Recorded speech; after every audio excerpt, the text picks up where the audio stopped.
Greetings, everyone. Hope all of you are having an absolutely fantastic day. Gonna do something a little bit different today. We got two games I'm gonna try to fit in tonight. First one is Hunter's Moon, a Sovereign Syndicate story. We actually played the demo a couple of months ago, but it launched on the 17th, and so I'm gonna give it a whirl. Supposedly there have been a lot of updates since the time that we did the demo, and so I'm interested to see what kind of experience it's going to be. And then Greedfall actually got a massive update as well, and they released this update with a save that allows you to basically start the game right when the new content would begin. So I want to check out character creation because supposedly that's been completely revamped as well, and then we're going to jump to that far in the future save and play around with some of the systems that they have available, because supposedly they even let you kit out your character the exact way you want to as well. So really cool stuff. Halsey, what's up, man? What's good? Travis, Vakar, good to see you all. Kunchu, Barav, Chosen, Duncan, Wine Guide, what's up, man? Yeah, one last stream before we do KCD2. We'll probably do KCD2 tomorrow, unless something crazy happens. Bro, they say this is going to be at the Game of the Year show. We'll see. We'll see.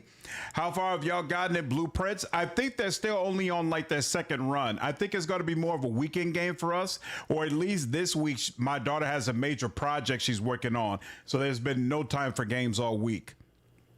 Would love to see a KCD2 run.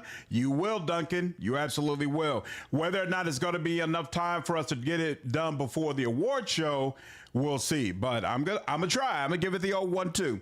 All right. Now, with that being said, let me go ahead and share my screen, and we will jump into it. So my plan is do a couple of hours of both. So we'll do a couple of hours of Hunter's Moon, and then we'll jump into Greedfall and do a couple hours of that as well.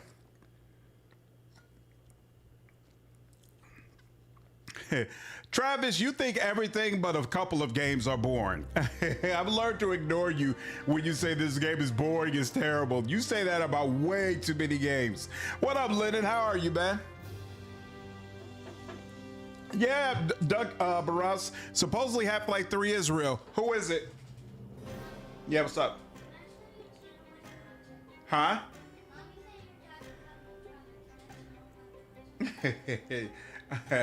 Yes, but you gotta put some pants on.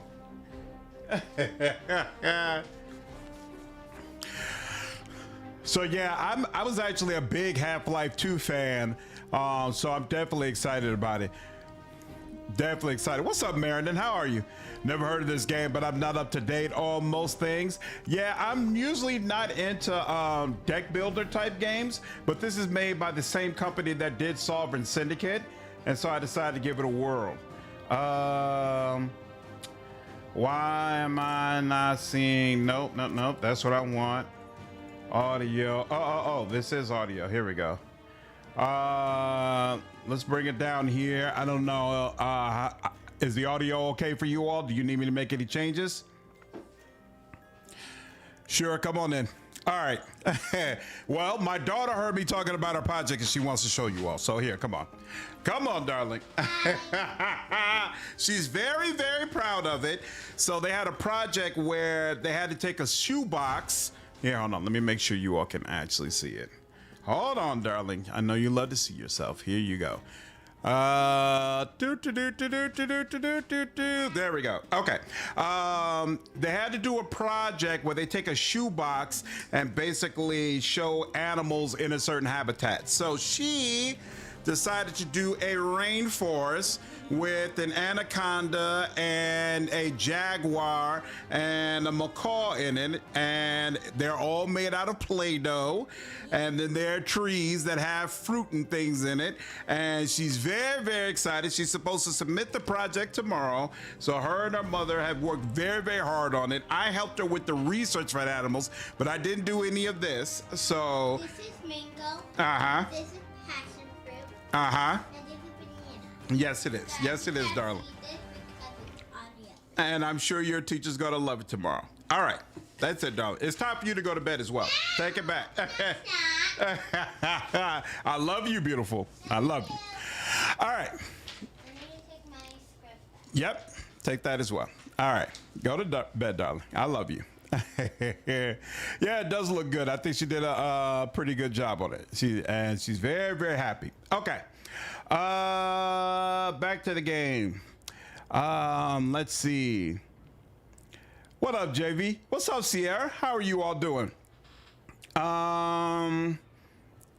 What's up, Brad? Great work. She's a real artist. She does consider herself to be an artist. In fact, she's been pestering me for like 2 or 3 months now. She really, really wants to have her own YouTube channel. And I've kept saying, no, it's not happening. But sooner or later, I might give in. Okay, so first up, Hunter's Moon. So we played this before, but now it's fully launched. It should have a bunch of updates. We'll see how it is. What up, Scholar? What's up, Brad? How are you all? Oh, it still has my save from before. Well, heck, you know what? Let's just continue from, oh, you know what? No, I think they said you should start from a brand new save. So let's do that. Mountainers are no stranger to a thick fog, Hugo, but this is no regular weather phenomenon. Shall I recap? First, the fog lifted and we could see the moon. Its natural procession halted with that unnatural violet hue. Then, random violence erupted in the streets and crazed animals. Even for the East End, that's unexpected. But where did they come from? And now reports of radical zealots causing mayhem. Well, it's no mystery why Her Majesty chose to enlist my aid. I am, after all, the brightest technological mind of our era. I'll raise the, in fact, can I do that now? Ah, crap. Nope. Press and escape, exited out of the cutscene. I'll go into settings and raise up the audio. Cards cost energy to play. Ooh, is that? When your energy is spent in your turn, at the start of your turn, new cards are drawn. The energy is restored to maximum. Okay. Mimic defensive cards allow you to gain block against enemies planning to attack you. Each point of block reduces physical damage to your vigor. Half of your block will decay at the start of your next turn. Mental damage affects your nerve and cannot be prevented using block. During your turn, you can predict an enemy's intent above them. If the enemy is attacking, hover over them to reveal their target. Allies will share their intent as well. Beyond cards, you also have abilities and consumables. Each agent has a unique ability that can be used 3 times per combat. During your journey, you will find consumables that are removed after use. All right, now, hold on. Here. Let's raise this all the way up, but lower the music and stuff. So that way the voice will still be good. Let's see if that works for you all. I liked the first Greedfall, but I wasn't crazy about it. I thought it was basically just okay. Brian, so we're playing 2 games tonight. First is Hunter's Moon, deck builder that just launched on the 17th. And then we're going to do an hour or 2 of Greedfall, which just had a major update that added a ton of different things. All right, now. Let's see. Flashbang. Ooh, yeah, this definitely looks different than what we had before. Okay, so and then we have 3 of 3 for his special ability. Deal 5 electric damage to a random enemy. At the beginning of play, this card goes in exhaust pile. Incoming attack damage is increased by 50% for 2 turns. 20% chance to miss with each attack. So wait a minute. Is this what I put on to enemies? Oh, apply 2 vulnerability and 2 blind to all enemies. There we go. Okay, cool. Jury rig, no suitable target. Target ally heals 6 vigor. So if I needed to heal a party member, apply 7 block to your agent or an ally. Burst fire, deal 4 damage 4 times. Ooh. Okay, now you're gonna attack both of us. And you are going to attack me. What is this? Curse attack. Oh, okay, cool. So now they tell you who's attacked you, how much damage is going to deal to you. This stuff was not available before. Yeah, go ahead and close it. Okay, then leave it open. What you asked for? All right, go to bed. Dig a good deck builder. I've never played Slay the Spire. We talked about this when we played the game before, and you mentioned Slay the Spire, but nope, I never had the pleasure. What's up, Sunfire? No, I'm playing Blueprints with my family, actually. So my wife and daughter, we've been playing it together. Okay, so they're both going. They're going to deal 8 damage total. So actually, if I have 7 defend on myself, that's going to help tremendously. Oh, right. And then I only have a certain amount of AP. So you know what? I am going to then to all enemies. Yeah, let's do that. And then nothing else. I mean, I could deal 5 to a random enemy, but what is this? The agent draws cards from this deck. When the deck is depleted, discarded cards are shuffled and placed back into the draw deck. Does that cost an action point?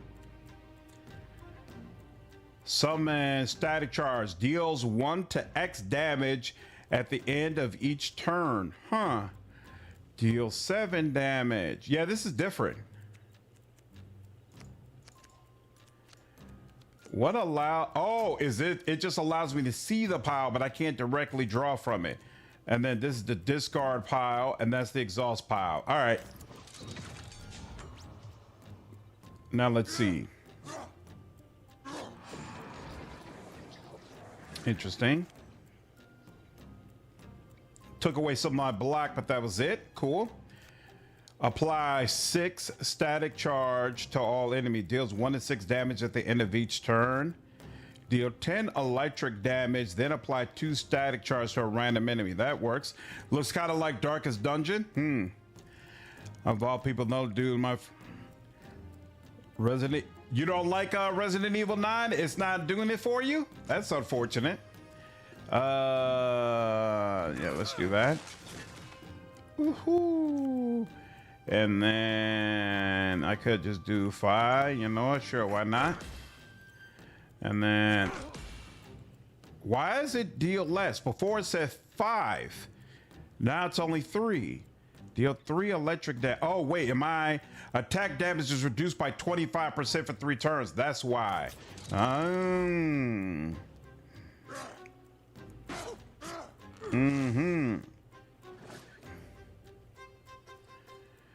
Let's see. So I definitely want you up out of here. And then let's see, what's that? Hugo intends to apply blessing to Griswold. What is blessing? Now he's about to get attacked for 6, so we'll do that. And then we'll do that. Sam, what's going on? How are you? You don't get to draw more cards unless something gives you draw. Yeah, that makes sense.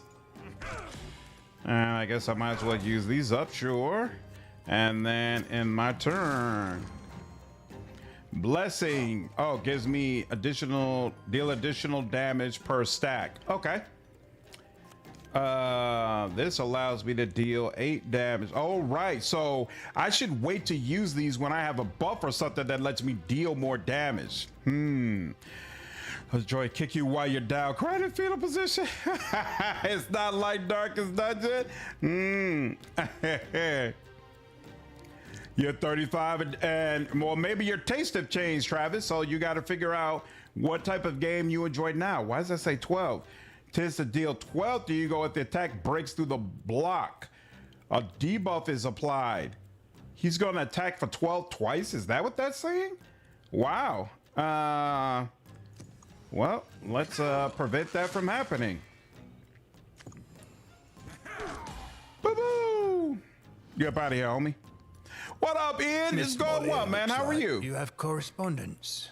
Must be urgent to reach you here. I won't be needing that room tonight, Eustace. I'm off to help an old friend.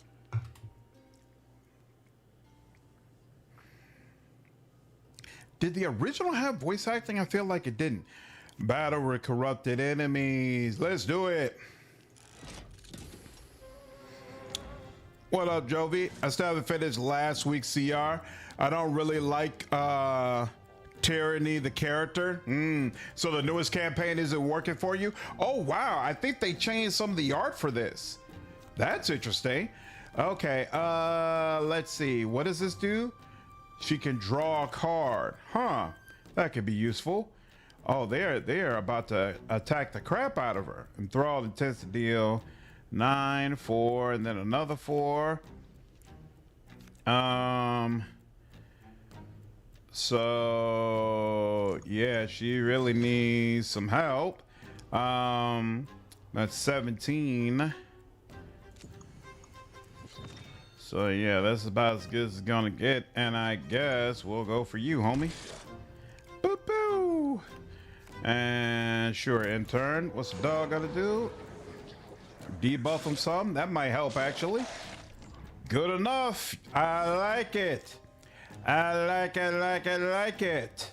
What's this? At the beginning of each turn, he heals. When vigor is reduced to 0, this character enters recovery instead of dying. Works for me. And looks like I got a bunch of attacks. Sure, why not? You know what though? Can I get something better?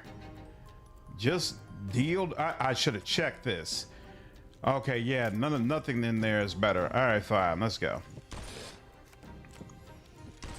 Boo boo! Boo boo! And cannot be played. That's it. That's as good as it's gonna get. Okay, they're gonna attack me now, right? Block decay, no big deal though. Holy crap! He's gonna hit me for 22 damage and then he's gonna hit me for 15. Damn, these dudes hit hard. That's wild. How do you feel about the Bel Air reveal? I didn't see anything about it.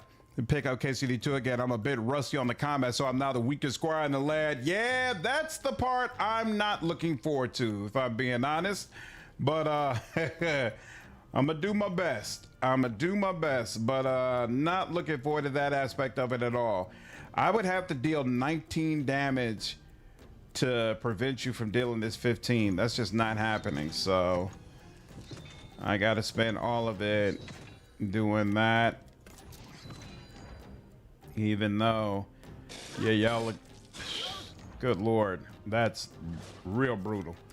Real brutal. She needs better cards. She needs better cards very badly, very badly. Hold on. So what's in here now? Deal 6 damage to all enemies. That'd be helpful. Give me that. Yeah, there we go. Damn. Oh crap, they're gonna attack me again. And I don't have, I'm not dealing no damage to deal with this. So yeah. Oh, that was for Jovi. Oh, my bad. You picked up, oh, Final Fantasy 16. Zool's on sale. I'm excited to give that a shot. Nice. Nice. You damage. And then you are not attacking me. So I do not need to worry about block right now, technically. Possible. Okay, yep. There we go. And then these are all the same. So yeah, sure. Give myself some block. Oh, you know what? That's what it is. You either gotta debuff enemies or you need to block yourself in block for yourself in anticipation of oh crap, I can't even block give you some block, bro. In anticipation of enemies attacking you. Yeah, he's gonna deal some damage, but it won't be enough.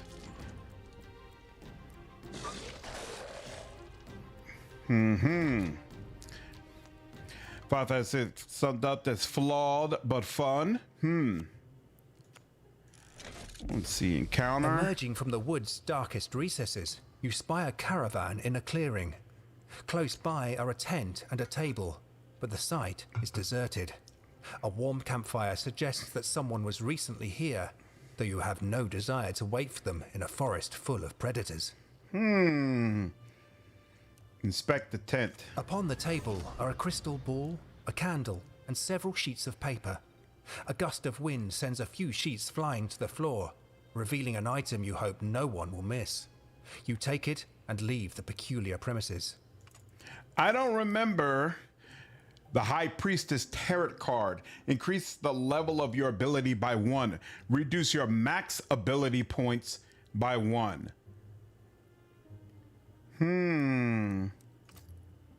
I don't fully understand that, but okay. Interesting. Ooh, you started a Kingmaker run? Nice. With Call of the Wild. We'll take Monk Inquisitor build, 2 levels into traditional Monk for saves and evasion.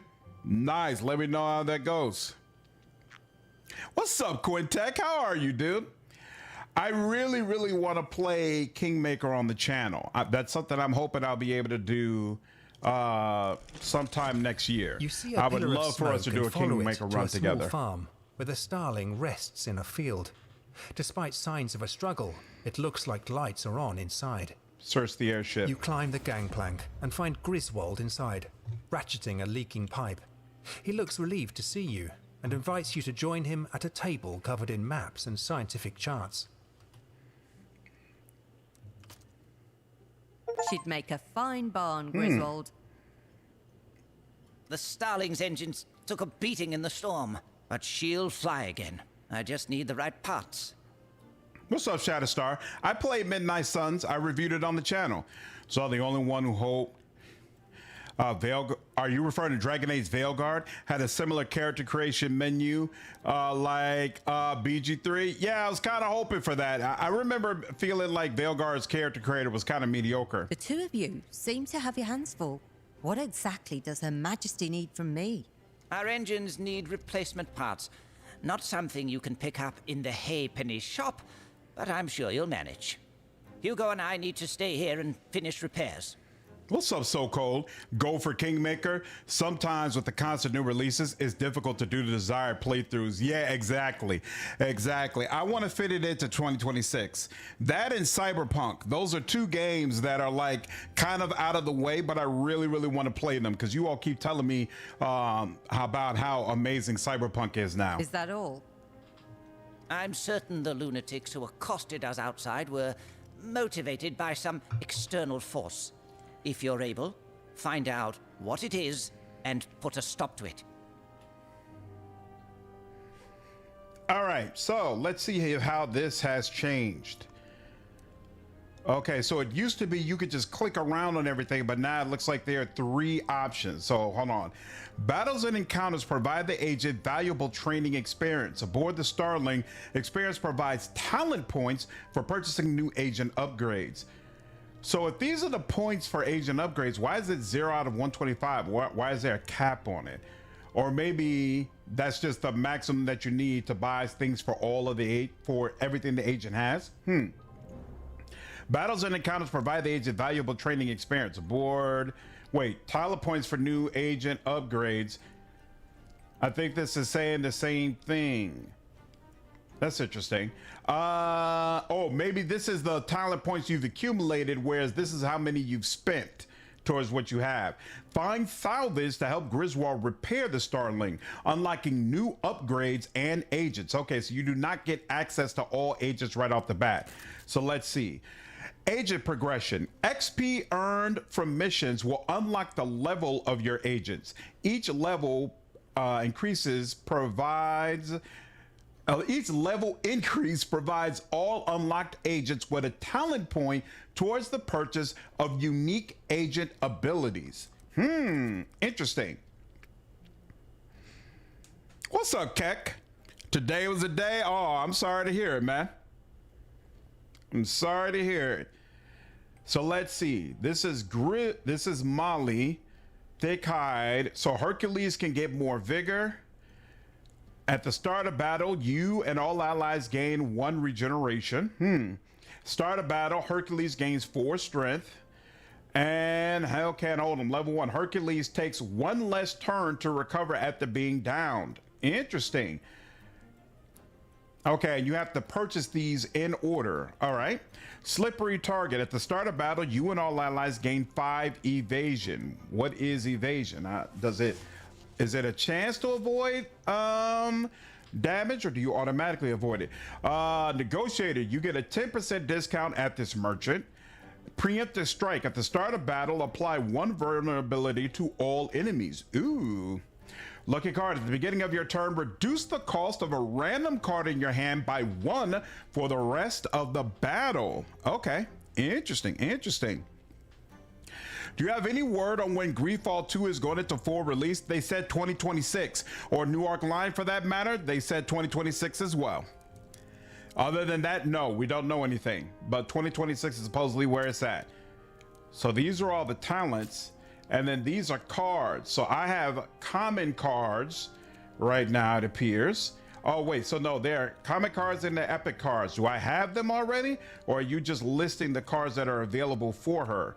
I never saw Buckshot Blast or Close Quarters. So something tells me I need to gain these cards over time. But these cards are somewhere out there. Okay, interesting. Now, they won't let me select anybody else. Why? I can't even click on anybody else. That's interesting. I would at least like to know what I have to do in order to unlock these other people, or maybe that just happens automatically through the story. Repair. The Sterling's facilities were damaged. Spend salvage to refurbish them and unlock new capabilities and agents to support your missions. Okay. What up, Johnny? How are you, dude? Watch the first episode of Mighty Name. Way different tone than Vox Machina. In what way? Armory. Add 1 common card to your deck at the start of each journey. Okay. All agents gain 10 max vigor. All agents gain 5 max nerve. Add 1 consumable slot at the start of each journey. Nice. Add 1 extra preview when selecting a travel card. I don't know what travel card means, but okay. When recuperating between missions, gain... Oh! Wait, gain 5 salvage, unlock Griswold. Okay, so you need a level 2 in Workshop to unlock Griswold. You need a level 3 in Armory to unlock Jericho. And you need a level 2 in Laboratory to unlock Nandi. Okay, interesting. But I wish they let you see... They really should let you see the different people so you can decide who you want to unlock the most, who appeals the most to you. Now, because I played the previous version, I'm pretty sure this is the Minotaur guy. I saw a Minotaur and was like, yo, I want to play as a Minotaur. So I want to work on upgrading the armory. So let's get salvage every time we can. Is that what this is? This is salvage. So we need 3 levels worth of salvage in order to unlock Jericho. That's what I'm going to go for. All right, start mission. For this agent, the nighttime streets of London are home, and the weird abominations of the Hunter's Moon nothing more than a new quarry. Her motives for joining the syndicate are questionable, but her shotgun blade and trusty hound, Hercules, more than compensate for any misgivings her allies might harbor. Yeah, there's Griswold, there's Jericho. Right, so Jericho is the Minotaur. Oh, he's got a sword and a pistol. Oh, I like that. I like that. Usually I would go for the sister, but I gotta go for Jericho. All right. All right, bro. All right. Oh yeah, this is real different. All right, so in the countryside north of London, the townsfolk speak in hushed tones of something lurking in the forest. Rumors abound of the vengeful spirit of old Tom, an infamous highwayman hanged in the woods not long ago. As most people concerned, however, is the rapid spread of a new disease folks call the Whisper. So there's dusted flesh. None of these have a there's nothing about them that says, hey, it's this difficulty or this is the one that you should do for right now. So they started on Withering Wood, so I guess we'll just start with that. What up, Halfway? Family in Epping Wake Doing well, man. How are believes their you? daughter has been replaced by a changeling. They say the young girl in their house is in fact one of the Fae. Her laughter uncanny, her gaze still and unnerving. She speaks no more, but only titters madly. You offer to search for their child in the woods. The images on each of those things are the people you unlock. Yep, I figured it out eventually, Wine Guide. Dispatch, although not my cup of tea, may win. It's extremely entertaining for sure. Johnny, I never played Slay the Spire, but Wine Guide says that it is like Slay the Spire. That's awesome, halfway. Glad to hear it. I'm pressing space bar, and it wasn't doing anything. Okay. Changeling Soul. All right, battle with creatures. An encounter or character event. Battle with humans driven mad. Let's see what the deal is with the creatures.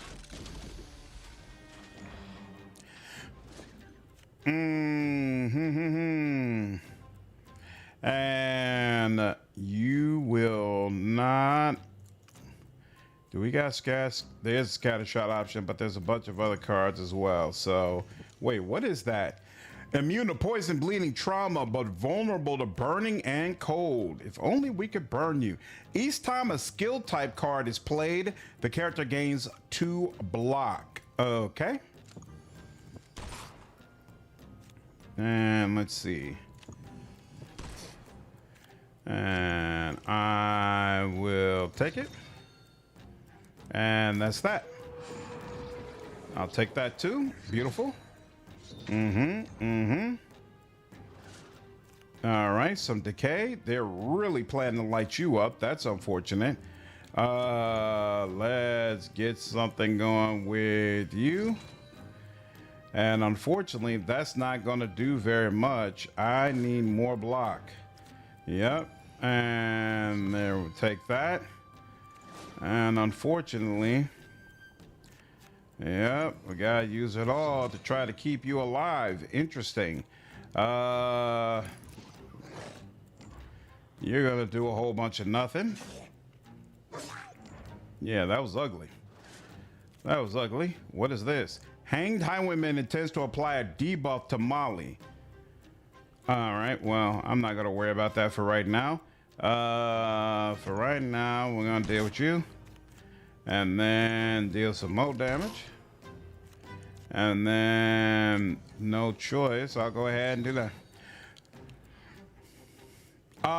Actually, my audience skews older, JV. So I'd bump that up to like 30 to 40s. Rough month for me with government shutdown. Oh, yeah, I'm happy that it's over for you, dude. You're getting checks again. The government shutdown was wild for sure. Wild for sure.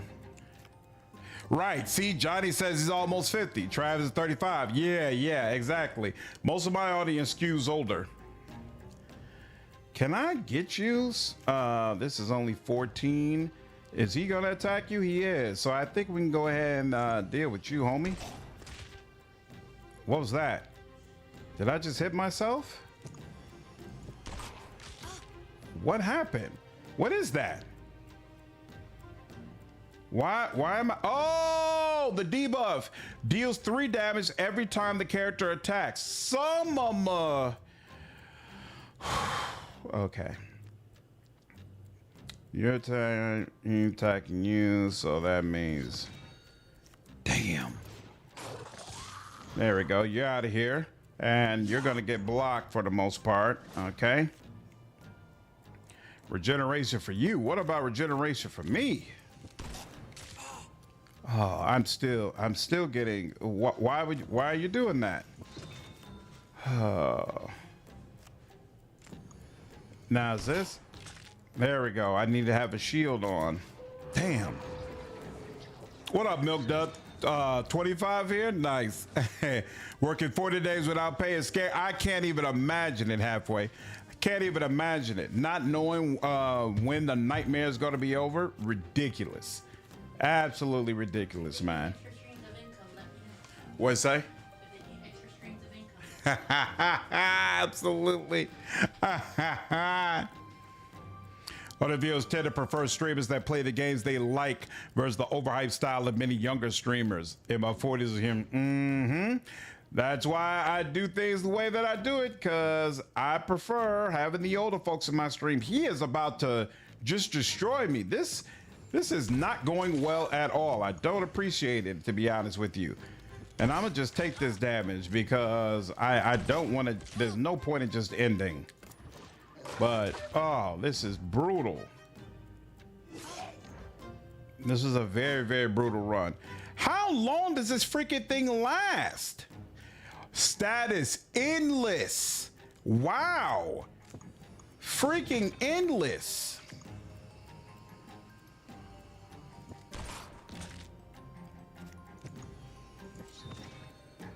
That's insane. Yeah, I should have played that a whole lot better. All right. Wow, why did Trauma automatic? Did he attack? I thought he didn't. Each time the character attacks. Yeah, but he didn't attack. That's weird. All right, whatever. You're out of here. Finally.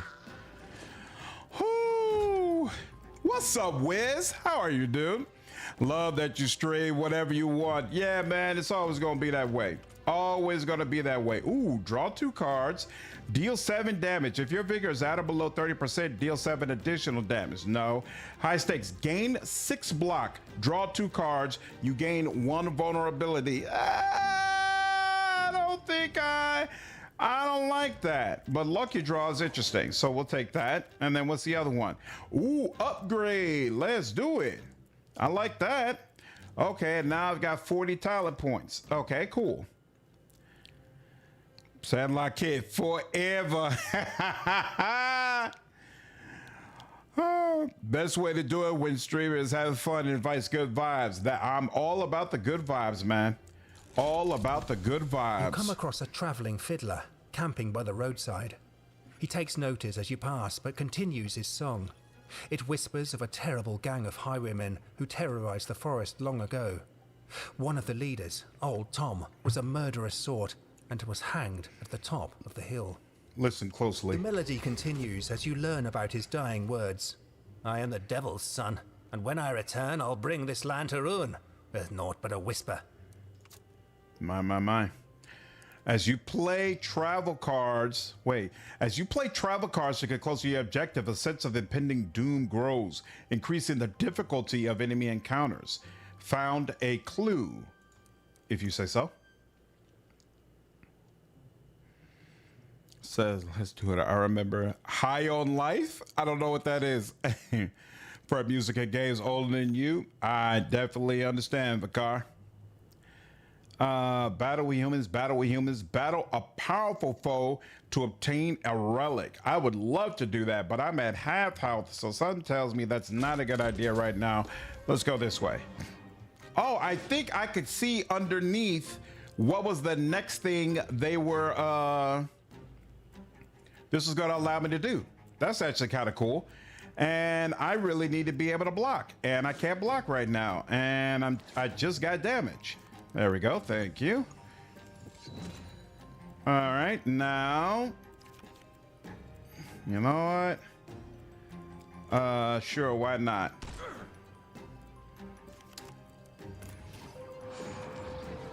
Weakness. Yep. First person shooter by the Rick and Morty team. Interesting.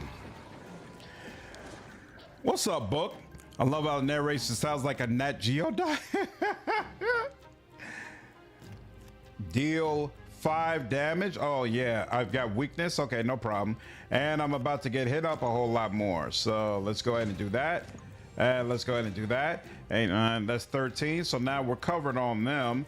And I could attack, but it's going to be for less damage. Ooh, I didn't even realize they were going to attack him like that, but it just is what it is. We'll go ahead, deal some damage to you, and let that be that. Damn, I had to let go of that card.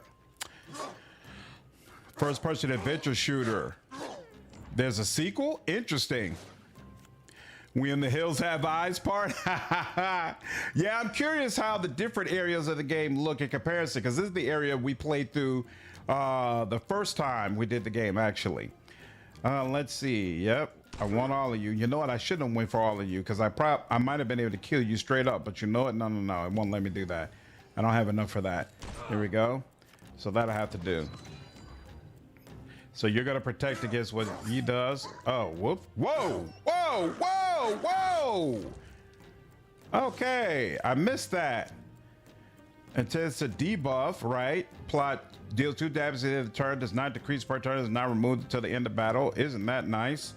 I need to block.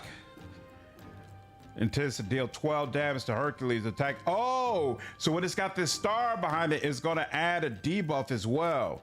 Very interesting. Very interesting. You're attacking both of us. I definitely want that to stop. So you can get on out of here.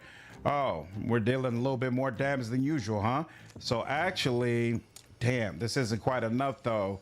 But it was a good try. Yeah, it's only going to... Oh, well, he's bleeding, though, so it might be good enough. Let's find out. Let's find out. Are you going to... No. Oh, oof, oof, oof, oof. But he is going to go down. All right, now. He's going to attack me for 7. I'm going to go ahead and block that because I'm not interested. And then we're going to do some of that. And then we're going to do some of that. And then we're going to draw again. And... Oh, crap. I was out of AP. It didn't even... It's not even gonna help me. Oh well. A Friday. You've got 10 left, and that's not gonna be enough, homie. We're gonna let you get on out of here. There we go. How do I get inventory? Pocketbook of etiquette. Remove all seduce and heal 1 nerve. Okay, that's interesting. And then gain a card. Deal 12 damage and apply 2 weakness. I like that. Over under. Deal 8 damage to a random enemy 2 times. Or deal straight up 25 damage. You know what? I'm gonna take that. 25 damage sounds beautiful. Bleeding applies at the end of the turn. Yeah, not the beginning. Very good to know. Can I purchase scrap? Is that how it works? Texas 9 at night. Let's see. Consumables. Relics. What are relics? Increases max something by 1. What is that? Is that my action points? At the end of the battle, gain 1 consumable. At the start of battle, gain 3 regeneration. So these, I guess, are temporary add-ons, right? Now I could buy a card, buckshot. Wait. So consumables gain 10 block, ooh, and restore 1 ability point. Isn't that nice? Remove all vulnerability and heal 1 nerve. Okay. Draw 1 card from the exhaust pile. It costs 0 this turn. Huh. Now you could deal 6 damage 5 times. That's actually kind of nice. Interesting. You know what? The more cards, the better. You ain't got to say seduce like that. Yes, I did. I absolutely had to say it like that. I'm going to go for more cards. More cards, more cards, more cards. Visit to gain or replace your tarot cards for your mission. That's not an option for me right now. Battle with creatures from another world. Yeah, I'm at 16 health. This is not gonna work for me.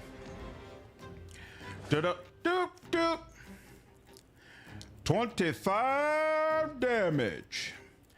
You're gonna deal 8 damage to me though.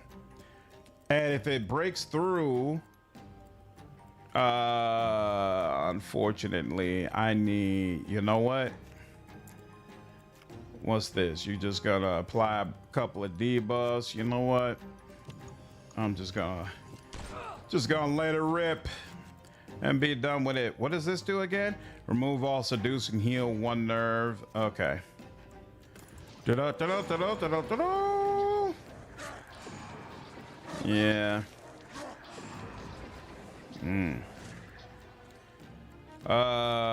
Definitely need some block. And you need a lot of block too. Can we get some more block? Can we get some more block? There we go. Let's get some more block. And that's it.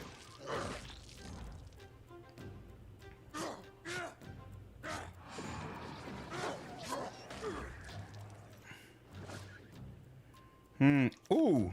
Deal 4 damage 5 times. But does that work on just 1 person? Okay, so it's 1 person. So that'd be 20 damage. No, unfortunately, that doesn't help me as much as usual. So wait, first and foremost, I do need to be able to block. And then we'll go ahead and take you out. Ah! Oh, and I can't use the rest of these. And I drew something I couldn't use either, so it's just a wrap. It's a wrap, it's a wrap, it's a wrap. Did you have a tarot card? You know what? Before, the tarot cards were automatically added, but it looks like that's not happening this time. Good call out. I don't know what's up with that. Just to apply a debuff. I'm not gonna worry about the debuff right now. Here. Let's deal with you. And then deal a little bit more to you, even though it's less damage. No, no, no, no, no, no, no.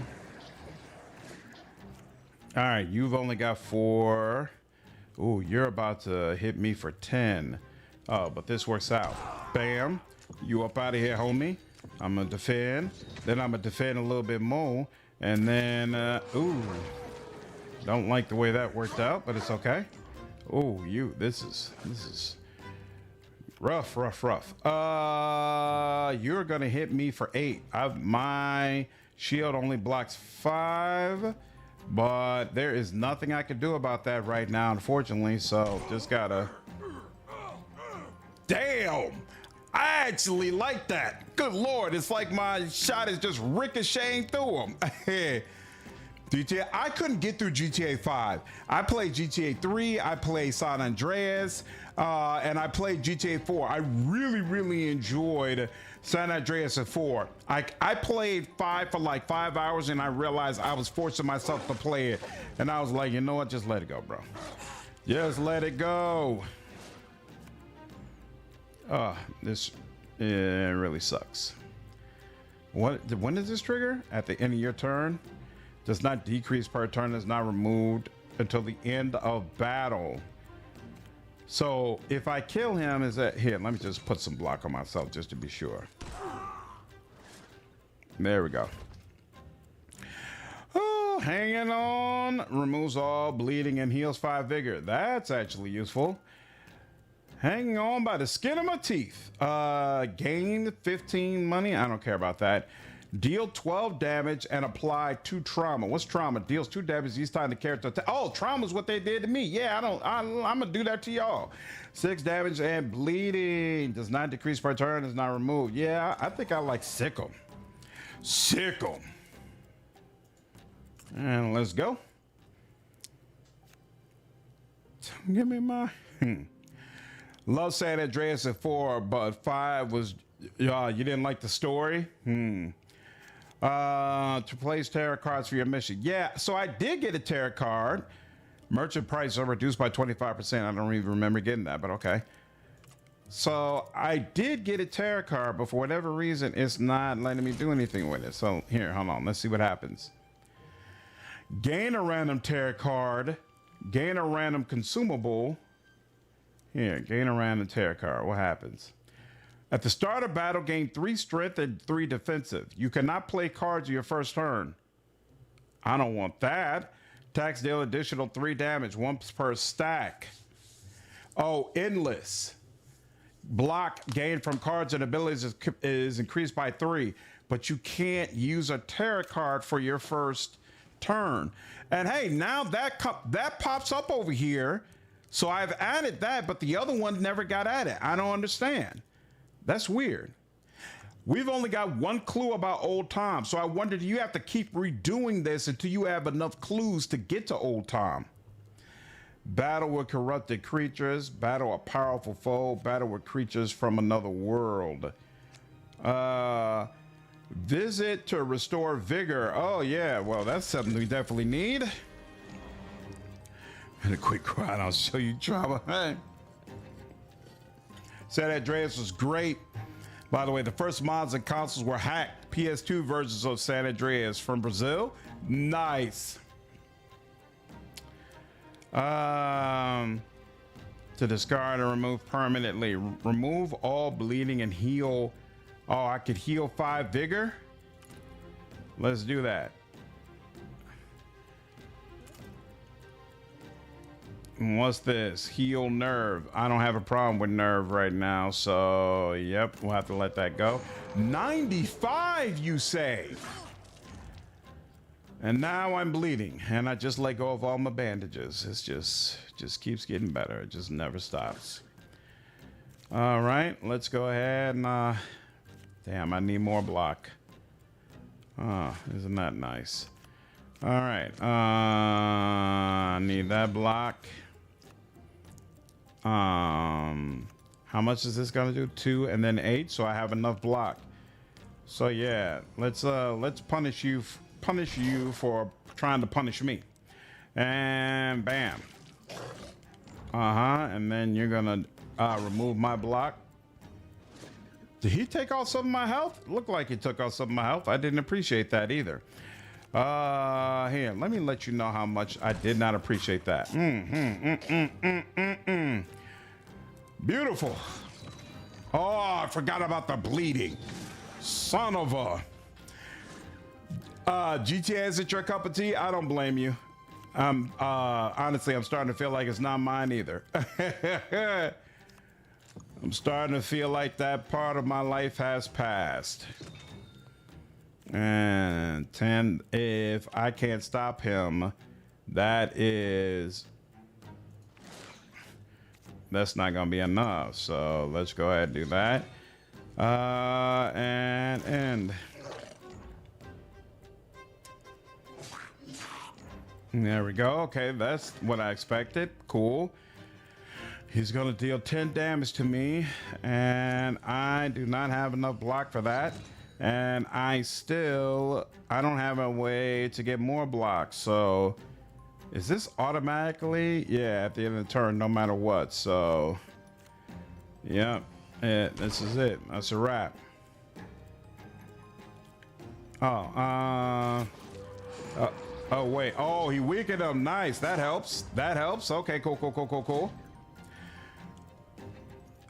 Hopefully Exodus will be my cup of tea, Travis. We'll see. Would you play a GTA CRPG? Come on now. You already know the answer to that. You already know the answer to that. Well, I got enough to take you out, right? So here. And then let's go ahead and do that. Beautiful. Beautiful. Draw 3 cards, discard 1 card. Exhaust. Discard 1 card. Apply 1 vulnerability and 1 weakness to all enemies. Draw 3 cards, discard 1 card. I'm with it. Ooh, upgrade. Upgrade. Discard Revs GTA. But it made you laugh? Yep, go ahead, John. What's up, Akashima? Didn't realize you. Rob, what's up, man? How are you, dude? Cool to see a card game shuffled into the mix. Yeah, this is made by the same people who made Sovereign Syndicate. I really enjoyed that game, so it made me decide, you know what? I'll go ahead and give this a whirl. Let's see.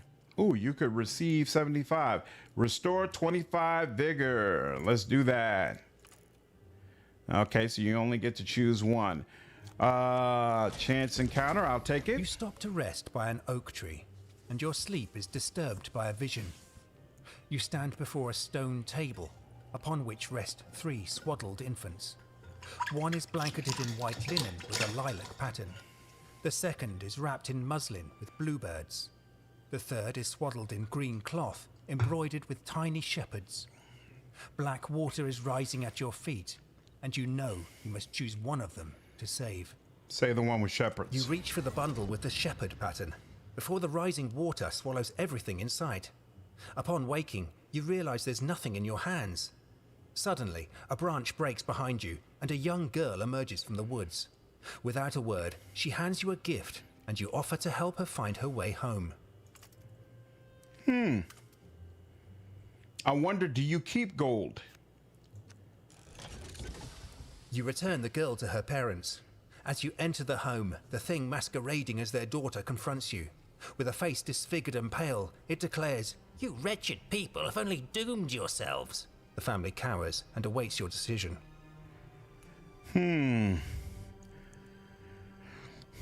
Ultimate Alliance 4. I'm with it. James, Sovereign Syndicate is getting an update next year that's going to add voice acting to the entire game. So because we all need a commander, you know it. Stare down the monster, because I'm at half health, so I'd like to avoid a fight if I The creature can. gradually begins to change form, melting into the shape of a weasel with scaly black wings. It screeches at you before flying into the woods. Oh, -5 nerve? Oh, okay, so I guess I should fight it With the next changeling time. banished, the family is happy to be reunited. The girl flashes an odd smile and waves goodbye as you take your leave. So it's saying spacebar to continue, but that's not what's happening. Gotta click. Take a turn at ease before continuing to the next mission. What do you do? Okay, right now I can restore health and gain bonuses from airship upgrades. Pick one card. To what? Add?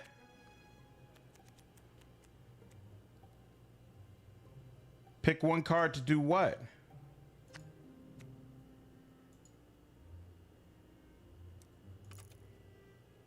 The farmers north of the forest are complaining about a weird phenomenon.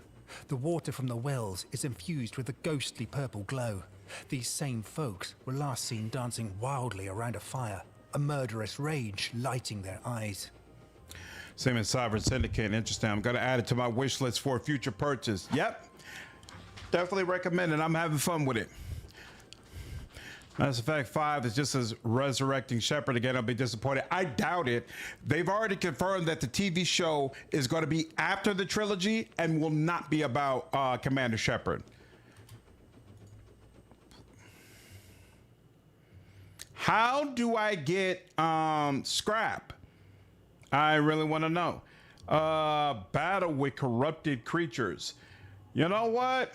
I almost want to battle this foe.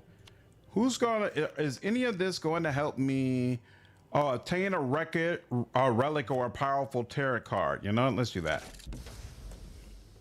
Oh, I just realized there are points up there. Huh. Lose 5 nerve and gain a rare card. You know what? Sure. I'll do it. I'll take that. Apply 1 vulnerability, then deal 6 damage. Remove 1 debuff from and apply 1 generation to an ally. Lose 10 gold. Gain 8 wind up and then exhaust. What is wind up? At the beginning of play, this card goes to the exhaust pile. Next attack deals additional damage equal to wind up. Lost when hit. Huh. Okay. Sure. I don't care about 10 gold. Expected it to be like the Halo show. Let's hope not. Let's hope not. Thank you very much. Battle with corrupt. Okay, so that's going to lead to battle with corrupted creatures. All right, so it's all the same either way. I don't think I've faced these guys, so let's see what they're about. Oh, it's these guys. Okay. Oh, I still can't attack on my first run. Oh, this really sucks. I hate that tarot card. I hate that tarot card. You gotta be able to defend yourself in your first go. All right, 12 damage. I like that. Draw 3 cards, discard 1 card, and exhaust. Here. Well, go ahead and do some of that. Yeah, trauma. Yeah, you really felt that, didn't you? It's just the beginning. Oh, that's right. Wait, I can get some of my nerve back, right? But I wonder what seduce applies to. Mass Effect 5 may be inflicted with AI slot. Both EA and Activision seem intent on having their developers use more AI. This is very true. This is very, very true, honestly. So, got to keep the hopes in check. Nice. He applied weakness at the right time too. Ooh, poison? I did not appreciate that. Okay, 8 coming my way. What is this? Block gain from cards ability increased by 3. Okay, yeah. So we're good. Get myself some more block. And then give you a little bit more to think about too. And who's doing this attack? You are. You're doing this attack. I don't care about that attack, so we'll focus on you instead. And bam, you're gonna attack me, get blocked, and then it's gonna automatically kill you, right? There we go. Yep, I like that.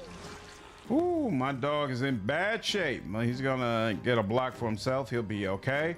Ooh, look at that. 28 damage, sir. I think you're done for. Ooh, I like that. I like that. What's up, Hermit? How are you? Stargate is coming back too?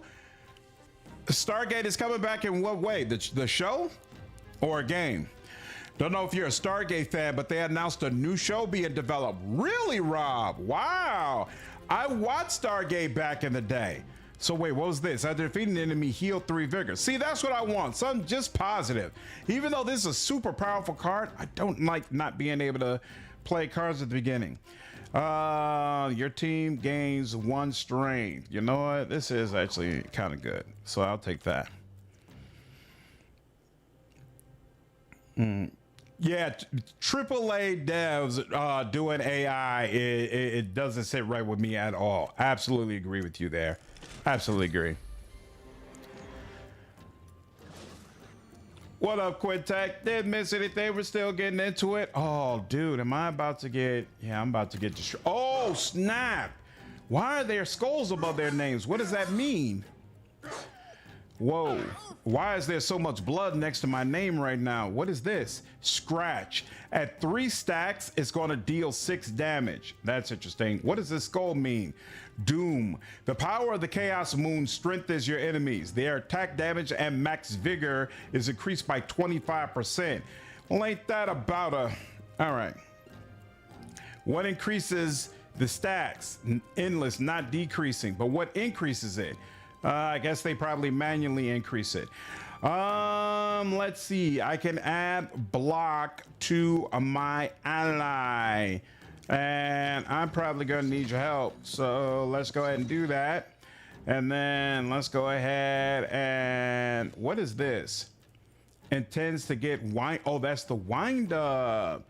Now Hercules is gonna debuff everyone. But that's about it. So here, we'll give you some of this. Boom! And that's all we can do.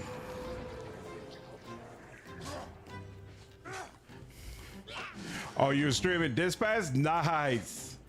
Did your group enjoy it? You ain't wind up. Oh, I'd like wind up actually, but...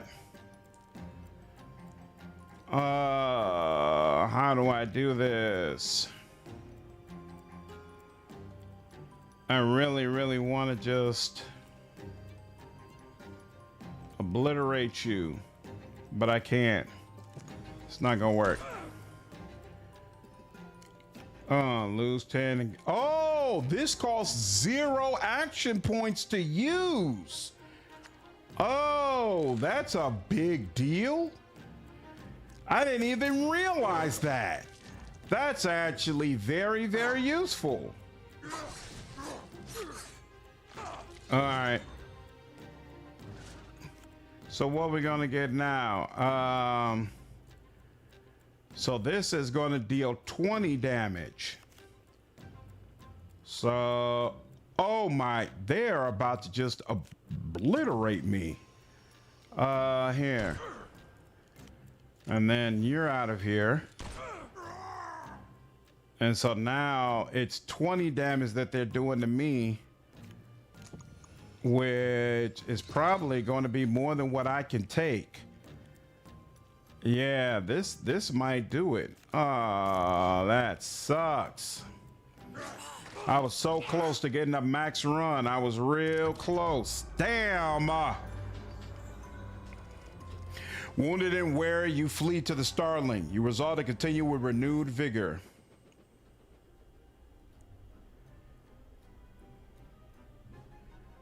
I don't understand what that means. Oh, wait, maybe I need a certain number of these points in order to get... Oh, Oh, this is how many points you need in order to get a talent point. That's what it is. Find salvage. How do you find salvage? I'm really upset we went all that way and I didn't get so much as one salvage. That's kind of annoying. What do I care about more, the dog or slippery target?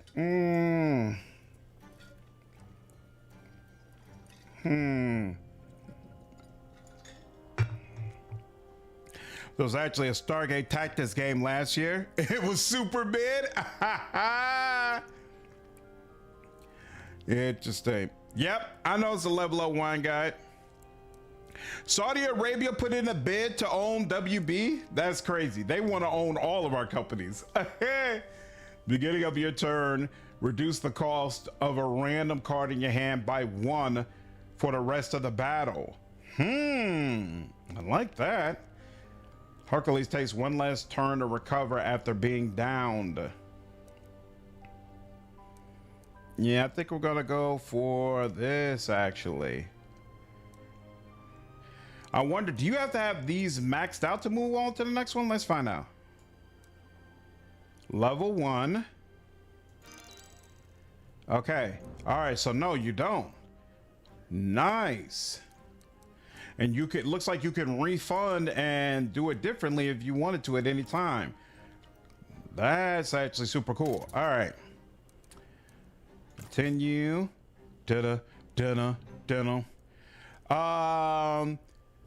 I want to see what something completely different looks like. Terror in the Docklands. Endless Night sounds like it'd be the same thing. Let's go for Dust, Flesh, and Steel. Oh, wait, no. It won't let me start these missions. So these missions are on the map, but I can't do anything until I finish Withering Wood. All right, well, that makes the decision easy. A logging camp in the woods has got... We already went through that. Oh, they've already been rejected? Interesting. So wait, I start with 75 gold. Earn gold can be spent in encounters to purchase new cards, relics, and consumables, to purchase useful items or relics. I wonder if I can ever purchase salvage. Relic. At the end of each turn, apply 4 block. Endless, not decreasing. Relic. This has to be, is relic a consumable? No, it's listed separately from consumable. So how does relic work? Oh, it doesn't matter. I don't have enough to buy. In fact, I don't have enough money to buy most of this. What is this? Leviathan Scale. The character deals 50% more damage and receives 50% less damage for 1 turn. Huh, that's nice. Remove all static charge and heal 5 vigor. Interesting. I don't want to buy any of this. I got to remember that you shouldn't go to the store unless you have more money to actually buy things with. All right. What? Visit the scavenge materials for repairing the Starling. Oh! So they are specific. Ooh, what are y'all? What y'all are is low health. Yeah, I'm gonna... Look at what they're about to do to me. Okay, so there are specific events that allow you to find salvage. Oh, this sucks. Oh, are you kidding me? And then you only give me damage cards? Really? For real? For real? For real?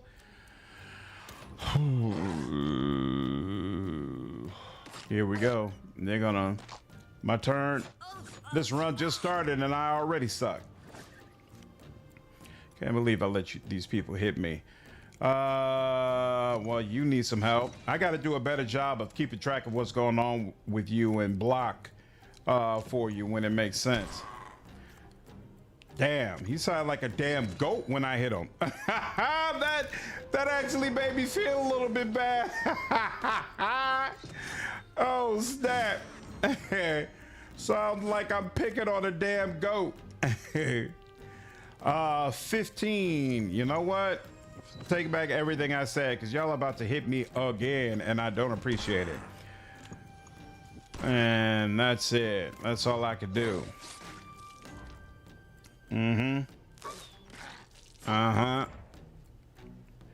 dog is getting absolutely obliterated. 6 damage to all enemies. They're about to hit you for 15. I can give you this. This is all I got for you. Here, let's do that. Yep. What is this? 5% chance to evade incoming attacks, taking no damage, 1 per stack. That's what evasion does. Max stacks 50, so you could get up to 50% evasion. I'll take it. Huh. Mine, a company almost leads to worse management. Yep, it doesn't hit the same when people calling the shots didn't build the company. Exactly. I agree with that 110%.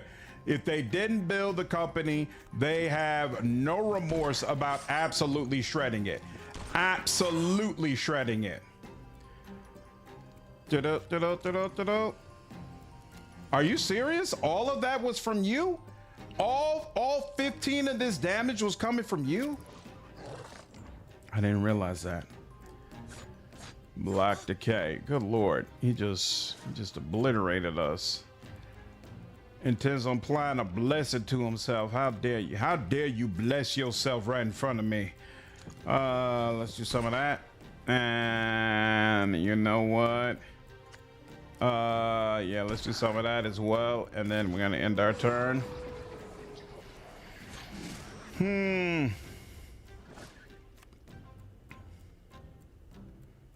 That's not always true. Making trains public in Europe has generally been better than it being privatized. What are you referring to? You refer, because I feel like a company buying another company is different from the government taking over that company. I wouldn't consider that to be the same thing. Let's do that. Let's do that. Block that. And then that's it. You're bleeding. Oh, it only does for 2 points though, so. But here we go. Finally. All right, you're done. You're done. You're done. Tear it. Ooh, what was that? Oh. I wonder if you even can refuse a tear card. Gain 5 wind up and draw 1 card. That's interesting. Draw 2 cards. Add 4 spiky to an ally. Nah. Let me get that wind up. And here we go. Scavenge. Scavenge. Give me that. Oh. So you can gain 10 salvage if you spend 100 coins. Oh. Well, now I know. Okay. So that's what I'm going to do with my money. Obtain a relic or powerful here. Let's do that. Like stakeholder shenanigans, just other issues. Exactly. Like mismanagement. And I feel like public transportation is different. Like governments have a vested interest in making sure public transportation goes extremely well, because when public transportation is shoddy in a very noticeable way, like people are not quiet about that at all. At all. What is this? Deal 7 damage and gain 10 coins. Interesting. Deal 7 damage if your vigor is low. I don't want to count on my vigor being low. Gain 6 block. Draw 2 cards. You gain, oh yeah, vulnerability. What's the point of getting block if you take on vulnerability? Like, no. Absolutely not. Battle a powerful, you know, I just want to see what this is like. I bet you it's absolute shit and I'm gonna hate it, but let's just see what the deal is. Night, Travis. Take care, dude. Oh, I keep forgetting about this damn relic thingamajig. Oh. All right, here we go. You're gonna apply debuff, whatever. I don't care about that. You all are trying to destroy my damn dog, and I don't appreciate it in the least bit. What in the hell is going on over there? And they won't even let me stop you. 10 damage, 10 damage. This is 9 damage to all enemies. You know, yeah, sure, I'll take that. Damn. Damn, that sucks. What is this debuff y'all are gonna place on me? So you're gonna apply a ton of weakness and then just brutalize my dog. Not all, and you poison the crap out of him. And that. Deal 7 damage, gain some coin. Oh, I can have 100 next time. There's an opportunity to buy some scrap, I guess. Whew, that'll help you a little bit. What's this? Poison, deal 2 damage at the beginning of every turn at 4 stacks. At 4 stacks, what? Deals 4 damage and summons an enemy whispering Lycian. Wow. Oh, you're attacking my nerve. I don't appreciate that at all. And then 7 damage to you. All right, and that's it. What's up, Ravi? How are you, dude? What's up, Virgil? If you like turn-based games like this, will you be playing Final Fantasy 17 in the future? Which one is Final Fantasy 17? Is that the one where you're Final Fantasy 7? Are you talking about the most recent Final Fantasy that came out? Because I don't remember it being anything like this. Let the public lie for 10 years. The public attention soured on his work so much over that time. Ken Levine, is he the one who made BioShock? Deals 6 damage to all enemies. That's a possibility. 12, 17.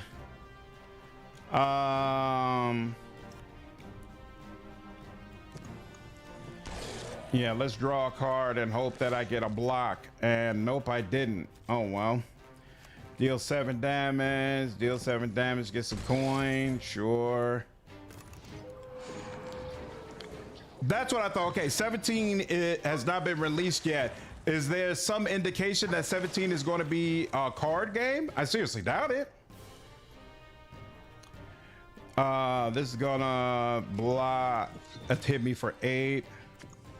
In the meantime, do that, and then do that, and then I think the dog might actually handle the rest, right? Ooh! And now it's you, buddy. Now it's just me and you. And you're gonna learn to leave my damn dog alone. Yep, and you're gonna get some block to yourself anyway. Ooh, I gotta get through the block before I can deal with you. Oh, here, let's do that. And there we go.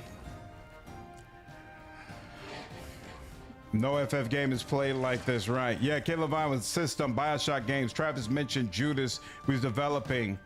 Why do you say people have significantly soured on his games?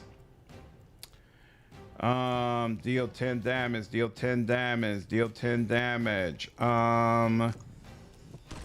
Yeah. I want you to feel every bit of this. I want you to know how irritated we are with you, especially because you keep attacking my nerve, which frankly I take personally. You want to know how personally? This personally, sir. This personally. Beautiful. Ooh. After defeating an enemy, restore 1 nerve. That'd be nice. At the start of battle, gain 1 ability point. That's nice as well, except that I can't play cards on my first turn. So that's probably not all that good for me right now. Gain 10 block and restore 1 ability point. I like Iron Brew. At the start of battle, lose 5 vigor and gain 2 fearless. Prevents loss of nerve 2 times. I don't want that. I don't want to lose 5 vigor at the start of every fight. I'm straight on that. If your vigor's that below, you know what? Here, just take it. All right. Any unclaimed tarot or consumables will be left behind. Yeah. Okay. So you can skip the tarot cards if you want to. Interesting. This is an encounter. That's an encounter. Oh, I can restore vigor here, which is something I want to do. This is the first enemy you have seen that deals nerve damage. It is, and I'm not a fan. Lose 3 nerve. Restore 25 vigor. There we go. And we're back at it. Don't click on it. That's how you don't take it. Yep, I'm seeing that now. I'm seeing that now. Battle with creatures from another world. Oversized mushrooms and thorny undergrowth make way for a lantern-lit fork in the road. You have no idea which path to take, nor the horrors that may await you. Go There right. are more mushrooms here, and also more lanterns. However, the fungi's toxic spores are spreading. The forest is trying to weaken you. Though you emerge from the forest in one piece, some part of you still needs to recover. Nerve? Oh, wait. +5 nerve. Oh, no, I lost health. Oh, that's interesting. More tarot cards if I wanted them. Yeah, I'll take this. Judith, development stories make it sound like development hell? Really? That's unfortunate. I was a big fan of BioShock. And frankly, I would love to see another similar game. So I'm all about it. Dipper intends to surprise Molly. I do not like surprises in this game. I'm not a fan of surprises at all. More block, please. No more block? You're not gonna let me block? Oh, good lord. Dealing additional. No, I'm not gonna have that. So here. Under attack. Cowardly. This character will flee if it has no allies. That's interesting. Focus. Hostile actions must target a character with this status when possible for 2 turns. But he just attacked me, right? Why did he attack me? What was that about? Okay. What is this? When vigor would be reduced as oh, okay, yeah. That's when allowing him to get back up. You know what? It's gonna be less damage, but let's get a little wind up here. Oh crap. Oh, I was thinking that would deal damage, but no, it doesn't. Oh well.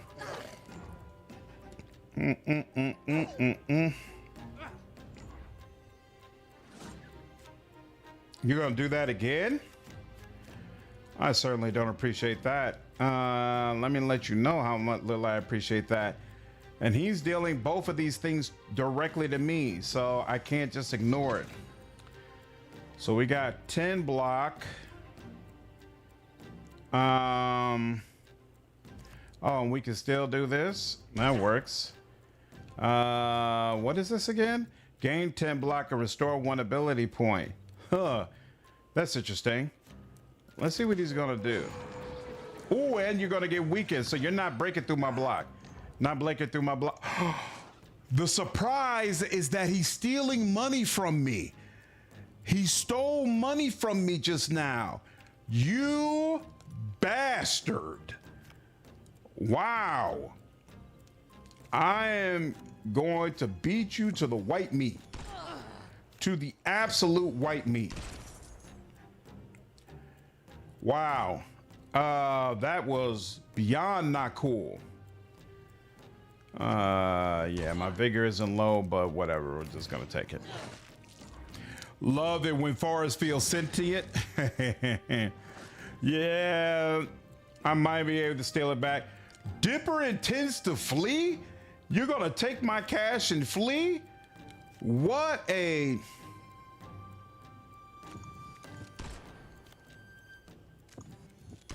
This is an absolute travesty of justice.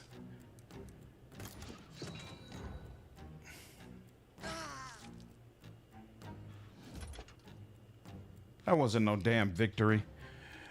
Rusted Harpoon. Consumable. Deals 10 damage and apply 2 bleeding to the target enemy. Sure, I'll take it. What card?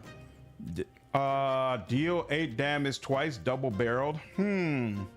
Or deal 12 damage and apply 2 weakness. I like that. Let's do it. That's how other people feel when you do evil shit.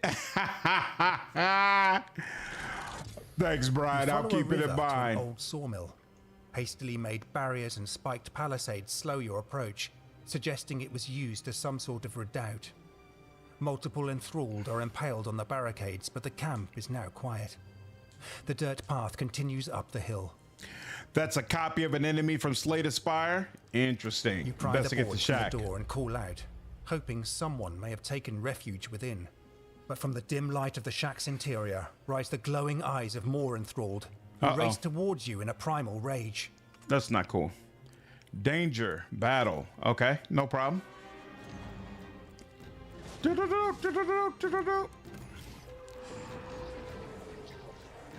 I like the way the dog weakens them to start out. That's very helpful.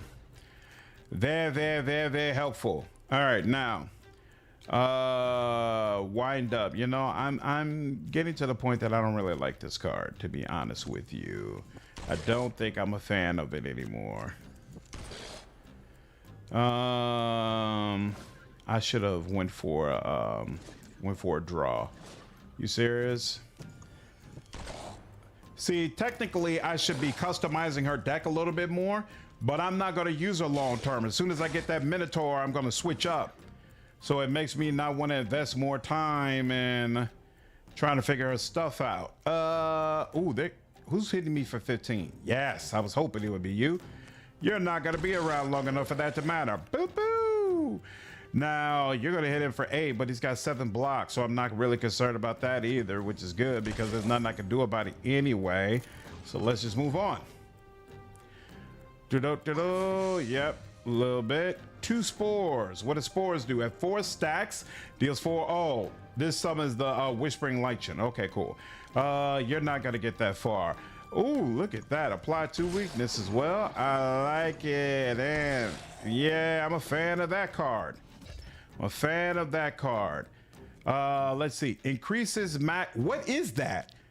Max what? What is that circle thing? Ignore all travel deck bonuses and reduce the number of travel decks to 1. I don't know what it means by travel decks. I don't know what that's supposed to be. So, you know, let's just take it and see what happens.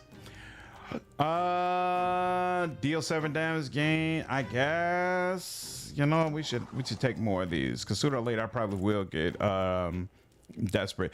See that mega bonk where driven? I saw that and thought it was so fascinating. In a clearing at the edge of the path, very a fascinating. crude wooden effigy, a wicker man, stands unfinished.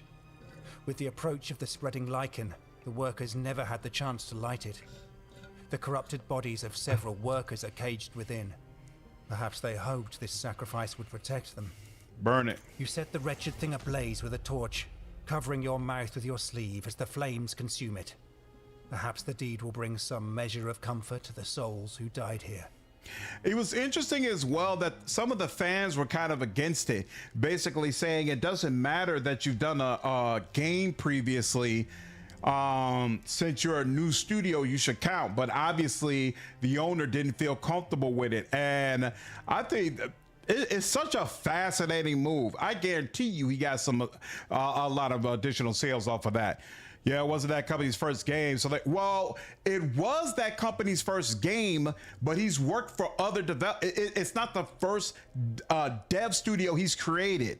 So I guess this is like his second or third dev studio. And so he was like, I've done this before, and so I don't want to take away an opportunity from a brand new dev studio that was, you know, created by someone who's doing it for the first time. No, it's not something terrible, Brian. Wasn't their first game. So Mega Bunk is it a debut game? Mega Bunk is the debut game for that studio, but not for the owner of the studio, not for the guy who founded the studio. What up, Theo? Yeah, somebody was just telling me about that. Is there a trailer for this new TV show, or is there just an announcement? Oh, I lost some of my nerve. I don't appreciate that. With the woodsmen laid to rest, you return to their families. They are heartbroken, but grateful to have closure. You warn them not to stray far from home until this chaos has passed.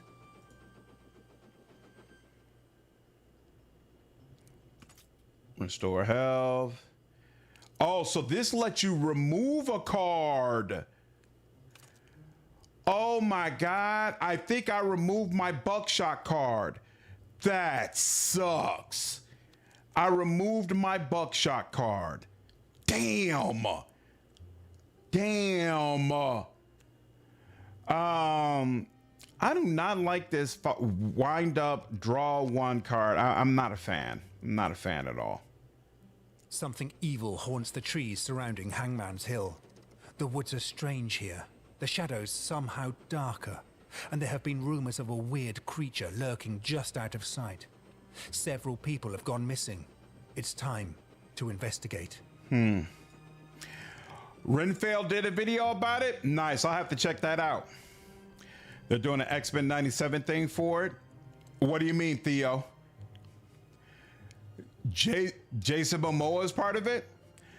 But they didn't say much. Just it isn't a reboot, but they're continuing on. Huh. Wait, battle with wretched, handcrafted abominations. Interesting. Handcrafted abominations. Whoa, this is new.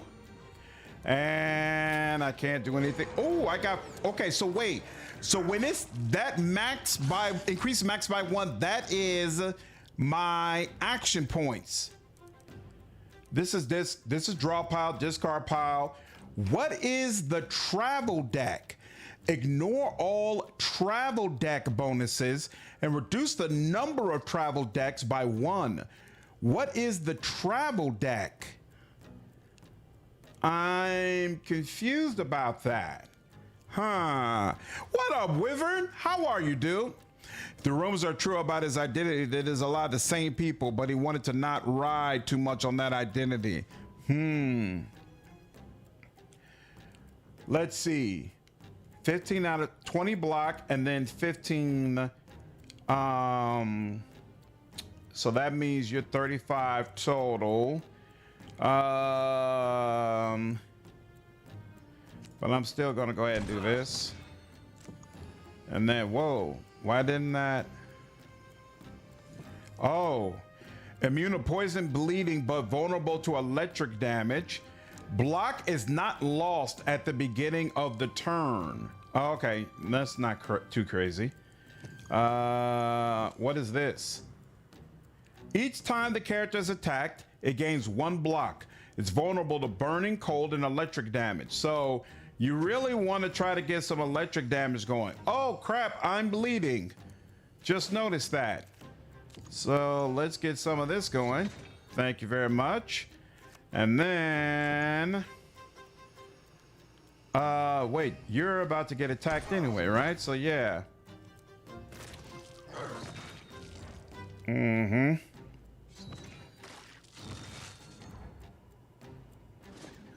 Did he just heal him? What just happened? 10 points, 4 there. Holy crap, they really want to destroy this creature. 34, I can't do anything with 34 damage. There's not enough block in the world to help with that. But what I really want is more damage to be able to blow y'all up. 15 damage and apply 2 weakness.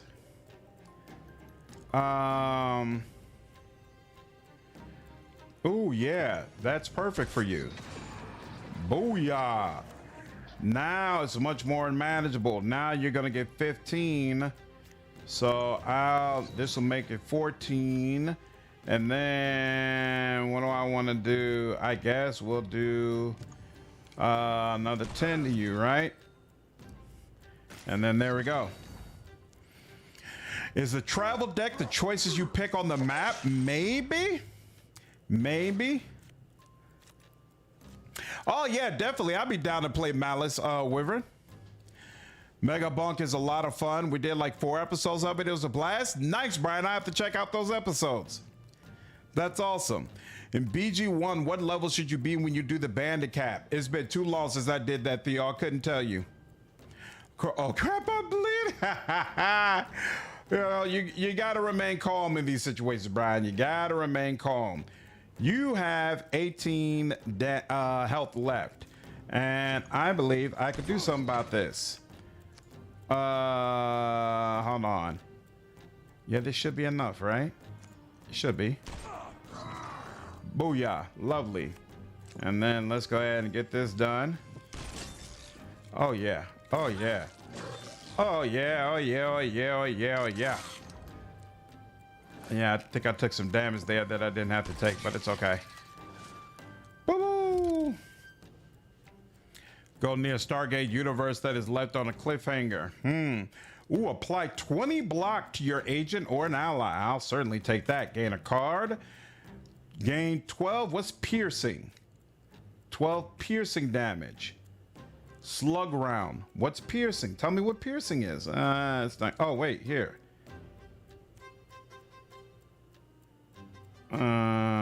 Some next attack. Yeah, it tells me what wind up is, but it's not telling me what piercing is. So because of that, I think I'm gonna go with this.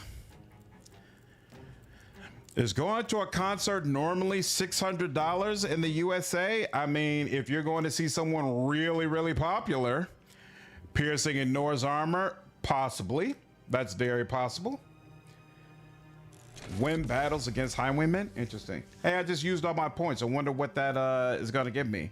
Let's see. I could upgrade a card. Interesting. Or I could get a rare card. I want my buckshot. Give me my buckshot back. Oh, well. Draw 2 cards. That's always interesting. Apply 4 block. Apply 8 block and deal 4 damage to all enemies. Defensive blast. I actually like that. Ooh, but you're going to get 50% less damage. That's actually really useful for the dog. Oh, that's right. Judge was in Stargate. Yeah, it would be great to see him back. So what happened? Oh, so now I'm at Doom level 2. As you play travel cards. Oh, is this the travel deck? The deck you're using to travel. Okay. As you play travel cards to get closer to the objective, a sense of impending doom grows, increasing the difficulty of enemy encounters. The power of the Chaos Moon strengthens your enemies. Their attack damage and max vigor is increased by 25%. Okay. Okay. Gain a random tarot card. Gain a random consumable. At the start of battle, gain 3 random buffs and 3 oh no. I'm straight on that. I'm straight on that. Dog Cookies tourism is that bad? Awesome. Maxed out my vigor. And they don't give me options anymore. I just gotta go with this. That's interesting. And I cannot do anything except just go ahead and take these attacks.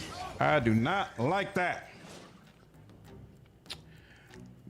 Here, you could take that. And then, here, yep, we'll both go for him. There we go. And end the turn.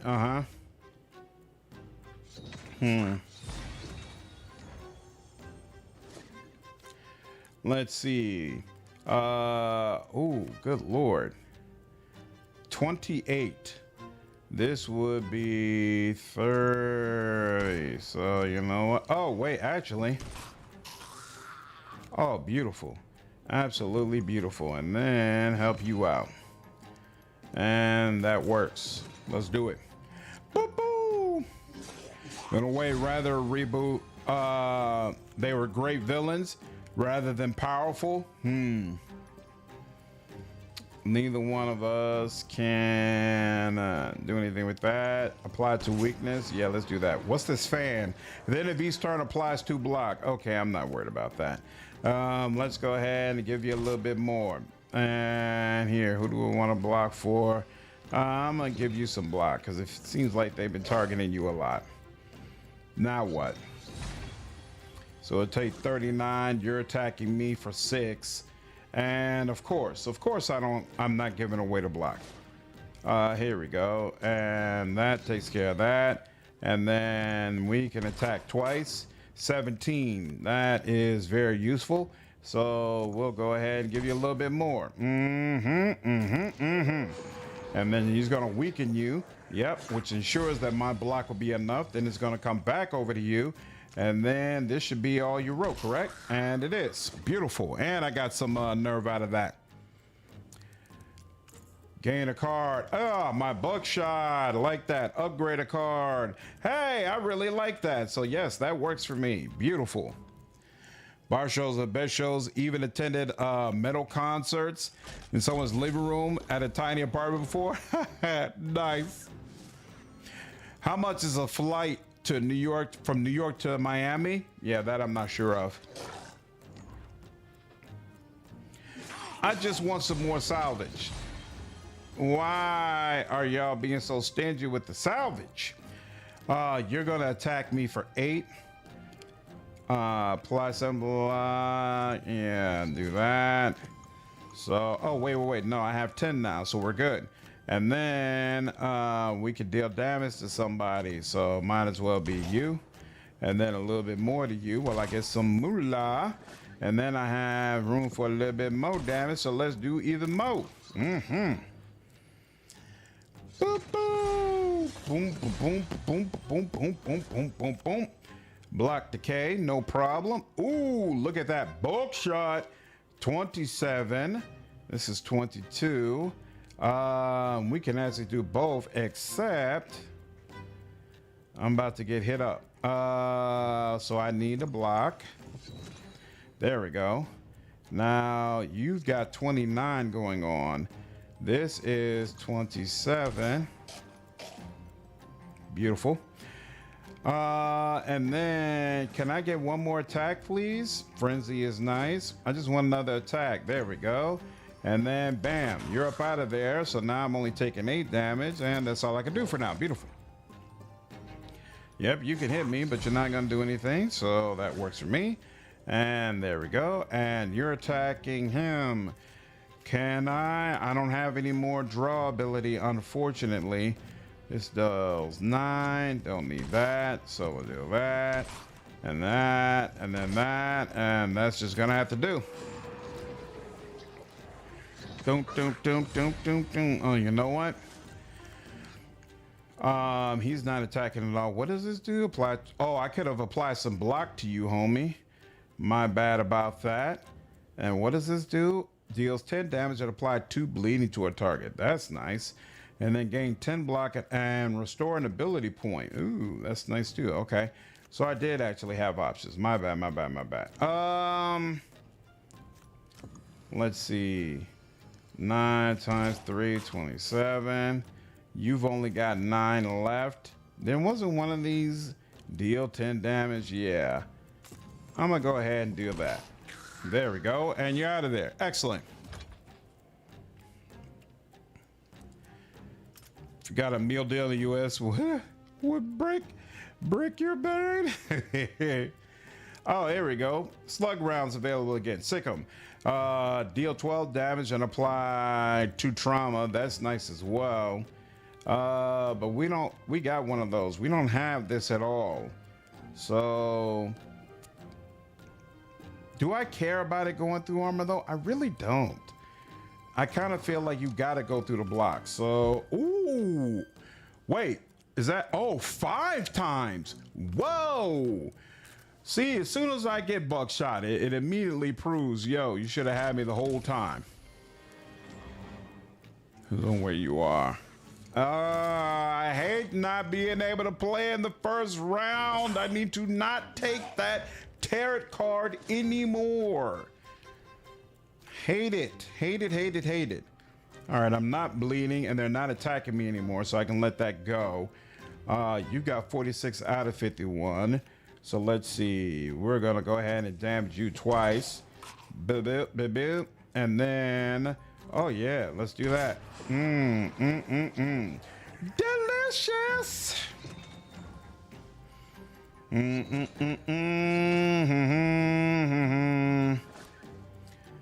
All right, now, oh my, there. Okay, so that's gonna take off 16. That definitely helps. I don't even have a way to block. Oh snap, that's not gonna take care of it. Well, some of them, you know what, here. Here. Okay, so that helps with that, but, ooh, I'm in a bad spot. Oh, not actually, no, it's not too crazy. Here. Lovely. So actually, what is it? 50 more damage here. Yeah, deal some more damage, homie. Let them know how you really, really feel. And there we go.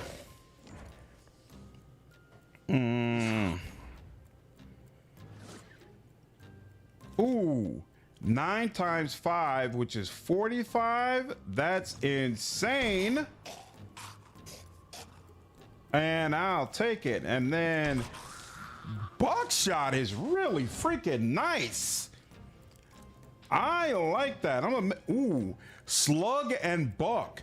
Deal 10 damage. Deal 4 damage to a random enemy 2 times. Wow. I like that quite a bit. Okay. And then, sure, that's just a regular upgrade. Okay. You triumphed over the highwayman, at least for now. The shadows are a bit dimmer and the air sweeter. The roads once more safe for travel. Theo, my wife and I, we own a travel business. In fact, when Halfway was mentioning that he hasn't been getting paid because of the government shutdown, my wife was here and she was like, let him know he should just use the travel business as a second stream of income. That's what we've been doing. And so, yeah, I've been to Mexico. I've been to Rome. I've been to Abu Dhabi. I've been to Dubai. I have been to the Bahamas. I've been to Punta Cana. I've been to a lot of different places. Yeah, having a travel business helps you to be able to travel wherever you want. So, in fact, for New Year's, we're supposed to be going to Cancun, now that I think about it. And the next major trip, I want to go to London. And then I'm trying to, me and some of my friends, I think we're going to try to do a guys trip and go to Ghana in Africa. So, yeah, I travel quite a bit. We both love to travel for sure. Remove 1 card. What do I have too much of? I feel like this is just a little bit too much of just regular attacks.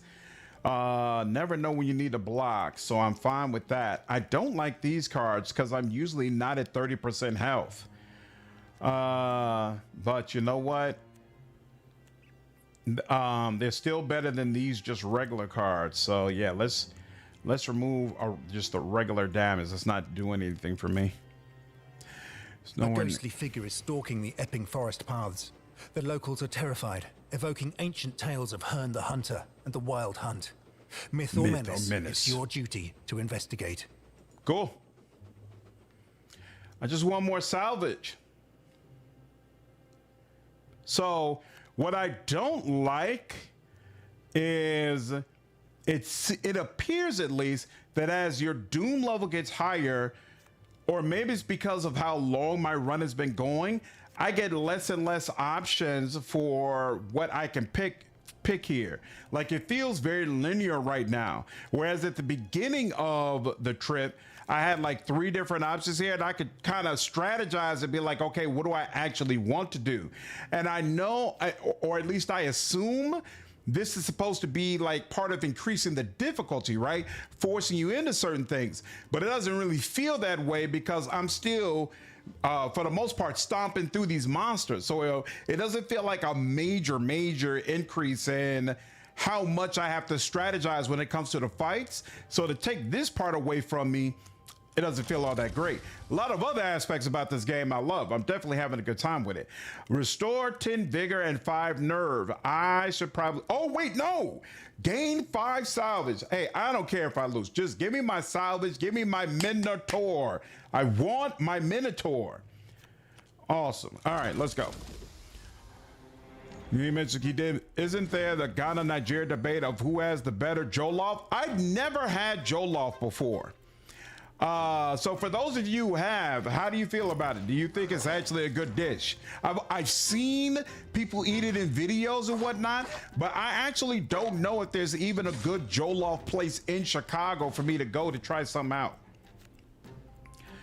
Oh wow. I'm probably about to lose because there's an awful lot of enemies here. Holy crap. Let's see.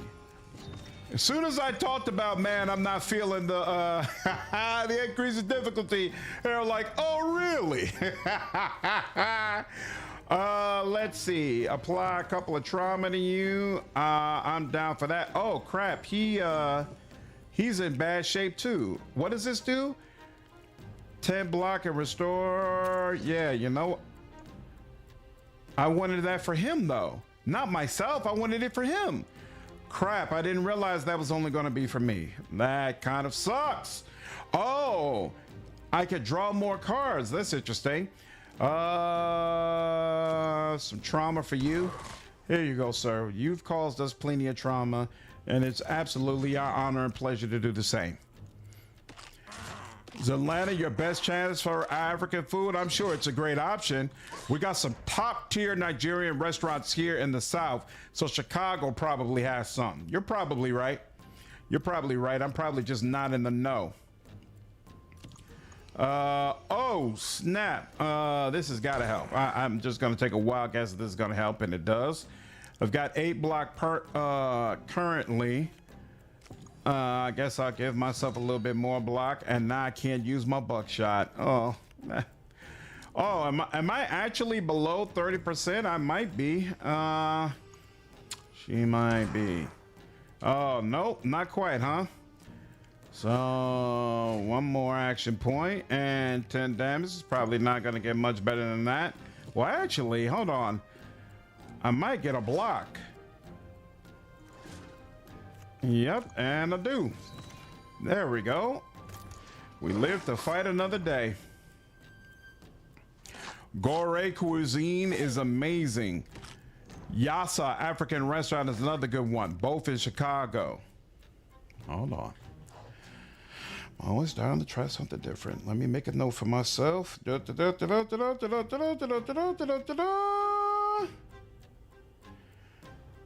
Hold on. Gore.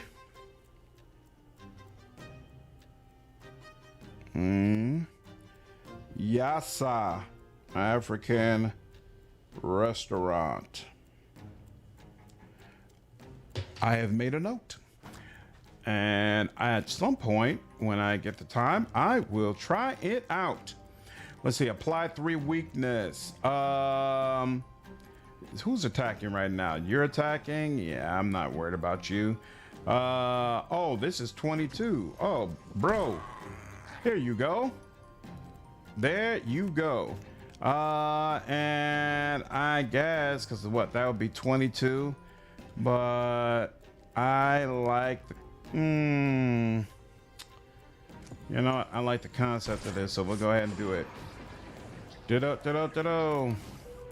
Somalian food is king of African food. What makes Somalian food better than Nigerian food?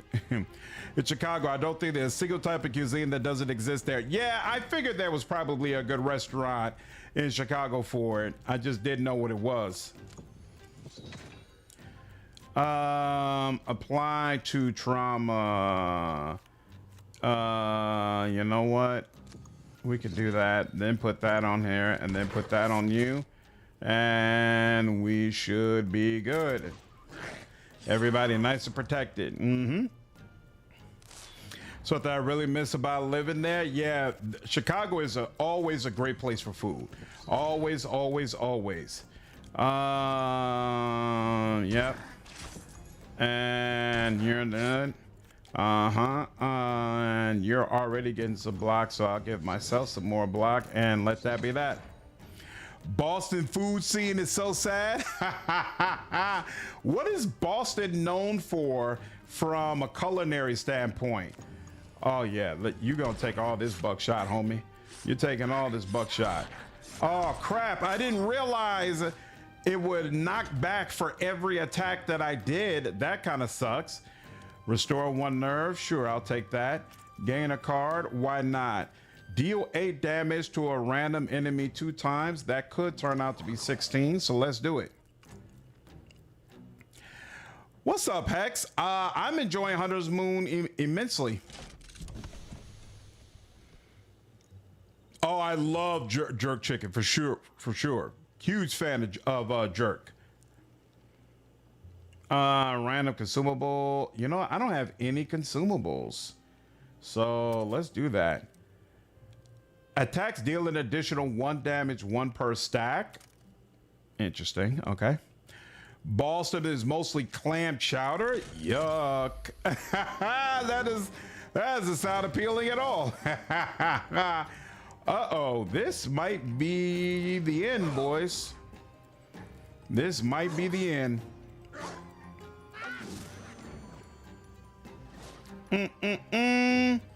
19. And even if I do that, oh, that's 10. Oh, that is 20. Okay, cool. That does help. You are at 39, 12 damage. Oh, I've got to be at the point where I'm doing double damage now. Yeah, there we go. And we'll deal some for you. There we go. And take that away. Weakness for all of you. That helps. Okay. Boston is seafood and Irish staples. So is Boston a good place for an Irish breakfast? Holy moly. They plan to absolutely obliterate me. 9 times 5 is 45. You've got 46. That's 3. And then, oh, but he's going to deal 5 to you. So he only needs 11. But I don't even have 11 available. Almost. I wanted to take more of you down with me. Let's see. If I do this. No, that's still not enough. So here. You. There we go. Yeah, that's. Couldn't do. Oh, you know what we can do though? Most of this is from you. Huh. I can apply double weakness to you. And yeah, this is it. I think they're about to kill me, unfortunately.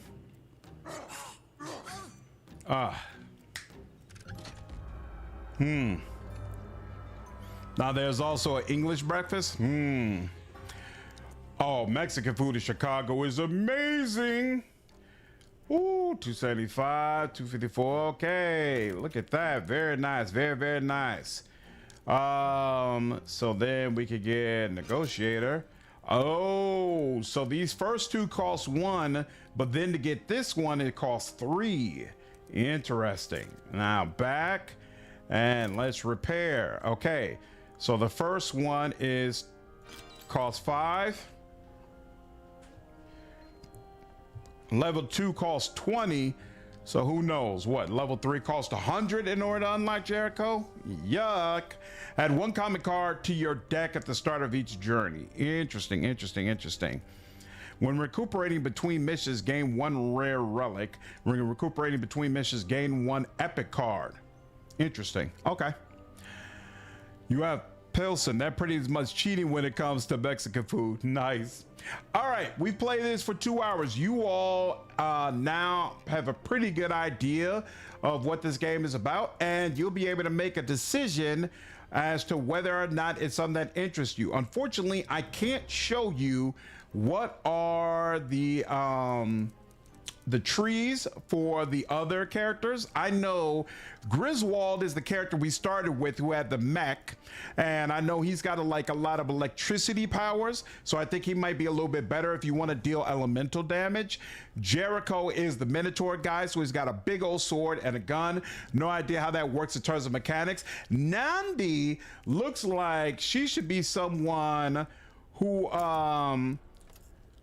has, in fact, do they tell in the description? Let's see it. The Griswold pilots a steam-powered armored augmented small stature accompanied by his automaton. Also, he's separate. I thought he was inside the automaton, but maybe not. This knows gadgets and traps, as well as more mundane tools like the shotgun and hammer, ready to be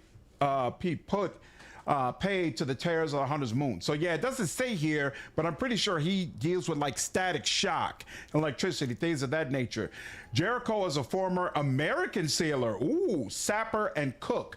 Thus, his expertise is with the cleaver. Though of a fearsome size, his Minotaur is quiet and gentle by nature, but when provoked, he is every bit as formidable as the freakish creatures cavorting beneath the hunter's moon. So yeah, nothing about what his skill tree is like, but I assume it's mostly melee based. And then Nande, versed in the arts of alchemy, Nande is no stranger to unnatural entities. Though still young and somewhat untested, her steady gaze speaks of hard experience, belying her years. Nande calls upon a wide range of tactics, including hexes and animal allies, to navigate the perils of the hunter's moon. That sounds very, very interesting. So yeah, once again, that gives you all an idea of what this is like. You all already know I'm usually not the type to play deck builder, so I probably won't do another stream of this, but I did definitely enjoy my time with it. And so if you enjoy deck builders, I recommend go ahead and give Hunter's Moon a try. Now let's go ahead and move forward. Greedfall 2 just received a massive new patch, and so I want to go ahead and play that for an hour to check it out and see what we have in store. The rumor is this will be the last major update that Greedfall 2 receives before it gets to 1.0, which is supposed to happen sometime in 2026. So we'll see. But I'm down that way all the time. The Ozarks is a real place. I never knew that. In these games, usually the one who can get crit chance and damage up are the best. Hopefully that's the Minotaur. The Minotaur is who I would like the best. Do you think Owlcat will ever make a game bigger than Wrath of the Righteous? Probably not, because they've actually decided that their games are bloated. And I kind of agree. I feel like the last act in Owlcat games feels kind of throwaway. And so they've already said when it comes to what is the next one that's coming out? Dark Heresy, and to a lesser degree Exodus. They're really focusing on trying to ensure that the last act is as purposeful as the rest of the game. We'll see what happens. Give me a second. I need to use the bathroom and get another drink, then we'll get it to Greedfall.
from another world, the doubt, the horror,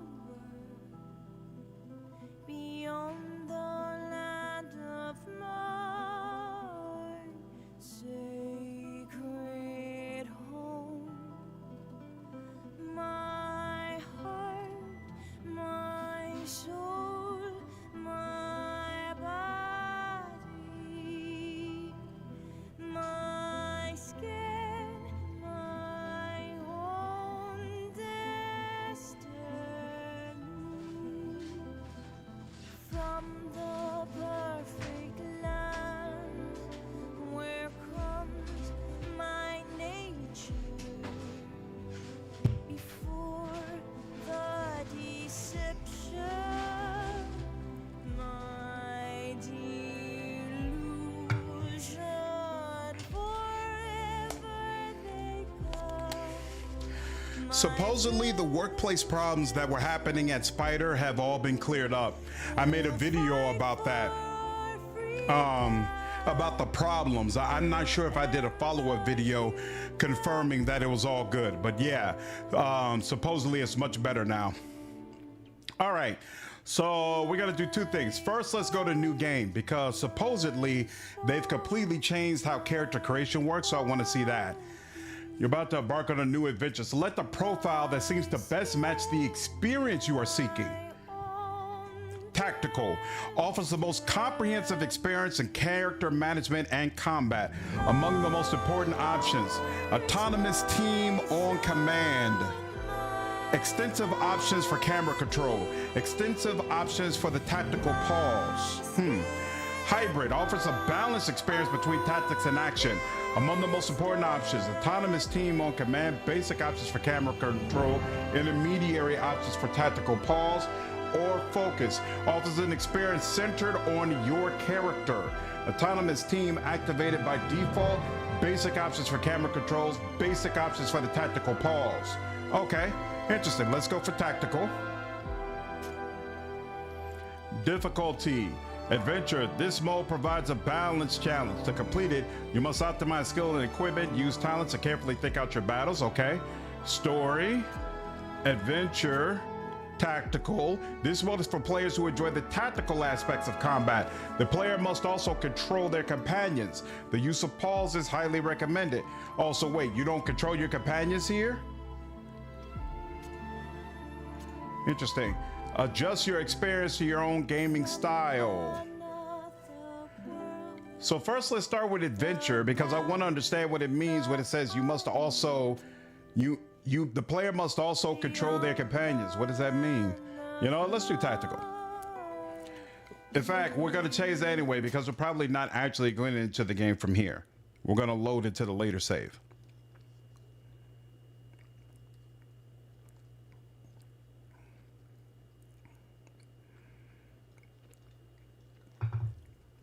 Yeah, The Witcher 4 is going to get a new trailer at the Game Awards? No. So this will be released on consoles or only PS5 and PC? What are you referring to, Hex? Greedfall or Hunter's Moon? Kind of wish that Mike was the big loud, but I'm the only one saying that, so I'll just use the volume booster. Hold on.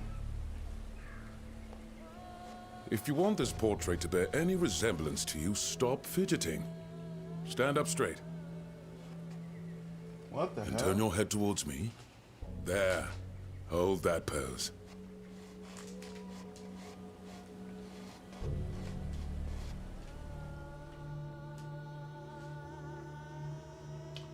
For some reason, my Steam Deck isn't working.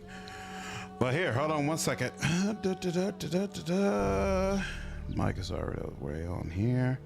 Where is this? Is it this one? Steam Deck.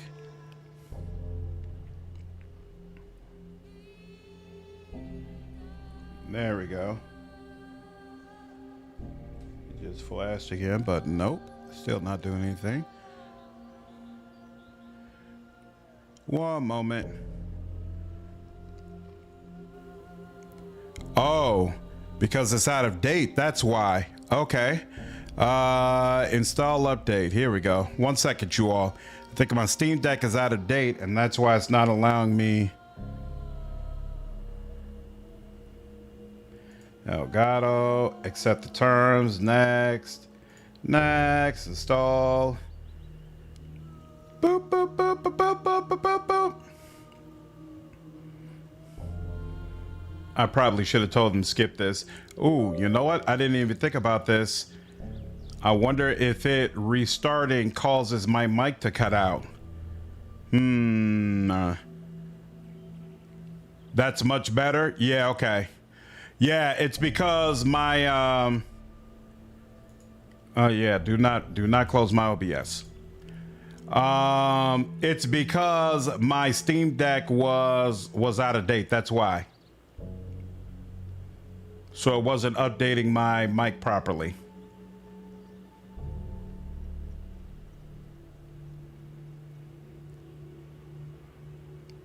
Come on. I just want this to be finished. Cool. All right. I'll reboot my computer later on. All right. And I still see my mic going back and forth. Cool.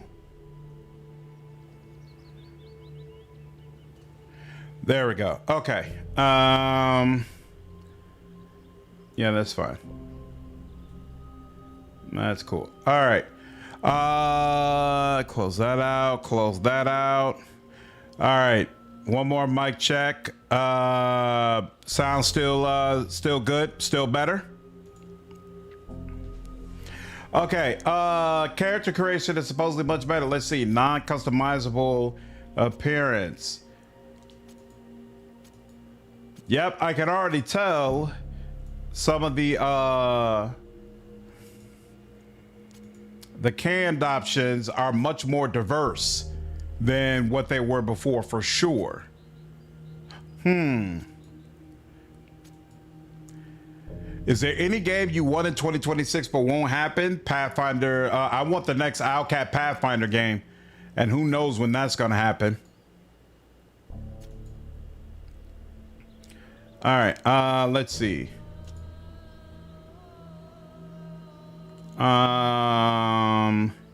Oh, so is this like a preset that you can work from? Let's see. Damn. This dude is blackety black. What the hairstyle's like. I'm not a fan of the hair. Here, hold on. What about the ones we hadn't got to yet, though? What's this like? Okay. What is that? No, it's a little too much.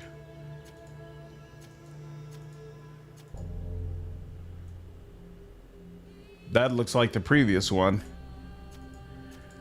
Yeah, the hairstyles are probably good for some characters, but it's not working for me. Pillars 3 announcement would be amazing. Just I would expect till 2030. Stop it.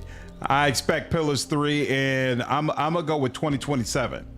Wrath of the Righteous was a gem. What's up, Nika? I don't think they will do better. It was the real Baldur's Gate 3 in my mind. I think Wrath of the Righteous is definitely going to be hard to top. Hello, Forkan. Okay. Brought you to Tir Fradi? No. Oh, okay. One male, one female. That's how it is. Okay, fine. Like that. Oh, interesting. You could choose what color it is. Huh.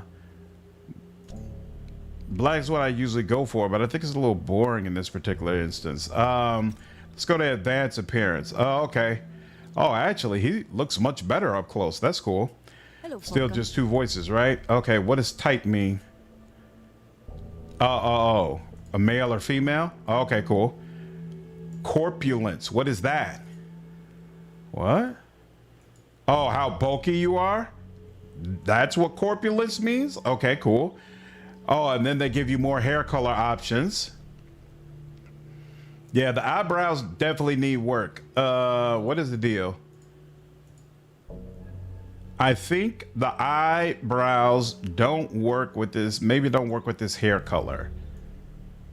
And now I have more hair color options anyway.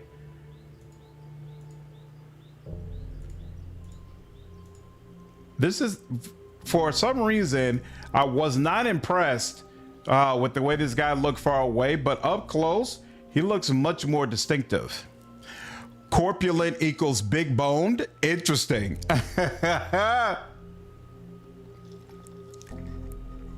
Greedfall 2 will be on console and PC. That's awesome.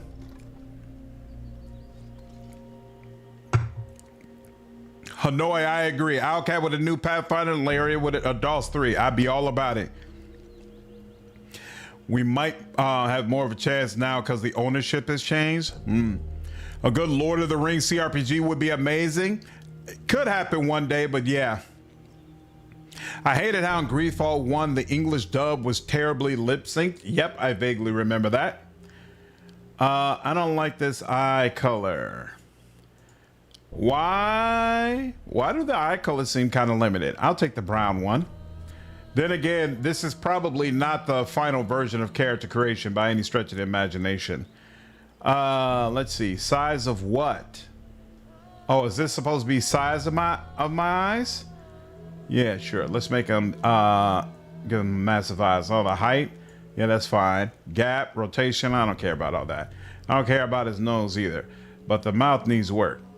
Yeah, there we go. That gives him a little bit more. Where are the cheeks? You need more cheeks. What is depth? No, that's fine. Height. What is shape? That's fine. Width. Yeah, give him a more full face. There we go. Some cheekbones with it. Maybe. Oh, here we go. Flat out cheeks. Yeah, that looks odd. That looks probably a little bit better. Chin. Can he have a chin that's like jutting out a little bit? Yeah, he's got a strong, give him a nice strong chin. Haha, that looks hilarious. That looks hilarious. I like his scars. He don't need no makeup, thank you. Okay, now skills. What is the deal with that? And before Total War, Lord of the Rings. Hey, nice. Why do they have so few eye colors? Probably because this is still early access. I assume in the full release they'll have more.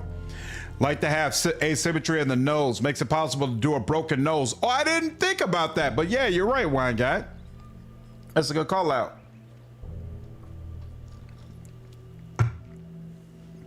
All right. Select the character profile. Protector, mobile melee fighter specialized in weapons, defense, and controlling the battlefield. Your starting weapon is a mountain puzzle. I have no idea what that means, but okay. Protector stance, increased magical deflection. Oh, so armor is supposedly changed, right?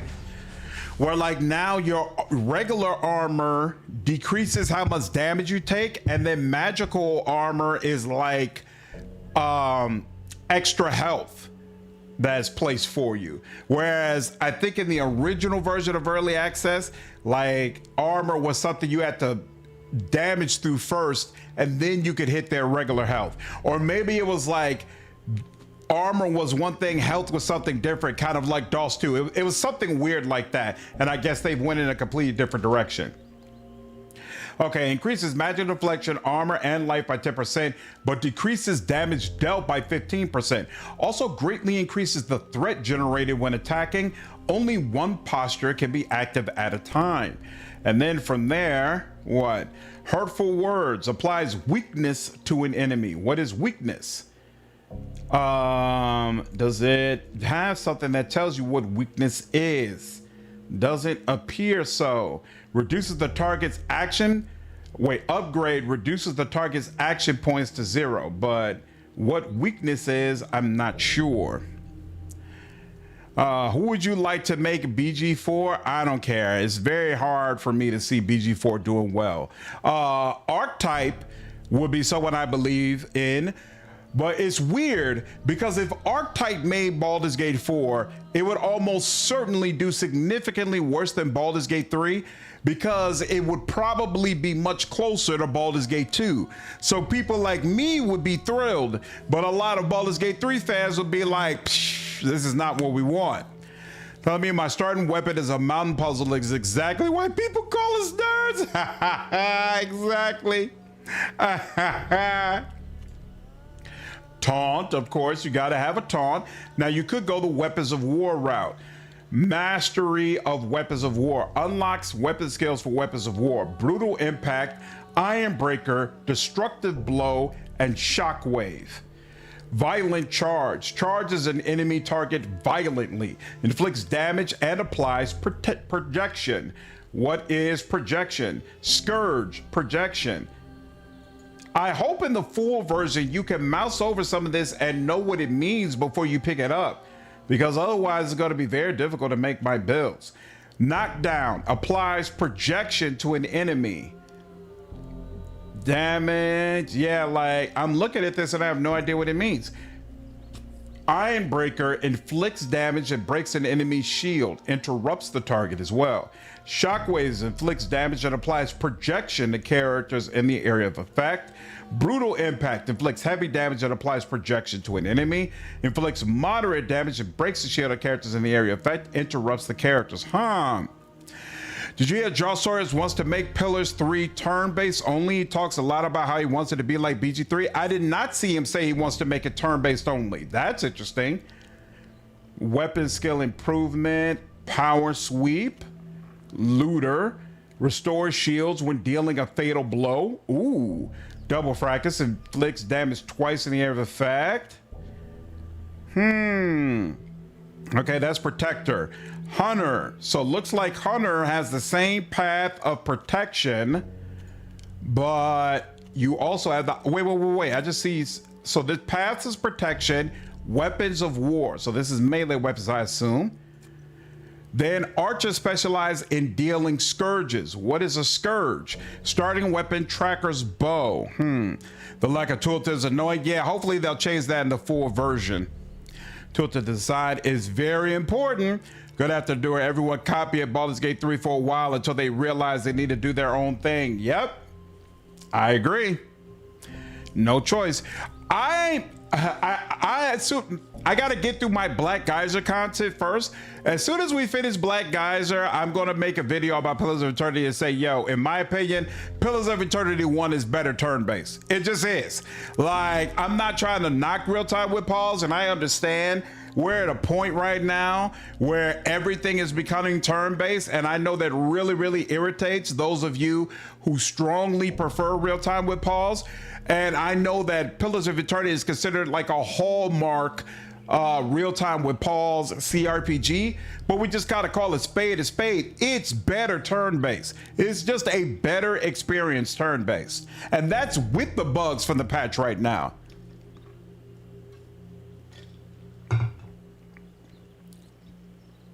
Why would an archer be a tanky taunter? That's an excellent question, Why Guys. An excellent question. A tanky taunter who takes decreased damage. That's so odd to me. Yeah, this is all about shields and armor and increasing your resistance. Consuming a life potion applies immunity, okay? And then the last two are not available. So yeah, this is flicks heavy damage, breaks shields, applies markings, coated arrow, poison or burn, so you get some elemental damage, unlocks potion case casting, which heals or applies a corresponding favor to an ally, increases resistance to poison and burn by 10%. This is double arrow marking, increases crit chance for bow skills used to engage in combat. That sounds important. Increases height damage bonus if you like being tactical. Improves the following skill: power shot. Okay, double arrow, coated arrow. Oh, power shot is what you get at the beginning. Okay, acrobatic shot ignores the damage suffered when jumping backwards and inflicts damage on an enemy. Okay, disabling shot to put someone in place. Increases basic attack damage inflicted upon a target with poison and burn by 5%. So this kind of all goes together then up that line, okay? Increases crit chance by 10% on a target with poison and burn. I'm probably gonna go that route. Interesting. All right, what else we got? Donegad. Sages specialize in versatile Tyrfredian magic. Starting weapon, apprentice bracelets, and it starts with the path of protection.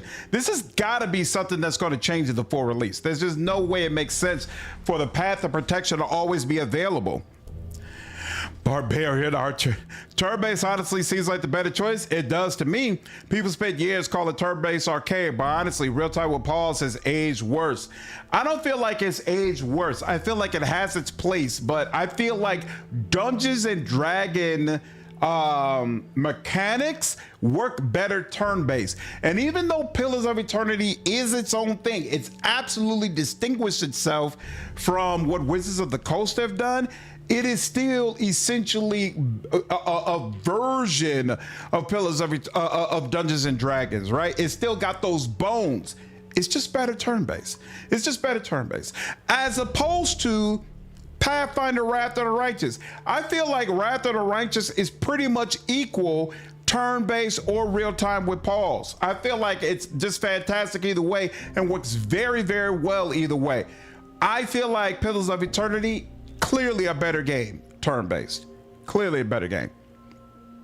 Yeah, that barb we made on stream was amazing. It was awesome. It was awesome. Every single mechanic, every single way to build your character, Pillars 1 turn-based is better. The Barbarian real time with pause is in turn-based, amazing. Yep. I might actually pay Pillars 1 when the turn-based gets released for console. I think they're going to do real time with pause. They need to add more RTS elements and lean into larger fights. Maybe so. We'll see. Bracelet Mastery, Breath of Life, and Toxic Bloom. And I can't tell what that actually means. Healing Wave. Okay, so you can heal. Bramble Shackles inflicts damage and applies immobilization. Ooh, so interesting tactics. You can inflict damage and apply poison. Heals 35% of the caster's allies' life. What is the difference? Heals 25% of the life for allies present in the area of effect, whereas I guess this one, oh, it's got a long range and it'll target one person, whereas I guess this is a circle. Okay, cool. So this is the guy to take if you want to be able to heal. Okay, that's interesting. I don't know what our companions do. I gotta look, I'm interested in seeing, oh, you can add toughness to them, which is going to make them harder to hit, I assume. Possessed, interesting. I'm looking forward to seeing what the different party members do, because that'll help me figure out my build. I'm probably going to want to be able to use guns, but we'll see. This class makes sense to be takey. It's a frontline healer. Yeah, that makes more sense. Unless you want to play it as a long range, apply elements type of character. Real time with pause for me allows you to be a lot more lazy than turn-based. Like in Wrath of the Righteous, you turn on real time with pause to deal with trash mobs and turn-based for bosses. I agree. What up, Joshua? How are you, man? I may play Pillars 1 again now that it's turn-based. On a side note, oh, you just beat Expedition 33. That's awesome, dude. I was happy with my ending with Verso. Great game. It was a great game. The endings are fantastic. Glad you're able to get through it, dude. Path of Protection seems more like the universal skills from Dragon Age Origins, but the universal skills apply to all types of different builds. Like no matter what build you took, you wanted some of those universal skills. Whereas with this, Path of Protection seems to appeal to a very, very specific play style. And so it's not nearly as effective. Yep, pleasure to see you in the chat, Joshua. Unlocks weapon skills for fencing weapons, sharp edge, saber, double thrust. Okay, so this is more like a duelist type character. Charges an enemy and inflicts heavy damage. Inflicts damage that ignores an enemy's damage reduction. Okay, so you're a duelist type character. Okay, cool. Wild Fighter. Hey, look at that. Paths of Destruction. Okay, increases damage dealt by 10% and crit chance by 10%, but increases damage received by 15%. So yeah, this absolutely works. Oh wait, oh that's interesting. Look, so now we've gone back to weapons of war. So before it was Protector with weapons of war. Now it's Destruction with weapons of war. So It's like there are different profiles that mix and match different paths together. So you're only going to have access to 2 paths, but they probably got mix and matching for all of them. That's very interesting. The only thing that concerns me is where's the path for guns? I assume like guns were a big part of Greedfall 1. I assume we can have a gun build in the second game. Yeah, I guess they're class groupings.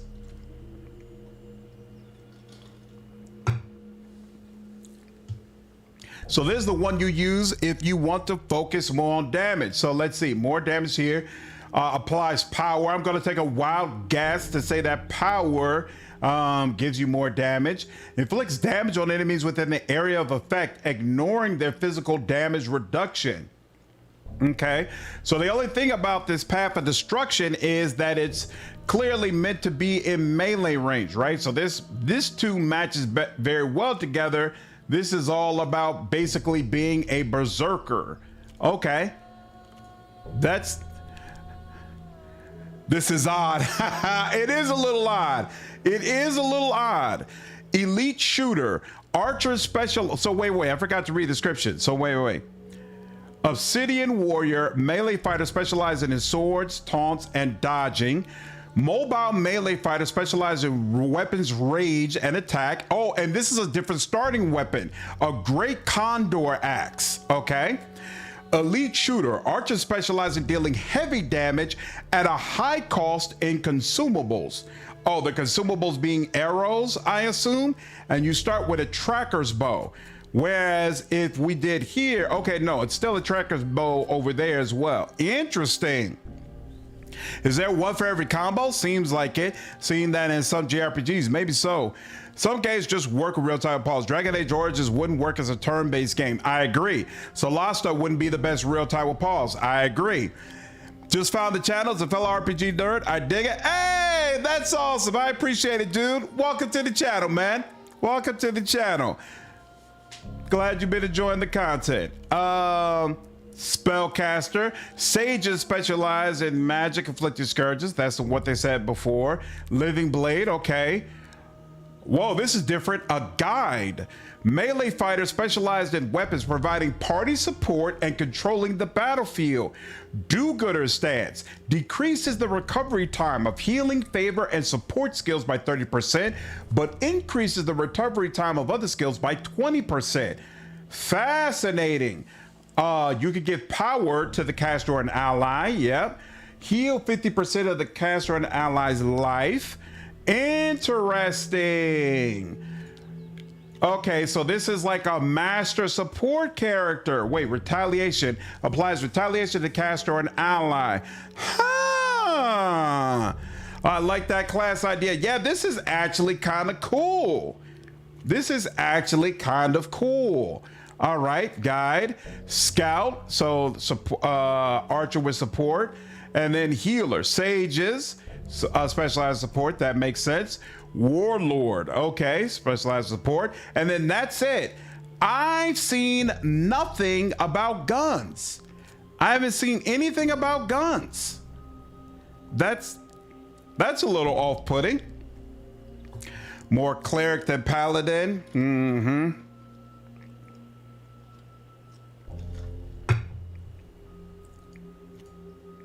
Yeah, this is very interesting. Very, very, very interesting. All right. So let's just go ahead and choose this. Skills, attributes. All right. The guide focused primarily on focus, then on strength, and finally on endurance. Attributes reflect the character's physical and mental skills. Strength, agility, awareness, and willpower attributes are linked to the use of different weapons and provide bonuses when using them. Constitution and concentration are useful for all profiles because they provide bonuses to life and action points respectively, which are necessary for the use of all skills. Feel like this system leaves a lot of dead combos. What do you mean, Quintek? Yeah, some of the combos won't work super well. Oh, that's possible. That's possible. Bows don't seem to work with any of them. Good question. We'll probably get a way to make our own loadout. Yeah, I hope they're going to refine this more, because I do agree. It doesn't seem like any of this combines well with bows, except maybe support. But if you want to go like an all damage range character, it doesn't seem like they provided any good options, but we'll see. Maybe in the long run it won't feel that way. Okay, so we've got strength, bound equipment, one-handed mace or one-handed axe, two-handed increases damage inflicted by bound equipment by 3% per level, increases crit damage per level, increases resistance to weakness, increases affinity to power. What does that mean, affinity to power? That's interesting. By 2%. I can guess what resistance means, but what does affinity mean? Can you randomly just get power? Or maybe if a person places power on you, it's going to be a more powerful version because you have an affinity for it? Or is it possible that a buff can fail if they attempt to put it on you, and your affinity for that buff helps decide whether or not it'll be effective? They have got to add tooltips. They have absolutely got to add tooltips to these menus. If you pick bow, will that transition into a gun build also, I wonder? We're going to find out shortly. I'm actually not starting a new game. They gave us saves that are much later in the game. So I'm going to load up one of those much later saves, and then we're going to be able to look at the different character builds. I'm pretty sure we get a party member who specializes in guns, and we can look at that character's build to get an idea of maybe what they're going for in full release. We'll see though.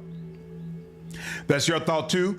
It's a good starting point to brainstorm. It needs to be reworked. See, part of my fear though is, remember, you're starting as a person who's on the island, right? There are no guns on the island, or at least your tribe doesn't specialize in guns. So on some level, it makes sense that they wouldn't allow you to have a build that works with guns because your tribe wouldn't know anything about them. So my question is though, will we be able to get access to a gun tree later on? And can we respec into that? Or how's all that going to work? Or I hope it's not a situation where you don't know about guns, and if you want to have gun use in your party, well, then you've got to get a party member who uses it, and that's it, because that would really suck. Again, guns were what I liked about Greedfall 1 the most. Is this multiplayer? I don't think so, Brian, but I'm not actually sure. What up, Zach? How are you, dude? All right. So that's so strength helps with damage with bound equipment, but it doesn't help with, I don't see anything about bows. So let's see, bound equipment, sword or saber, dagger or knives. Damage inflicted, also agility increases dodge chance, cool. Resistance to immobilization, that makes sense, and burn, okay. Infinity to intangibility. What the heck does that mean? Perception, rifle or bow, and pistols. Okay, so the same thing that you use to make yourself great with bows counts for rifles, and it's listed here, so I assume they're going to let us use rifle and bows. Now let me look at something else real quick. Hold on, so there's guide, scout. So let's see, inflict heavy damage and break an enemy shield. Required bow. Required bow. Okay, so yeah, this is definitely, and in fact it says bows at the top, so it doesn't appear that any of this actually applies to pistols, but let's see. Okay, so the scout focuses primarily on focus. Why? What's so great about focus? Then on perception, and finally on endurance. Attributes reflect the character's physical and mental skills, blah blah blah blah blah. Okay. Oh, you agree with guns not being part of your background? Yeah, as long as we can get to the point that we can have them. So you also got low agility. Oh, I guess it makes sense that agility is not something we need. So damage inflicted, crit chance, resistance to markings, affinity to retaliation. Oh, So retaliation is probably you hit me, so I hit you, right? So maybe affinity is the percentage chance that this will happen. All right. If I have a higher affinity, there's a greater chance that I'm just automatically going to strike out at you. But what is power then? All right. Focus for your spells. We'll see. But I'm an archer, so that still seems odd. So will is really important if you're a magic user. It's going to increase that. Oh, look. The will increases bound equipment by 5% per level, whereas we only get a 3% increase per level. Interesting. Resistance to being possessed. Ooh, that's possible. Yikes. Resistance to being cursed and affinity to power. Endurance increases the maximum 40 by life per level. What? Increases the maximum health, I guess, by life per what? None of that makes sense to me, but okay. Resistance to poison, bleeding, and corrosion, and an affinity to toughness. Okay, cool. Finally, focus. Oh, focus gives you more action points. Gives you more action points so you can pump out more damage. That's why there's a big focus on focus. Got you. This is the support bow user. Oh, it is. Here, hold on. Let's go. Where's the destruction bow user? There we go. Elite shooter. Here we are. Elite shooter focuses. Oh, elite shooter focuses primarily on perception, then focus. Less endurance too. Took more strength. Why? Why did you take more strength? Oh, you get more crit damage if you have more strength. That's interesting. Okay. Yeah, very badly written. Very badly written. I don't understand what it does to do it at all. But focus increases action points by 1 every 3 levels. So basically we're going to get 2 extra action points because we have a 7 in focus, reduces skills recovery time by 2% per level, so that's 14%, and increases affinity to rage by 2% per level. Do you want more rage as an archer? Does that mean I'm not going to be able to control myself? And why does becoming more focused make me more rageful? That's kind of weird. What up, Thor? How are you, man? Good to see you, dude. Okay, but this is definitely all much more involved and fleshed out than what we got when the game first came out into early access. So definitely happy about that. Are you serious? They're not gonna let me just exit out of this? It appears not. Appears I can't just you will not be I guess? Here, I guess I'm gonna have to just manually quit Why Have out. you been drawing all these Skip. Oh, Riaidam Avaragavati. There we go. Leave. I should go. Okay. Now, load. And I believe Olima is the one. What is this? Oh, I think that's the one that I played myself. Olima military. What? Why does it look like this? Why? Here, hold on. Back to main menu. Confirm. A lot of the screenshots show 4 trees on the character sheets. So maybe you unlock a gun tree? Possible. That'd be interesting. They need to add... Oh, here, you know what? Nope, that's not helping either. All of these saves say 2024. Wait, here we... Yeah, except this one that I just did.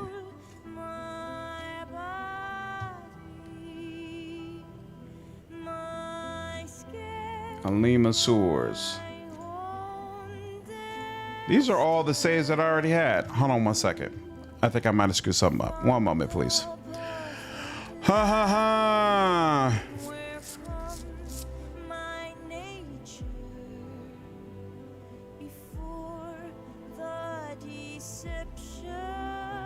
Oh.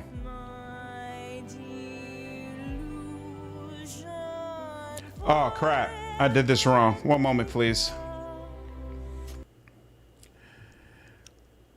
There's apparently a special way that you're supposed to get the saves that are needed, and I didn't do that. One moment. One moment. Pardon me, my bad. I'm like, wait a minute. None of these are new. Hey, none of this new. See, user. And they say documents. And that is, there's, oh, here, is this it? What? I'm confused. Where is this? Go to your Greedfall 2. Here we go. There we go. There we go. There we go. And paste those in. There we are. Now that's pasted in. And now let's spin this up again. I had one job to do. Couldn't even get that right. Man, oh man, oh man. This game already seems much more interesting than the first one. I agree. This game has got a lot of interesting things going on. Definitely looking forward to playing the full version of it. There's a FAQ in the Steam forums for the save files. Nice. Hopefully this, the change I did work. Are you not allowed to distribute points to attributes the way you want when making a character? You are, Thor, but they gave me a save file that's much further along in the game, so I'm not starting up a new game. I'm actually going to use that save file. So let's see if this worked. Now load. Here we go. I see more 2025. There we go. There we go. Now, Alima military zone. I'm pretty sure that's what I'm supposed to use. And we will load and confirm.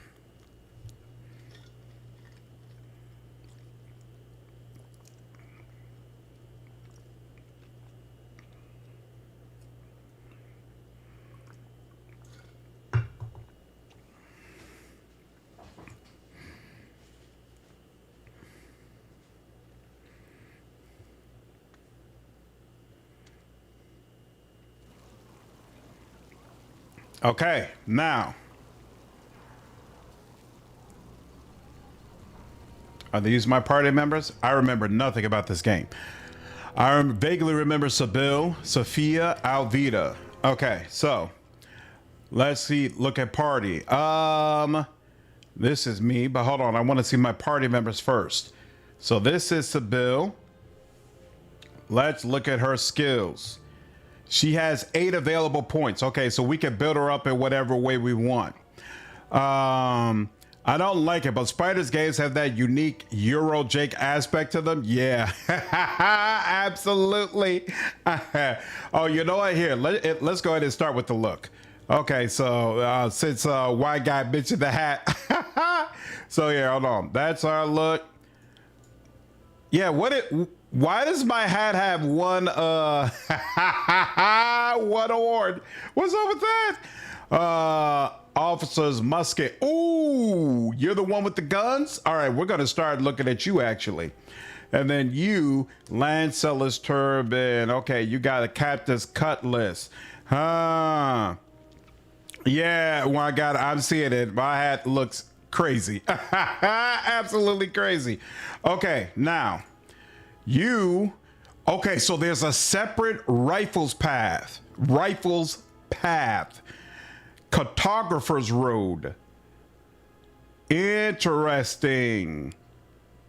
And then Sophia's path.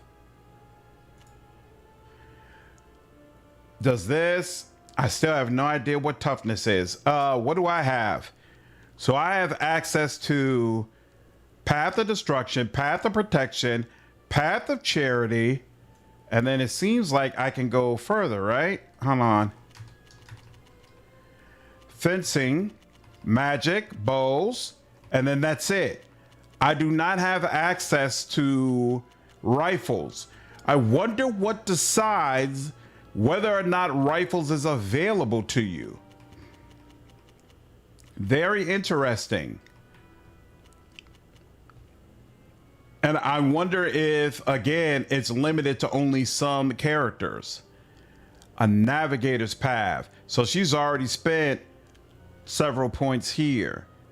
Okay, here, let's go through this one by one. Is there a codex or anything for all the terms? This is an excellent question.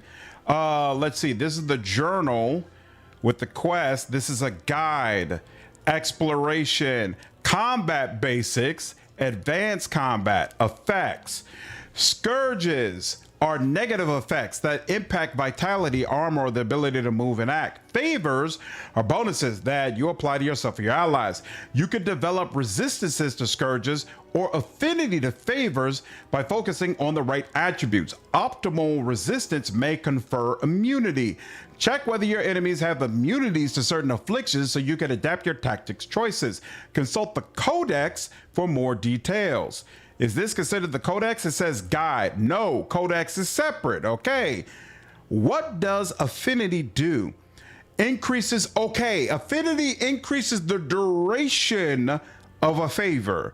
That's interesting. Thank you, Quintac. This is exactly what I needed. All right. All right. All right.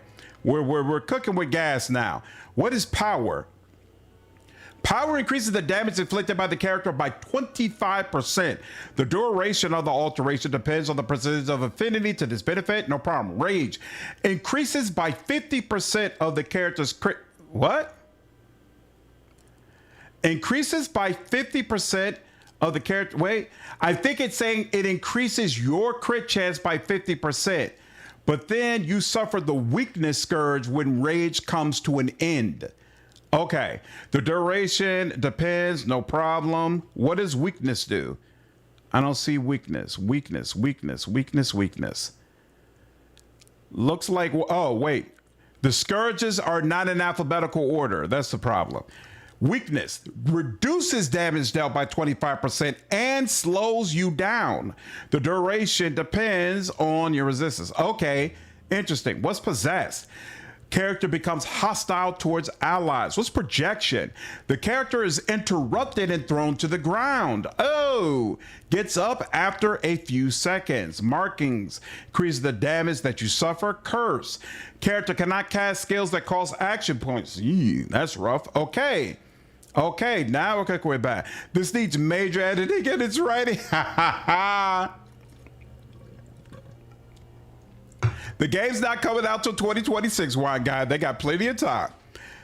Stay says, character is frozen. There's a lot to this. Yeah, this is definitely more involved than the first game. Toughness reduces the damage you take by 25%. Retaliation returns 20% of damage taken to the attacker. Immortality, cannot die and its health points cannot fall below 1. Immunity is immune to all scourges. Intangibility increases by 20% of the character's dodge chance. So I think it's supposed to say increases your dodge chance by 20%. Okay. Interesting. Oh, you can regenerate action points. The regeneration of action points is defined by the total weight of equipment worn by a character. The more encumbered the character is, the longer it takes to fill the action points gauge, and vice versa. Back damage. Percentage of extra damage inflicted when attacking the target from behind. Only works with melee weapons, but can be combined with crit damage. Okay.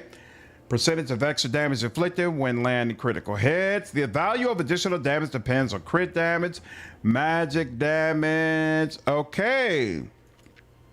Magical deflection, amount of physical damage and magic damage that a character can absorb before suffering damage to their life. Regenerates outside of combat. The physical damage reduction applies to magic damage received, symbolized by the shield icon.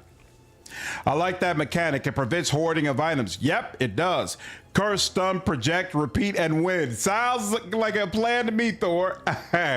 Sounds like a plan to me. Okay, so I have red spear bracelets. It doesn't look like I have on red spear bracelets, but okay. And these give me more magic damage, and they give me crit chance and crit damage, and along +1 will. My hat gives me resistance to poison along with armor and magical deflection. I got a missionary medal, crit chance, resistance to curse, magical deflection, nothing in my necklace, my cloak slot, a gift from the elders, +1 craftsmanship. What in the hell? Why? +1 to alchemy, +1 survival, +1 to alchemy and survival, +1 to stealth and mechanisms, +1 to craftsmanship. I guess we'll go with alchemy and diplomacy. Sure, why not? Now, hunter's cloth, fingerless gloves, armor, magical deflection, crit chance, poison. And then these greaves just provide more armor. Okay, now. So wait, I need to know the rest of you before I can know myself. So here, you could deal with rifles. That's exactly what I'm going to have you dealing with. But I'm curious. Reinforcement applies power to the caster or first aid. I could end up being the first aid person. This is posture improvement. Okay, what is Sophia's pass? She can give herself toughness. Oh, it's a circle. Toughness to herself and her allies. Applies markings to an enemy. Crit chance by 5. Increase the duration of all active favors. Wisdom of the elder. That's interesting that she's like a triad type character, but she apparently knows how to use guns. Okay. This is not yet available. All right. Piercing shot. Inflicts heavy damage and breaks an enemy's shield. I like it. I don't understand. How do I select it? Wait, what?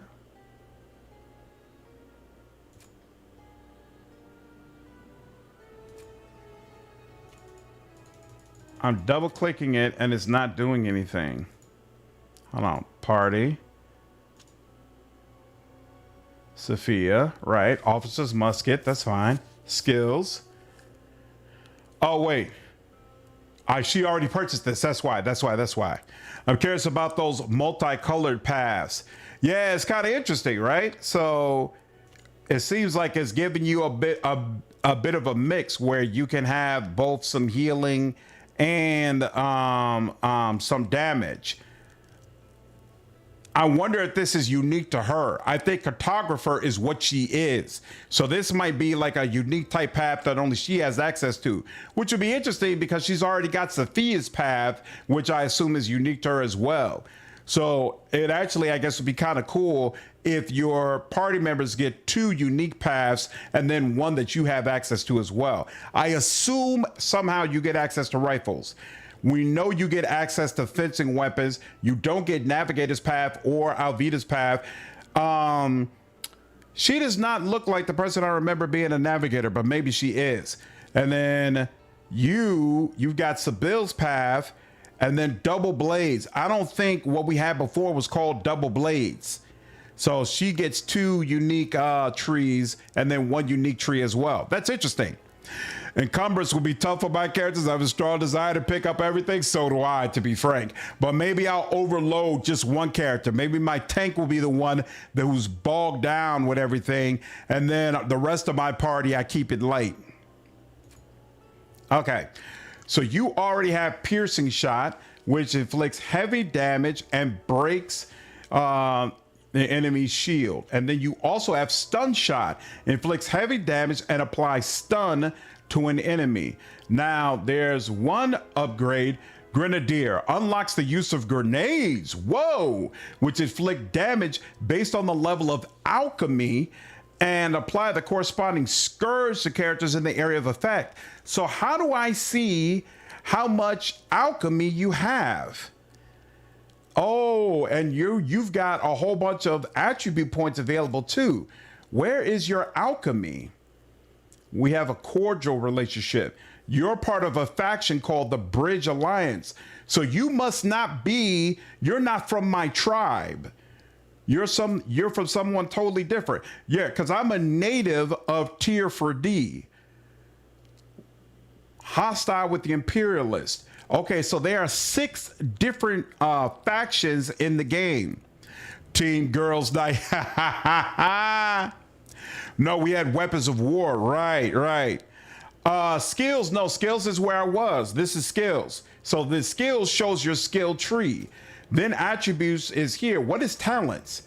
Okay, so talents is where we see. So let's see. For her, what are, oh crap, wait. Am I the only one who gets talents?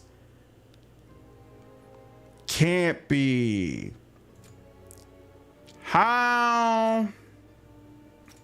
Attributes. Stats. So I'm the only one who gets to focus on something like alchemy. I don't like that. What's up, Pharaoh? Appreciate you following me over on Twitch. I don't like that. +1 of Alvita. What? +1 of Alvita for a nice relationship of more. Yeah, some of the wording is definitely off. You can't deal with her talents, but a relationship had increases to alchemy. What? What do you mean? Oh, so wait, cordial relationship bonus, alchemy +1, friendly relationship bonus, alchemy +1. But that wouldn't apply to her, right? That's going to apply to me. So why are you, but the thing is, this skill tree, again, is probably something we could get access to. So if I was playing a different type of character, then I could easily create the type of character where I'm building up alchemy and this would apply to me. That's probably what it is. Because it's not going to do anything for her, right? Because she doesn't have a rank in alchemy. They inflict damage based on the level of alchemy and apply the corresponding scourge that carries an area of effect. I don't like that. I don't like giving my party members skills that essentially are automatically useless to them because they cannot build up what it's supposed to be based on. But hopefully this is something they'll see and refine. Pharaoh's me. Realized I wasn't sub over here. So I dropped you the prime. Oh, thank you, Quintek. I appreciate it. I think you just followed, though. I don't think you dropped the prime membership, but I appreciate the follow. I wonder if talents are not a character and just... Oh! Hold on. That's interesting. If it's considered to be like a party-wide buff? Huh. And what is her name again? She's Sophia.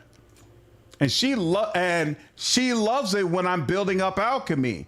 Maybe that's why. So what does alchemy do? Enables crafting of various alchemical mixtures like explosives that can break through walls or harm your enemies. I mean, I like the idea of that. Why not? Why can't I just, what's the problem? Oh, here we go. 1, 2. 10% +1 of Cloak of the Empire, +1 of Sophia for a nice relation. Oh, okay, so I've already got 2 points in it. Interesting. And then Sibyl, she's got some from her as well. Allows you to forge and strengthen weapons and armor. I kind of want that as well. So here, hold on. So now, wait, but this doesn't count as maxed out. Why does it, what's the point of having these 2 extra points if it doesn't count as maxed out?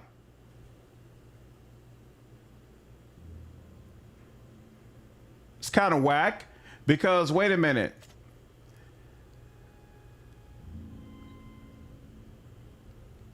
I get it now. You had 2 points because of your relationships. Yeah, but now I've got it to the max and I feel like it should count for these because otherwise, because the point of increasing, the point of putting a point into the talent is so that you can unlock the tier. If having these extra points doesn't unlock the tier, it doesn't seem very purposeful. That's either a bug or bad design. I'm going to go with it's a bug, and in the full game, it's not going to work that way. Maybe alchemy is in there. Maybe here. Let's see what happens when I confirm. When I confirm, yeah, it still only considers the first 4 to be unlocked. I don't think it will even let me. So it would let you put more points into it. which to me it doesn't make sense. Kind of goofy. Let's see. Unlocks new recipes. Mechanisms. Oh, wait. Oh, so you can craft traps. Allows you to pick locks, disarm traps, and craft them. Oh, crap. And you also got diplomacy. Okay. I think this system is really cool, but I can already tell this is going to be a pain for me, because I definitely prefer the D&D type games where I can have like 4 or 5 people on my party and they all have specific skills that they're leveling up. So I want a party where I'm diplomatic, then I've got my lockpicking party member, and then I got the party member that I use for, you know, alchemy, and then I got the party member that I use for crafting things. That's clearly not going to be this game, right? You're going to have to choose 1 or 2 things that you're really skilled in and then let that go. I like the idea behind that, but it needs to be better. That's some bugginess. Yeah, they got time. Pharaoh, appreciate you using your Prime subscription over on Twitch, dude. Notification probably overlap. Nope, no problem. Thank you, man. You having a profitable time making explainer videos? I'm looking forward to it. I'm absolutely looking forward to it. Okay. All right, so it looks like I already got a rank 2 in diplomacy. Increases the chance of successful skill rolls. Attempts at bribery cost you less money. Increases the chance of successful skill rolls. Slightly reduce the purchase cost of items from all merchants. I kind of want to look at craftsmanship some, because that just got added to the game. So we're going to save there. They just added crafting to the game. Okay, so now, since we've decided to take that, let's go back to skills. I'm going to go ahead and take Grenadier. Yep. Because I like that. And then increases height damage bonus by 10%. I like that too. Now, what are you? Inflicts heavy damage on an enemy with an additional 40% crit chance. Whoa, that's crazy. Unlocks the use of traps, which inflict damage based on the level of mechanisms and apply the corresponding scourge when a character steps on them. I've never been into that. I just don't have the patience to wait and hope that an enemy steps into a trap. But then again, you know, with this game, in Origins, it could actually be effective. Like, you could shoot at an ogre and then let it walk forward and, you know, kill itself. So maybe that'll work that way here too. Thanks, Grin. I'm glad you've been enjoying them, man. It definitely seems like I'm going to be making some content for this game. Yeah, I agree. I like different party members and me having different skills, talents, rather than focus on a few. That's my personal preference, but we'll see how this works out here. We'll see how it works out. Let's see. So you can apply power to yourself, right? Which would give you a 25% bonus. I think I'm going to make myself the healer / buffer. And I'll let other people focus on other stuff. Oh, so this can apply toughness to everybody. I'm straight on that. A more crit chance wouldn't be bad. The duration of all active favors, that's interesting. Applies power to the caster and allies. Is that automatic? Applies power to the caster and allies if life is above 50%. It doesn't say anything about casting it or range or anything like that. I think that's just automatic. Increases life. Applies weakness to an enemy. Hurtful words. So how much does it take? Can I just choose that? Wait. Oh. So wait, I don't have to take what's down here in order to take what's up here. So wait. Whoops, I'm sorry. Here we go, skills. I didn't realize that. Okay, so these are all sections. So I guess this is the section you start at. And then what? Level 20 now, so we've unlocked this section. Or maybe level 15, you unlock this next section. And then up here, you unlock the very last section. That's interesting. And unlocking tiers in that staggered manner also forces the player to put points into multiple trees. Ha ha. Trap mechanics always suck unless the game is hard enough to justify it. Exactly. Traps has never worked for me in any game. This is the way I feel, y'all. This is the way I feel. I like that upgrade to that power ability. Yeah, me too. I think Wisdom of the Elder 2 is an upgrade to Wisdom of the Elder 1. Applies power to the caster and allies. Oh! So now my circle, for 3 action points, I can apply toughness and power. So it apply. Oh! But you know what? That's still worth it. I still find. Oh! And wait. Point spent 1 out of 3. So wait a minute though. It's not allowing me. It's saying that this is already spent. So yeah, I have Wisdom of the Elder 1 and I have Wisdom of the Elder 2. Nice. Okay. Or maybe did it automatically spend that point when I got this? Maybe. I don't know. But either way, it's worth it. Well, the explosives engineering build in Outworlds 2 is great now that bomb armor is fixed. Nice. That's just walking over mines to eat them. Not really a trap build. Exactly. It's not the same. Not the same. Increases life by 5%, increases all resistance. Yeah, I think it's all connected to this original option. That's interesting. Now you could apply weakness. Okay, and they don't know how this path maxes out. Now I could get more crit chance and I could increase the duration, but no, I'm straight on that. I don't have to worry about power because I'm getting power from this anyway. What is this? Oh, I could manually apply stun. Oh, but that's range melee. So I'm good on that. Kills the enemy when they fall under 5% of their life. Ineffective against certain enemies. Yeah, this needs refinement. This doesn't match well with the rifles build that she clearly should be going for. So I'm going to focus on guns. What is this? Improves piercing shot. So piercing shot we already have. Improves the following skill. Reduces by 1 the cost in action points or reduces recovery time by 50%. And then we have this. Okay, so here. And here. I'm gonna say reduce the recovery time. Yep. Confirm that. Okay. And then hemorrhagic shock. Deals damage twice and applies bleeding to an enemy on the second hit. Ooh. And an upgrade 100% of. Wait. I just realized. So that goes either way. This doesn't have an upgrade. This has an upgrade. Applies power to the caster if precision shot is a critical hit. This also has an upgrade. Breaks the target shields. Right, so you can use 1 skill point to unlock the enhancement. Huh. Okay, wait, and this has an upgrade, it looks like. Oh, okay, no, those are just edges. It doesn't actually let you fill them out. Okay, so not only are there these skills, but they're like upgrades to the skills. That's pretty freaking cool. Inflicts damage and interrupts characters in the area of effect. Ignores the damage sustained during a backward roll. They've mentioned the roll before. I don't know what that means.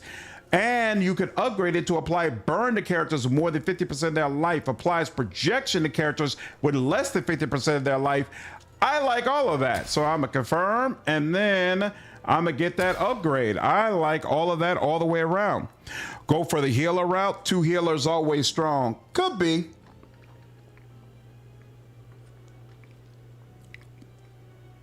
Could be.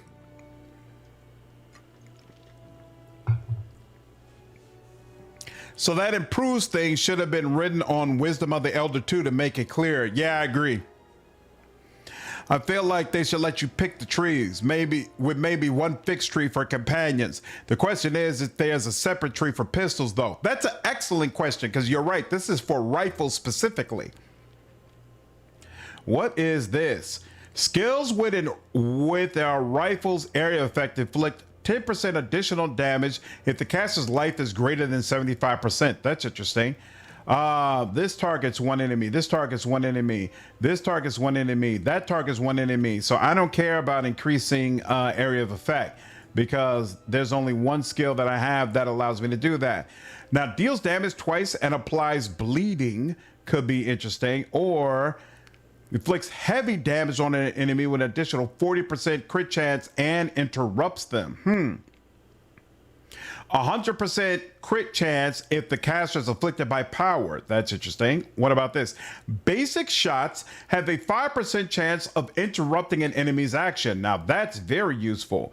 This is mechanisms. Restores 1 action point when landing a critical hit. Oh, I like that. It is way too easy for me to get out of that menu. Come on now. I like that. Applies power to the caster if precision shot is a critical hit. Yeah, I think I'm gonna go for you. Confirm. Then I'm gonna go for you. Confirm. And then from there, oh, I said I wanted this one too. All right, and that's done. Nice. Seems like every weapon type has their own tree. I agree. Seems like it. You've got 5 endurance, 12 perception. We need some more focus going on here, right? Every 3 levels. So that means at level 9, you would get more. And then more damage, right? I feel like we should probably go ahead and take some more points there too. Here. More focus, and then does this? Yeah, here. We're gonna get this up to 10. And then yeah. And then we could take this up to 15, but no, we'll take that. And then 14, and then confirm. We'll let that ride. All right, cool. Now, equipment. Okay. So you are currently using an officer's musket, 20 physical damage. No. More physical damage, less crit damage, half shield, break chance. This does more physical, inexpensive blunderbuss, slow. This is rare. This musket was originally, this blunderbuss with a flared barrel is particularly popular with marksmen whose accuracy is less than ideal. As opposed to a musket, which is going to be much more targeted. Yeah, this is going to force her to get up close, and we probably don't want her up close. Okay, so yeah, we're good with that. And then, okay, so there's a lot of different hats for her. Oh, that's cool. They left this in your inventory so you could get an idea of some of the different options. That's actually kind of nice. And yeah, I'm liking some of these, to be honest with you. This is working for me. Got the Assassin's Creed thing going on. 100% crit chance to restore action on hit. I feel like there's going to be some nice synergy in what we're able to do for sure. Okay, we're going to stick with this, but that's a nice selection. Wait a minute, why is it still got... Nice. Yeah, there's some nice options here for sure. I like the filling in of the ring around the stats. Just a nice simple design. I hope in the full version they have like different art for this necklace instead of it just being the same thing all the time.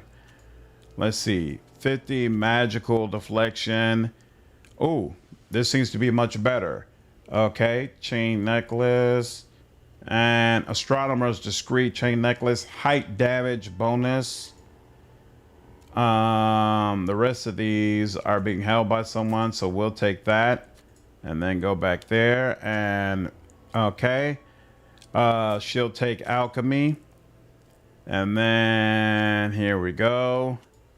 Okay, so the braces, looks like the braces do change. Ooh, wow, yeah, they definitely change the way they look. Yo, it's gonna be fun putting together different looks and builds for these characters. I can already see that.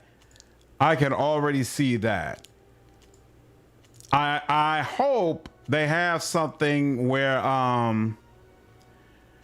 we'll be able to say, hey, I want this look, but I want the stats from something else. I always appreciate that in games. I think that would be really cool. So let's see that. This they really should have done a sale or free weekend to go along with this update. I think they're not expecting a whole lot of traffic to the game right now, and they're just planning to go ham for full release. Yeah, this is really detailed. Yep, I agree. Ooh, I like that. Look at that. That's super cool. Oh, look at that. Dude. That's awesome. Wow.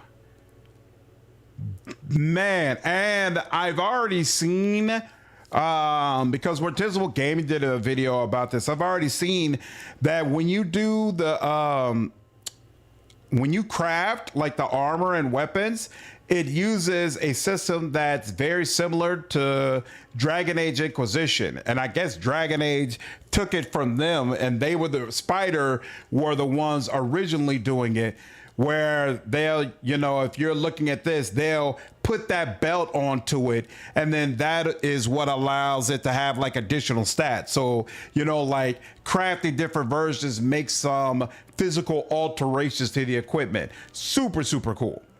Super, super cool. I think this is going to be really, really nice. Wow. Some of this stuff looks very detailed. I'm just glad to see the ability to equip gear on our team. Yeah, for sure. Because 90% of the loot doesn't fit the narrow build and PC. Yep. Very happy with this aspect of the game for sure. Overall, I'm happy with it. It's great to have someone on the squad who could use rifles. I think this absolutely works for me. Absolutely works for me. And so what I'm curious about is I wonder how early you get Sophia. I think you get her early in the game, because I'm wondering, I could have easily went the route of just making her pure support, right? Where she starts with that circle to give everybody toughness and power. And then she also serves as the healer, focusing on the do-gooder stance. And then only thing about it is I don't like my healer being a ranged character. I kind of feel like my healer should be in the thick of things, paladin style, right?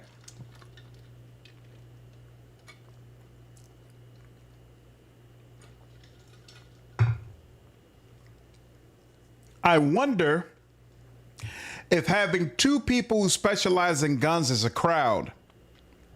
Or maybe she specializes in rifles, I specialize in pistols. We'll see. All right, I think she's done. So now let's move on to you. So you are using fencing weapons, and you're all about damage. Trying to bust out the musket copy paste pasta.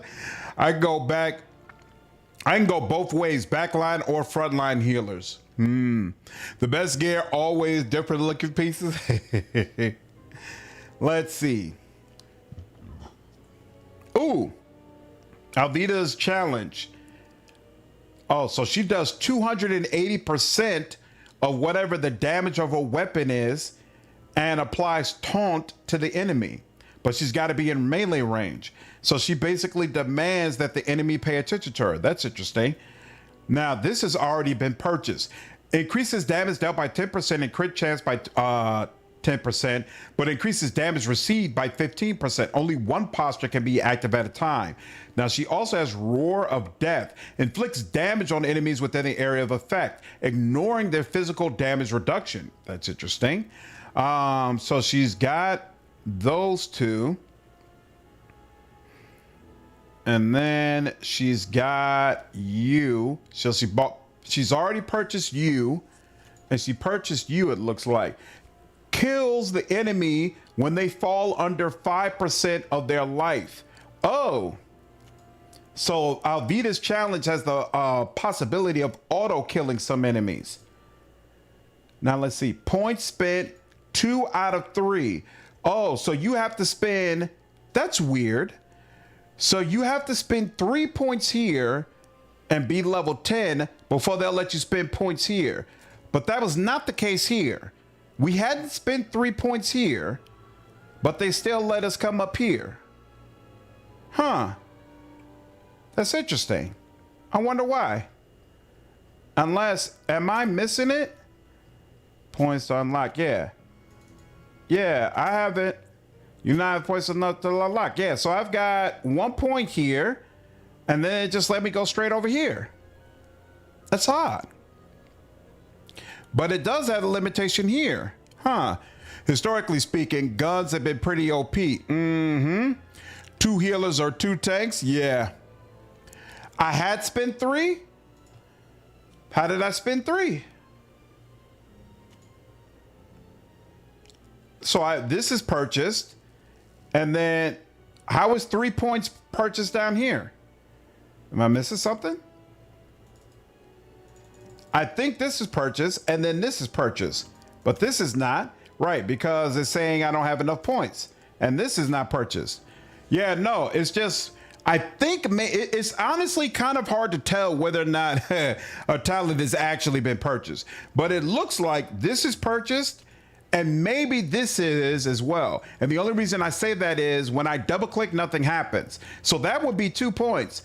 But with this, I haven't purchased it, and this I haven't purchased it, so it looks like only 2 points. The gold outline is purchased, the black outlines are not. Okay, so based on that, then these two, even that, is this a gold considered? No, that's not it though, because this is not purchased. This one is not purchased, and that has a gold outline. The gold outline, I think, is just to say it's a talent. Well, or I guess it's not consistent because this has a gold line and I've purchased it, but this has the same gold outline and I haven't purchased it. So yeah, seems like the auto allocated stuff is for an intended build. I agree with that. All right, well, so let's see. Did it cost 3 points to get the main one? It has 3 dots. That's how many action points it takes to activate it, but it's not how many points it took to buy it. The left one is purchased, but the upgrade is not. That's true. So I purchased, so this one is purchased, no upgrade. This one is, this one, maybe it's purchased. I don't think I purchased this. I don't think it's purchased. Again, I double click it. You do not have enough points to unlock the upgrade. So this is not purchased and neither is this upgrade. This might be purchased since when I double click it, nothing happens. This is definitely not purchased because I get a message that you don't have enough points to unlock it. So this is not purchased and this is not purchased. So at most I've spent 2 points, once here and 1 here. So technically this should not be unlocked. I think it's a bug. All right, but moving on.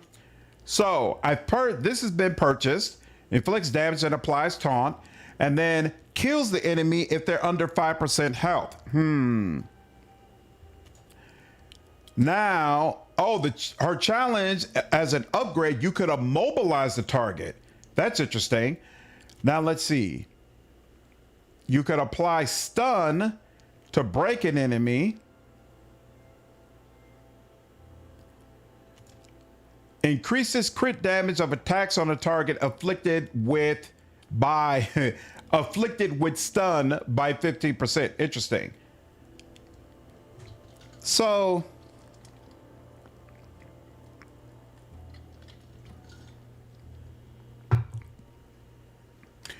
the upgrade is grayed out. Okay. You'll find out in combat. Okay. We'll see. Teleports the caster onto an enemy's back, dealing heavy damage and applying projection. That looks insane. Restores shields for every critical hit on an enemy that suffers from immobilization. Increases crit chance by 20% when life is at 100%. You know what? So hold on. So this is already purchased. So this would immobilize. Then I would gain more shields for attacking enemies who are immobilized. And there's probably other ways to immobilize as well. Increases crit chance by 20% when life is at 100%. I like that. And I really want that. Okay, but what's this stuff? So I've purchased two. So it looks like this is purchased, unlocks weapon skills. And I've got cutting charge. Charges an enemy and inflicts heavy damage, interrupting the target. Nice. Unlocks the use of coatings for fencing weapons that have a chance of applying the corresponding alteration. Elemental damage. Ooh. Execute is always strong in my opinion. I agree. So Alvita is basically a swashbuckler rogue from D&D. Yep, I would agree with that. Applies toughness when your life is less than 25%. So many ways we could go. Applies rage when dealing a fatal blow. I don't like rage, to be honest with you, because I don't like that effect when you get off of rage. Applies power. So wait, you can apply power to the caster or an ally. As an upgrade, you can make it where basically it costs nothing, right? Because then it's going to return the action points. But I've already got someone who can apply power, so I'm not worried about that. Improves destroyer stance, either by increasing the damage dealt or increasing your crit chance. Then you could either, you could get retaliation, or the target applies taunt to enemies in an area around it. Here's my problem. There's all this stuff about taunting enemies, right? And convincing them to attack you. But I ain't seeing a whole lot that keeps you alive while enemies are trying to attack you. I mean, I guess you're supposed to stun? Right. Damage and applies taunt. Yeah, what keeps you alive when these enemies start going after you? I don't see anything about more dodge, or is this? That's what it is. Wait, no. Yes, that's what it is. You're supposed to dodge all that crap because of your high agility. That's how this is supposed to work. So he's got a 14% chance to dodge. And he loves intangibility, but I don't have a good way to apply intangibility. That's interesting. Fencing weapons at Alvita's path don't work super well together. It feels like she's supposed to be the tank, you know? But her endurance isn't crazy, which, you know, I'm going to increase that, but still. How many action points do you get per turn? This is a great question. If you can self-buff and then attack, that works well. Well, the flow that I'm looking at is Sophia is going to be the one who buffs first. She's going to get everybody power and toughness. And then from there, we're all going to head out and damage, do what we need to do. 14% chance is pitiful if you are a tank. That's the way that I see it. Right? And even though I've got some points to work with here, I don't feel like I'm going to get like really a crazy amount. Like maybe I would increase that up to 10. I really wish this was written better so I can understand better what endurance does, but it gives me that infinity toughness. That's nice. So what? Let's see. I guess maybe I'll give you here. We'll get 12 endurance, and then what's strength again? Oh, that's right. Wait, strength is deciding the damage that I do with these damn weapons, which I need some of that too. So I can't just go all ham into this. So what? It increases by 30%, I guess. This is a very odd. Endurance increases HP by 40 per level. That'd be odd. Well, here, let's see. Hold on. So if I look at her stats, you're right. She's got 1,400 life. Good Lord. That's an awfully high number of health. Okay. That's one way to do it. Sure. Depends on what type of weapon she uses. If you kill, wait. That's right. She's supposed to be using a sword or saber. Wait, she's using a cutlass. Oh, right. No, it's a saber. Damn. So I did need more strength. Well, it does give me more crit damage. I'll take it. Whatever. All right. Interesting. I'm not going to worry about power. What is this? Inflicts moderate damage twice on characters within the area of effect. Strikes have a 50% crit chance. So straight on that. Inflicts damage that breaks the shield of characters in the area of effect. Interrupts the characters. That's possible. Wait, requires a two-handed longsword? No, I'm not interested in that. Why can't... Oh, wait, no, you're considered to be already in it. That's what it is. Okay, cool. And then you go here. That's fine. And then what's this? Sword. I'm using a saber. Okay, so saber's the only one that I'd be able to use. Inflicts heavy damage and breaks an enemy shield. This deals 530% damage. Good Lord. But I can't get it until I get this. First, I assume. Killing Touch. Inflicts damage that ignores the enemy's physical damage reduction. That seems like it would be useful. Treacherous Shot. Oh, look at that. That's something pistol related. Ain't that about nothing? Okay. Weapon skill. Anything else? Pistol related? Battle Master. Okay, nothing else. So they got this one thing here that's related to shooting the pistol. That's kind of funny. They needed to pass on all this because right now it gives us the ick. Imagine what it does to the average player. I mean, I like how involved it is. I like that it's clear there's a lot more going on here than what was before. But you are right. I feel like more work needs to be done. Increase critical damage of attack on a target inflicted by stun 15%.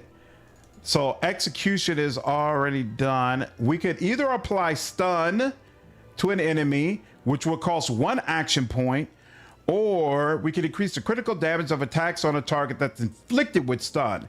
Well, we need to be able to apply stun for that to matter. So this is clearly the move.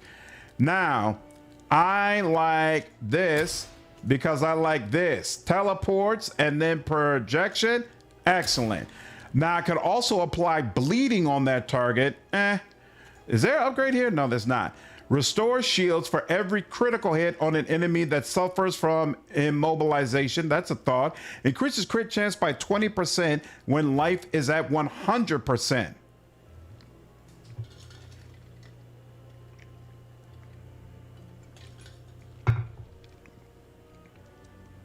I mean, I guess. How good of a tank is Alvita? That's the question, but I assume there's got to be some aspect of the game that makes her a better tank that I just can't see while I'm not in combat. Restores shields for every critical hit on an enemy. How much shields does she have? Is that determined by equipment? 15 armor.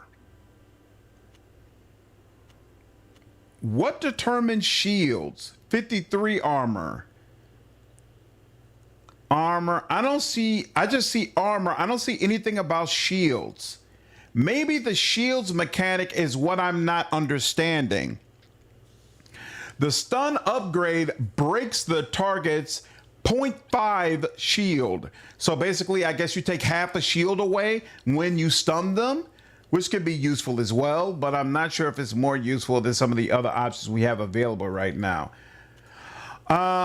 So I was thinking about getting this 530% damage. I feel like that would be a great follow-up to the enemy being immobilized. So we're going to take Killing Touch, and then I'm going to take this. What? Oh, did it automatically pick this up, I guess? Okay. It's not letting me click on it, so I guess it automatically took this. How does it know which one to take? How does it know that? What would happen if I switch my weapon? Can I switch to a different weapon? What is this? This is a sword.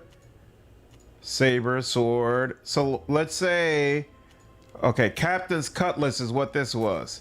If I start using this all of a sudden and I go over to skills, yeah, it's still pointing to saber.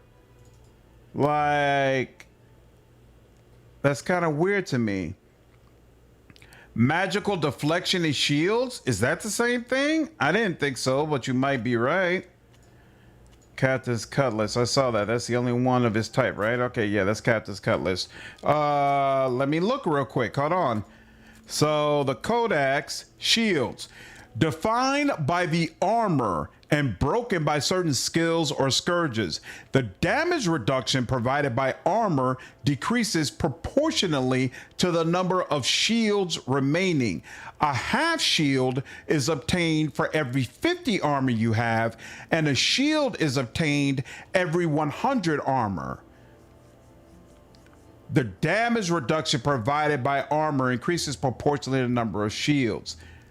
So you get a full amount of shields for 100 armor. So she has one shield right now.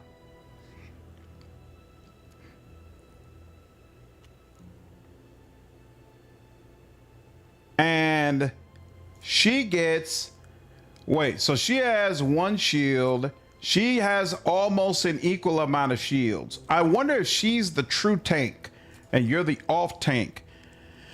It just applies the one that the weapon applies to, I think. Yeah, but I don't get it though. Like, how does it know? Cutting charge, fencing weapons, like master of fencing weapon. Oh, wait. Sharp edge saber, double thrust, double size, and scathing blow.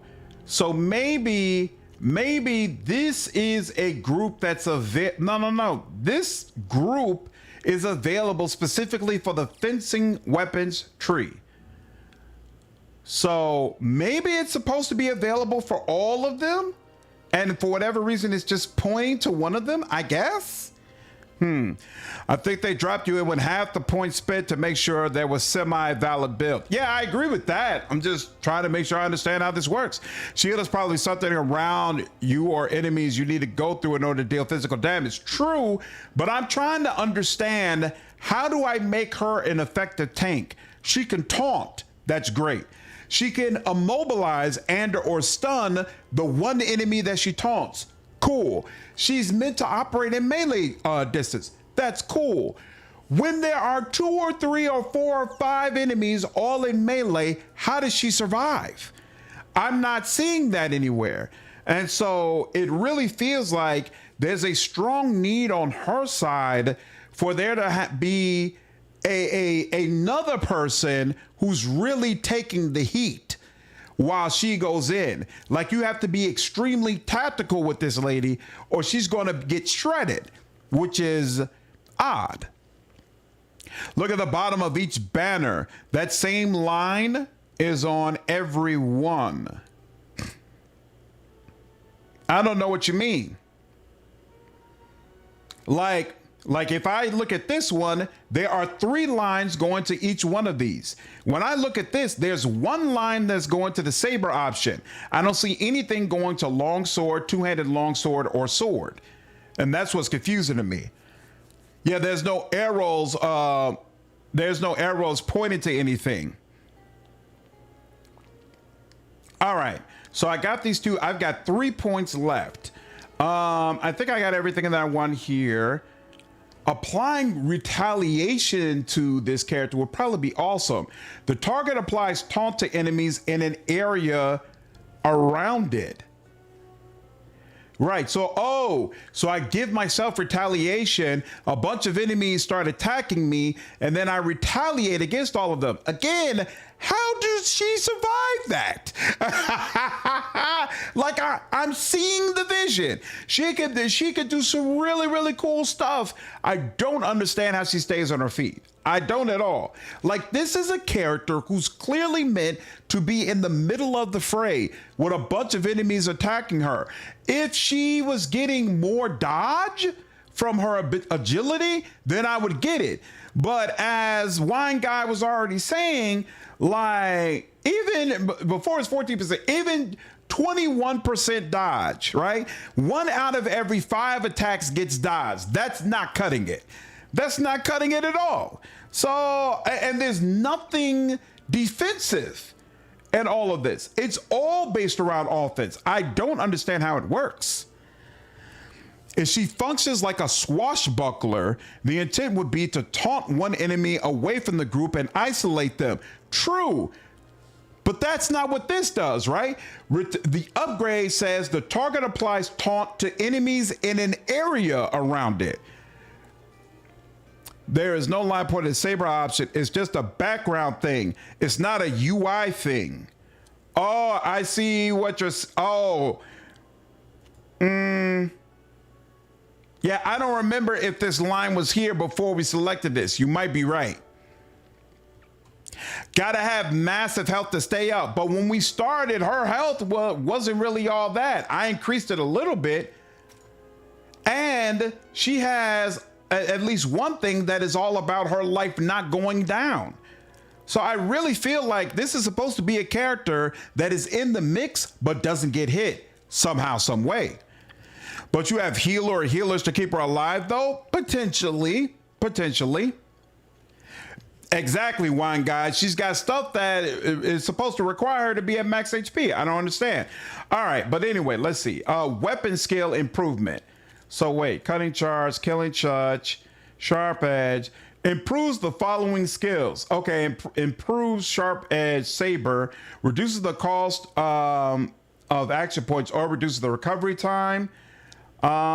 Let's go ahead and we could reduce that cost. What is this gonna do? Apply power. Am I interested in that? Not really. Roar of death. Duration of favors. Damn, it's too easy to do that. Screw that up again. Yeah, I guess I'll go for this instead. Inflicts damage on an enemy twice. Times 2, 260%, and it could apply bleeding, or deals damage twice to characters in the area of effect. Yeah, see, like this character is supposed to be in the mix. You're absolutely supposed to be in the mix with this one. Here, I think I like reducing the action points, and then I'm gonna go ahead with you. And then what does this do? Increases the damage from area of effect attacks by 3%. 3% just doesn't seem like a whole heck of a lot.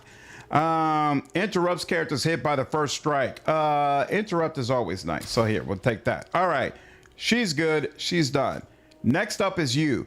So you're also focused on damage. That's interesting. Let's look at your equipment real quick. So you've got double knives.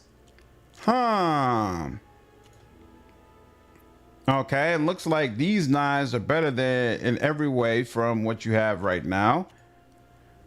These ones are pretty good too. In fact, I'm not sure which ones are better, so hold on. Let's first use those knives and then look at this. Damage on target without a shield, but no, we got to get their shields down first, so no, we're not going to worry about that. And then you can look, you've got access to all the same options. Plus one. Okay, so it looks like you were using a bottom of the barrel hat. 65. Here, let's go ahead and use that. Is this better? That's better. That's a good look for you too. I like that. I like that. I like that indeed. That hat looks massive on her. Okay. Looks like that's it for you. Now, what's up with your necklace? Nothing that... Wait a minute. Magic deflection, but less resistances. I think I'm... Oh, wait, no. Somebody was already using that. Okay. Ooh, that's a big jump. Yeah, I'll take that. The thing at 100 HP is for first strike, not sustain anything, unless she doesn't get hit for a while. Yeah, there's a case for that too. These builds don't seem to synergize easily. I see the vision. I feel like there's definitely more work to be done. I see the vision of what it could be, though. Like, I like the direction, but that item's already equipped. Oh, okay. It's weird that it's not showing anything, and it doesn't show anything on a person. Okay. Oh, wait, no, it's equipped by someone other than her. That's what it is. Here. There we go. There. Now she has a cloak on. Cool. There definitely needs to be some more refinement, though. Definitely agree with that.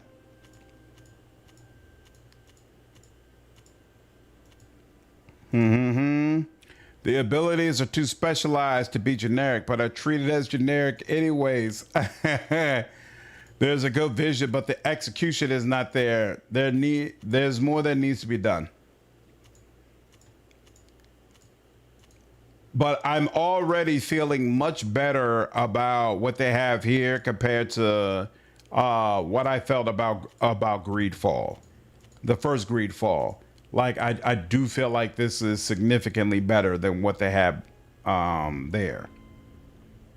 Ooh, this offers armor and magical deflection. Yeah, I really like that. Sure, give me that. Wait, I didn't even check the rest of these.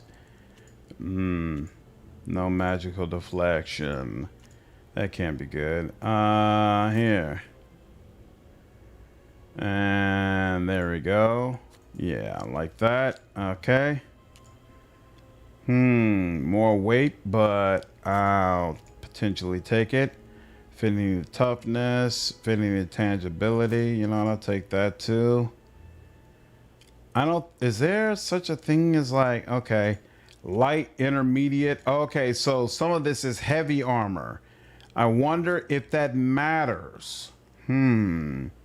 Something else to keep in mind. Now, attributes. You are also focusing on agility. You are using knives. Agility gives you more points with knives. You also have a 3 on endurance, which cannot possibly be good. Yeah, some of the stuff feels half-baked. It's getting there. It's getting there, but yeah. More needs to be done. This is 3, right? Every 3, we'll increase it up to 9. And then I guess we'll get you up there. Why can't I got 1 point left. Why can't I get this up to 20? They won't let you max it all the way to 20? That's interesting. What does this do?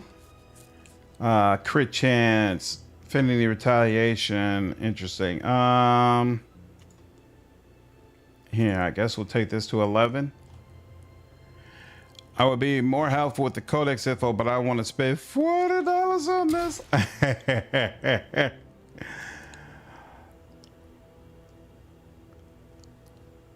Why are you neglecting strength? There's more damage than crit. Because strength, if you look at it, is bound to specific equipment. So one-handed mace, one-handed axe, two-handed mace, two-handed axe, longsword, and two-handed longsword.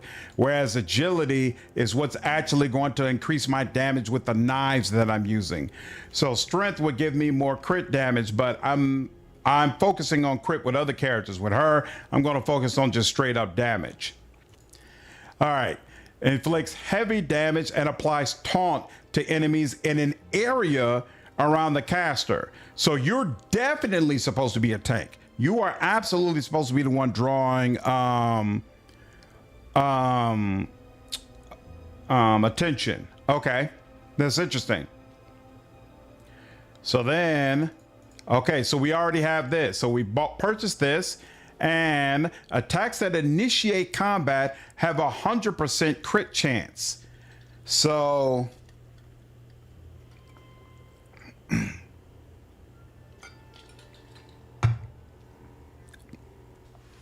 so she likes it when you get the drop on people. Okay. Why is everyone taunting? That's a great question. I'm definitely not going to make my character someone who taunts. I'll say that much. My character is going to have to be someone totally different. Does taunt do something else we don't know about? Well, let's find out. Hold on. Taunt. The character must attack the one who provoked them, adding a very high level of threat. The duration for this alteration is fixed. And threat. Hostility value between two characters in combat increases when using offensive attacks and skills, decreases when using certain defensive skills or following passive behavior. So, does what we think it does. Does what we think it does. All right, so she taunts and she loves it when she could be the first one to attack someone, which I don't understand how that works, but because she has nothing ranged. So, you know, it'd be different if you could snipe and kick off combat, but now I haven't seen anything about a threat meter, Thor. We got to spend one more point somewhere. Restores one action point when dealing a fatal blow. That's interesting. Or you could apply weakness to an enemy. What is weakness? They deal 25% less damage, right? Let me check that. Hold on. Weakness. The reduces damage dealt by 25%. Oh, and slows down the character. Okay, interesting. Not you. So we could get weakness, but that doesn't interest me much, to be honest with you. So let's just get more action points when we deal a fatal blow. No, it does exactly what I thought it did. Yep. Oh, that's a WoW reference. Oh, sorry, Thor. I've never played WoW before.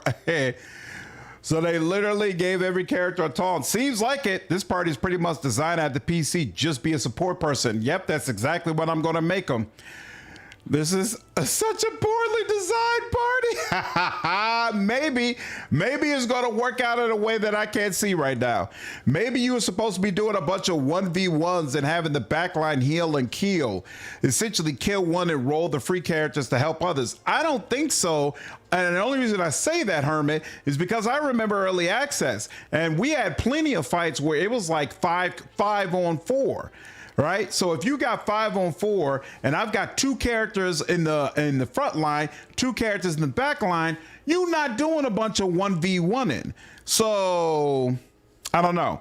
You should be able to turn taunt on and off with each character if they all have it. Can you look at the other party members? I don't think I have other party members. I think this is it. When I go to party, these are the 4 who show up. So this is me and this is the other people. Every taunt is not an area of effect. Hers is 1-on-1. So she inflicts damage and applies taunt to one enemy. And then this chick does not have a taunt, so she can help with the support role. She's the one who has a taunt that applies to all enemies around her. Threat meter was a mod in WoW to make you follow how much threat you did. You had to keep your threat below the main tank to be safe. Oh, interesting. Okay. Also, items equipped on other characters. Let's see. And you're correct, because that's a guy. So hold on. I don't know how I would get to him. What is this? Oh, disguises? A real doctor's disguise? Allows you to pass unnoticed. Okay. Party. Yeah, I don't know how I would get to hold on, view. What is view? Yeah, no. I have no idea how I get to see other party members.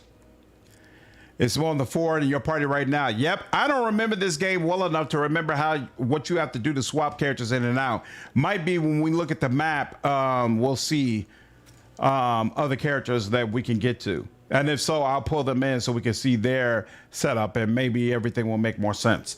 Okay. Arrogant Blade. Taunt everyone around you. We already took Tireless Killer. What is this? Applies. Why? That's the same path almost, right? You taunt and then you immobilize. She's doing the same thing. Weird. Okay, so she's got the same upgrade path, except it's more powerful with her because she can taunt a group. So that's cool.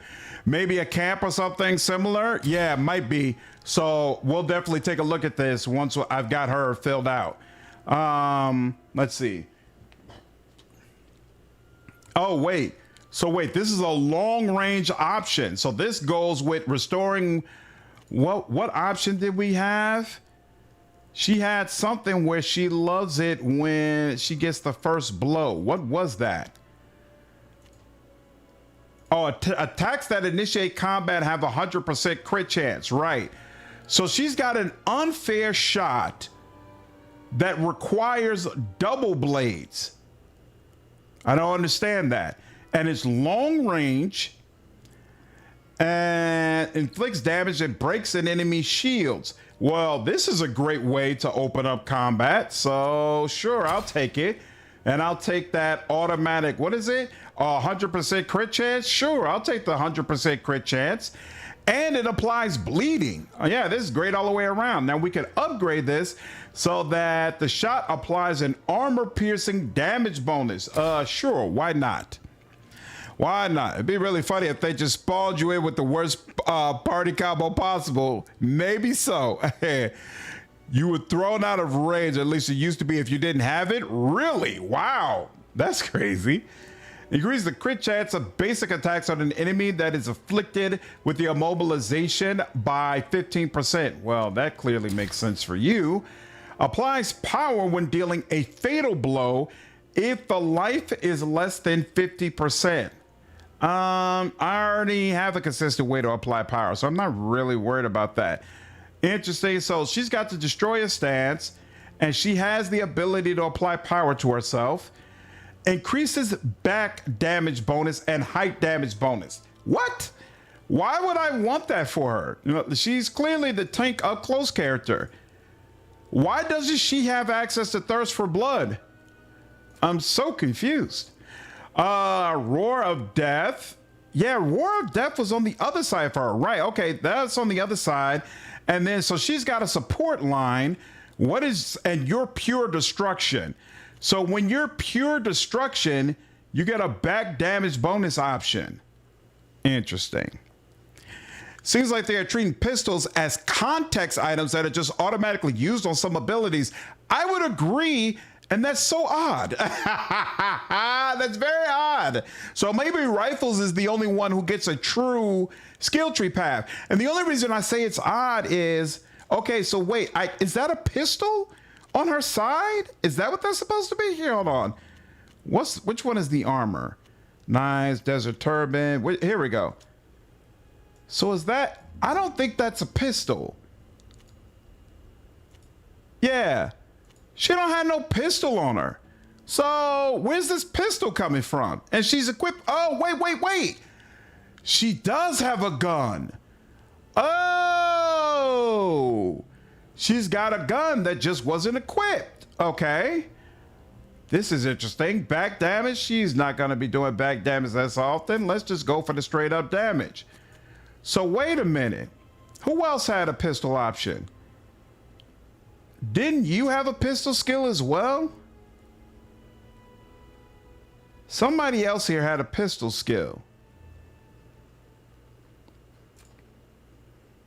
I swear I thought it was... Oh, here we go. Treacherous Shot. Inflicts damage and breaks an enemy's shield. Where that treacherous shot coming from? So odd. Okay, fine. The old ass pistol, I should have known. Just looked it up. It is now, it's now built into WoW? That's interesting. That's interesting. Okay, what is this? Improves Destroyer stance. I don't think I'm interested in that. Markings. Reduce the target's physical damage reduction by 20% when a marking is in effect. That's interesting. She can apply stun. I'm not worried about that. Kills an enemy when they fall under 5% life. Improves the following skills: Dance of Steel, Foul Blow, Keen Shadows, Sharp Earl. Dance of Steel requires knives, inflicts heavy damage on characters within an area of effect around the caster. When they say characters, does that also mean your party members? Like, I feel like I'm gonna have to keep these characters away from each other. How many action points? It takes 2 action points for you to do that, so it would probably behoove me to make that less. Unlocks the use of coatings. I definitely want that. Yep, give me my coatings. And then I'm gonna take this, and then I'm gonna reduce the action point cost. There we go. And then I get one more. Increase the damage sustained during a backward jump. Ignores rather the damage sustained during a backward jump. I have no idea what that means. And applies intangibility to the caster. Now, don't you have affinity for intangibility, right? Okay. Now, what does intangibility do again? Intangibility. Wait, increases by 20%. Okay, so I assume it increases the dodge chance by 20%. So wait, maybe that's what it is. You're supposed to use intangibility because, right, both of these characters have high agility, giving them more affinity for that. So if she's got 20% dodge, then you give her intangibility, it's going to all of a sudden increase that by another 20%. Now she has 40% dodge, almost a half chance to dodge any attack that comes her. Now the tanking becomes a little bit more viable. Do you think it's funny all the rifle abilities have a pistol for the symbol?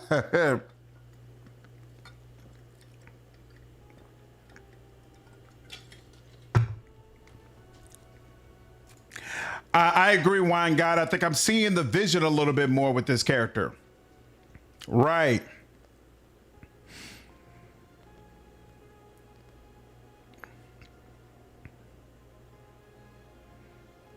I didn't miss the last part of what you wrote. I said that it's now built to WoW, but it's less robust. I saw that, Thor.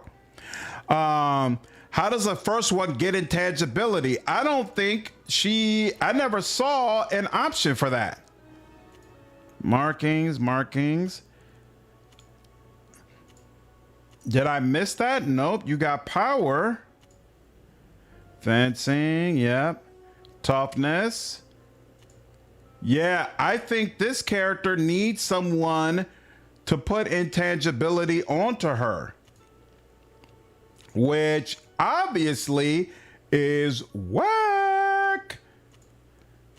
Yep, no intangibility option. So question, is that part of your support tree? Doesn't look like it. So nope. No, so you do not appear to get a support option that lets you apply intangibility on people. Maybe my main character will get it, but I see the vision with this character as far as they get intangibility. Ignores the I don't understand what they mean when they say the backwards jump. I have no idea what they're talking about, but applies intangibility to the caster for 1 action point, and you can upgrade to inflict weakness to enemies around the caster. I like it. I like it. And let's see, you can increase dodge chance by 3% when life is less than 50%. 3% is not doing anything. That's such a weird upgrade. 3%? Whoopee. That just makes it way worse. The second one? Yeah, it does. It does. All right.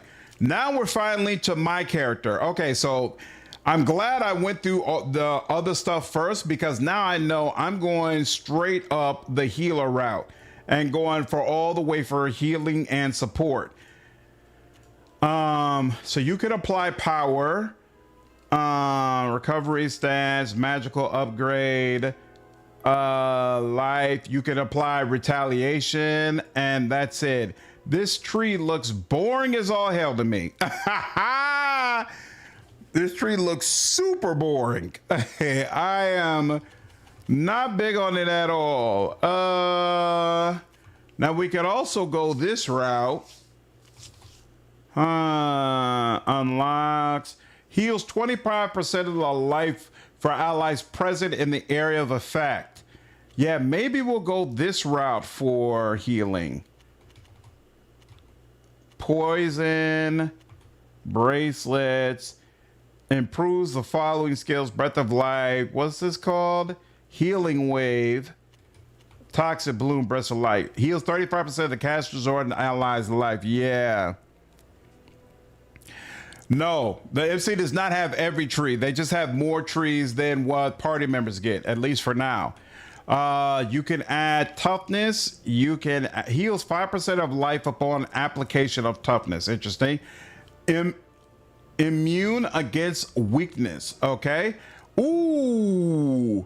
Applies possess to an enemy. I like it. I like it. Okay. If you're locked out of guns because of the pre-defined background, that would be super dumb. Seems like it. Backwards roll seems like a thing you could do, like roly-poly or something. You might be right. We'll see. So wait a minute. So this decreases the recovery time of healing, favor, support skills by 30%, but increases the recovery time of other skills by 20%, and only one posture can be active at a time. Is this also a posture? No, this unlocks weapon skills for your bracelets. Okay, so I could have a posture that increases the effectiveness of my healing, favor, and support skills. So I could just put a point here. But then, let's see. This is shackles. So no. Toxic bloom, breath of life. So basically, I would want him to be full support if I do that.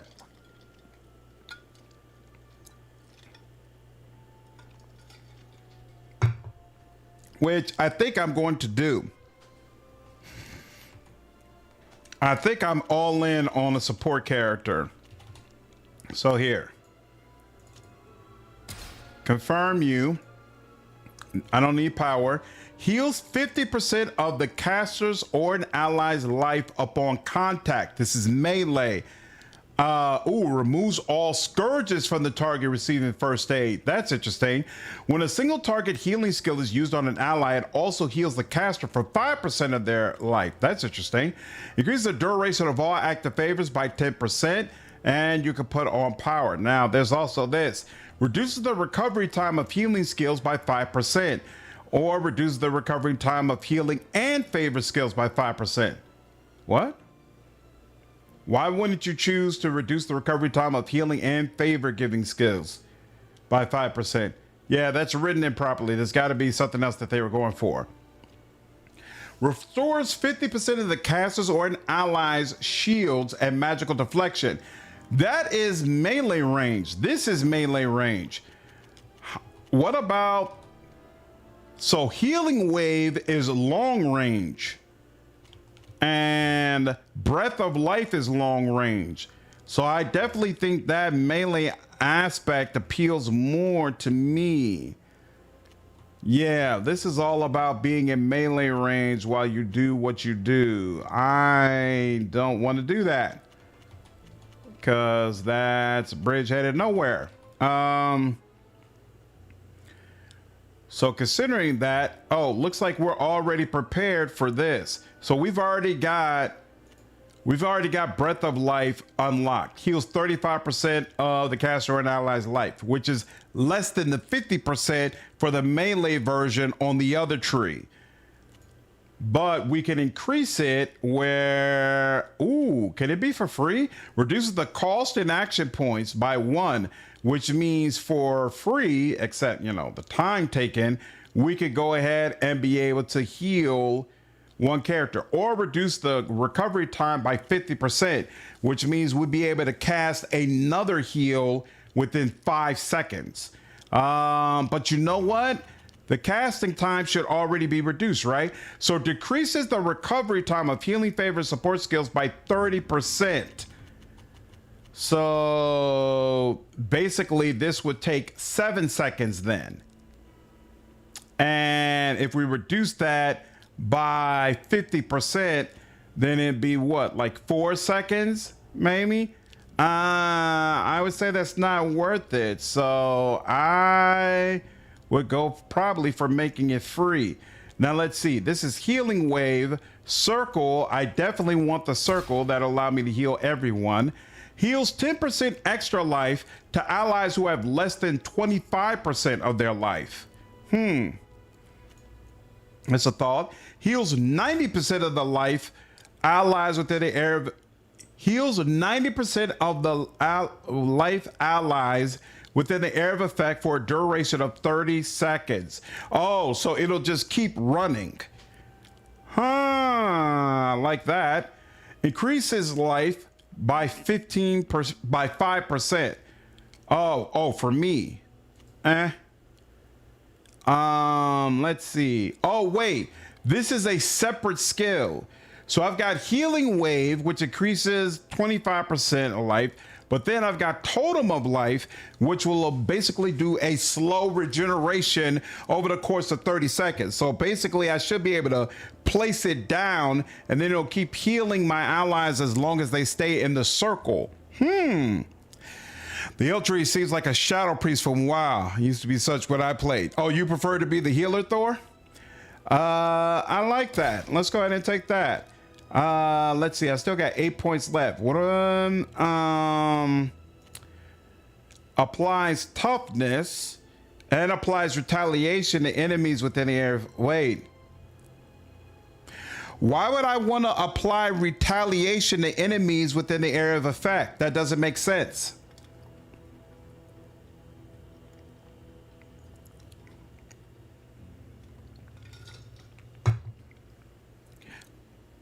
I would want retaliation on my allies.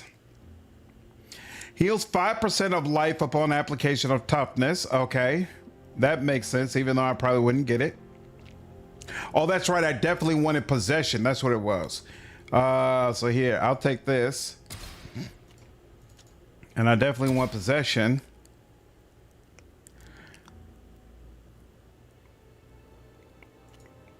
No, retaliate is something you want on yourself. Hold on, let me check. Am I misremembering? Retaliation returns 20% of damage taken to the attacker. So if I put retaliation on my enemy, then when I attack my enemy, 20% of that damage is going to come back to me. I don't want that.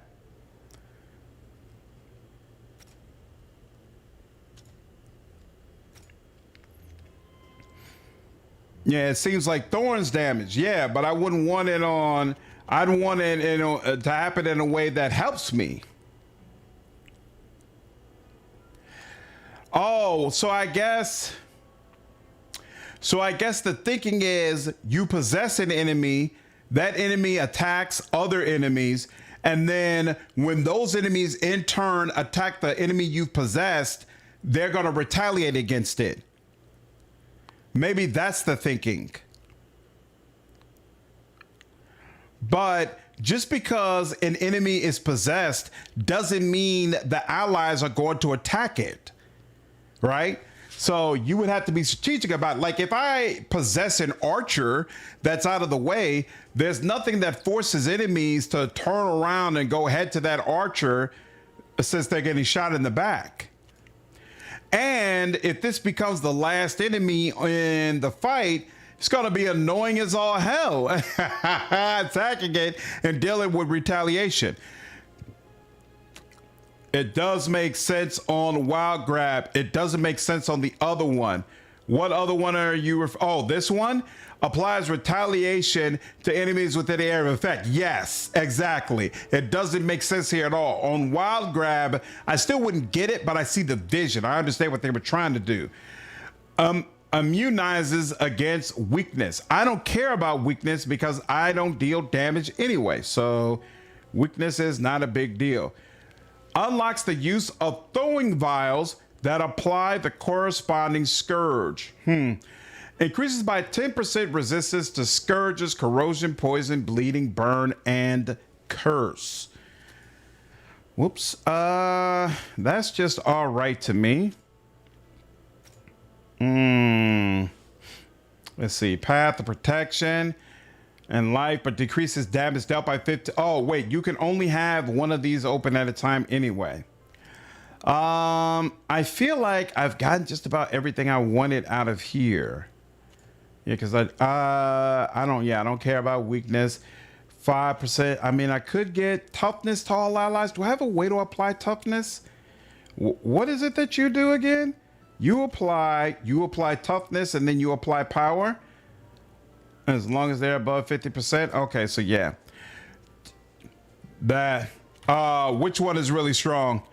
In my opinion, you don't want to be in melee range when healing. That's just me. You're more susceptible to interrupts or stuns and such. It depends on what kind of character you are. Like paladins are usually built for those types of issues. But yeah, if you're just using the bracelets and path of protection, yeah. You can basically make a paladin type character. That's true. Magic flesh of armor and life by 10%, but greatly reduces damage dealt. What I don't like is that it greatly increases the threat generated. Oh, but it's only when attacking. That's interesting. So you could taunt, apply weakness. See, I don't care about either one of those. Increases dodge chance by 10% when inflicted with a scourge. Increases armor by 50%. And then what's next?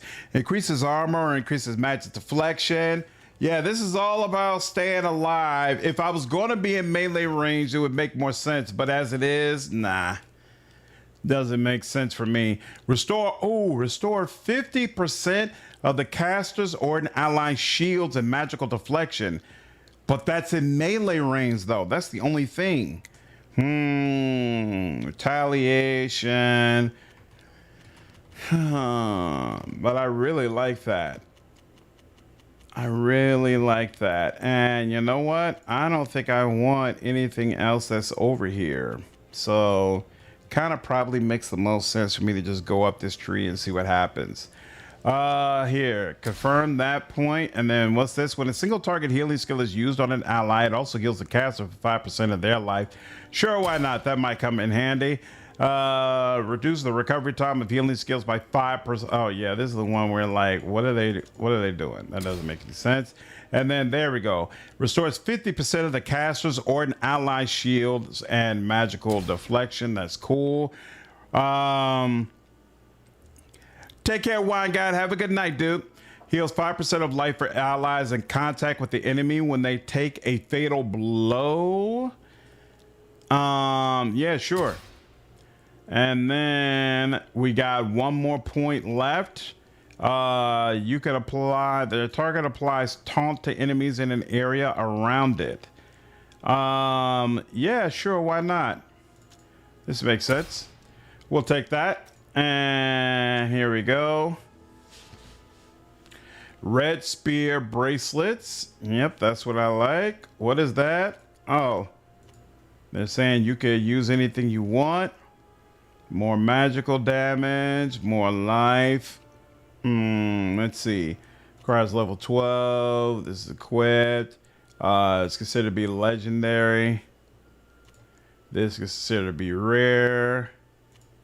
Ooh, there's a lot of crap in my inventory. I wonder if there's a what up, Conrad? I don't know if it's good yet. We've just been spending a bunch of time going through all the different trees and equipment. I haven't been able to tell yet whether or not the game is actually good, but it definitely seems a lot more involved than what we had in the first Greedfall. So to me, that's very exciting. Why are there 2 weapon slots? That's interesting. So you've got the bracers. Can you double up on bracers? How does that work? Wait a minute. So this is red spear bracelets. Oh, maybe that does count for both of them. Yeah, because what happens if I... Okay, no, it doesn't count for both of them. So I can have the bracelets, and then I can have a separate weapon that I use. Well, isn't that interesting? So, okay, so I can have a rifle while I'm wearing the bracelet. So I can use magic and this stuff. That's actually super cool. I didn't even consider that. Our retaliation seems like a paladin thing. Yeah, from Diablo. Yeah, agreed. They said they want to make Dragon Age Origins like game. Yep, definitely heard that. So I gotta know if it scratches that itch. Well, once I get through kitting out all these characters, I'm going to be getting into a fight sooner or later, I'm sure. And you'll be able to get an idea of whether or not that works. So wait, does that mean, can I double up on bracers? Okay, I can. I could double up on the bracers that I have. Fascinating. And then let's see, this is uncommon. Anything that's better? Sure. Crit chance, affinity to power. Lots and lots and lots to consider. Here, let's do that.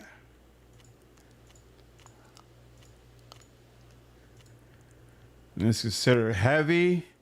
Oh, that's right. And how quickly you are able to get more of your action points back is determined by how heavy the equipment is that you're wearing. Forgot this game is a prequel. Yep, it is. Does crit percentage or damage apply to heals? That's an excellent question that I have no idea about. I probably should remain light for my healer. Yeah. You're almost certainly meant to be light. Okay, so here. Now, attributes, 22 points. You're the one, yep. Damage, resistance to possess, resistance to curse and power. So yeah, this is an excellent question. What determines the power of your heals? So you get more points every 3 levels. So we want you, we're gonna take 15 for you. We're gonna get your endurance up too. Good Lord. And then let's get that going there. That's probably a little overboard. Let's get, okay, will is maximum 21. Okay. Let's do that and then confirm. Okay. Party is successfully kitted out, finally. Now, split group, autonomous party. I don't know what any of that means. Map, talk to a prisoner. Okay.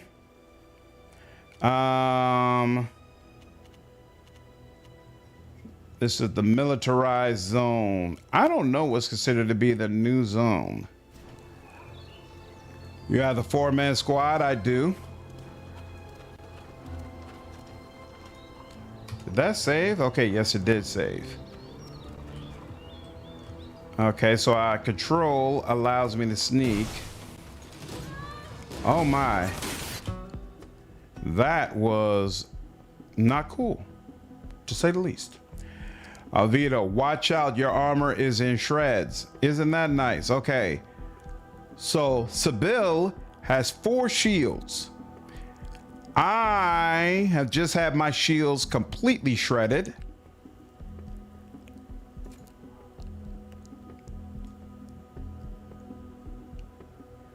Oh wait, Sibyl is over here.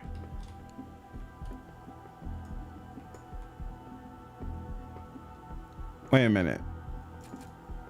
Oh, that's the bill right there. Okay, cool. Interesting.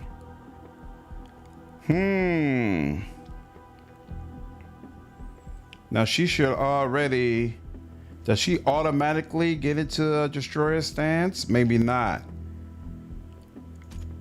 So destroyer stance. And then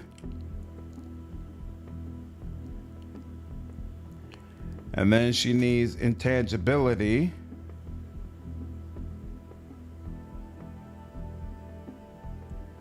And then after that, inflicting heavy damage. Inflicts heavy damage on characters within an area of effect around the character. Implies taunt. Yep, sure. There we go. And then you. What's your deal? Destroyer stance for sure. You can also taunt, but I don't want you taunting this character. You need to come over here. You need to come over here and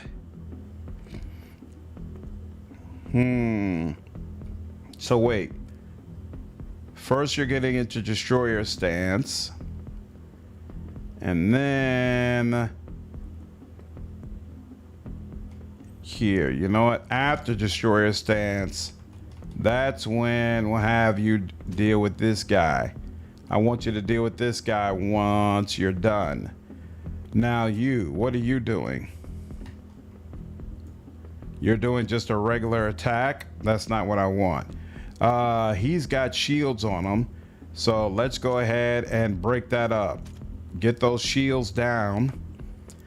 And then let's also, when we deal with the third shield, let's also break you. How do I see how many action points they have? Okay, so wait.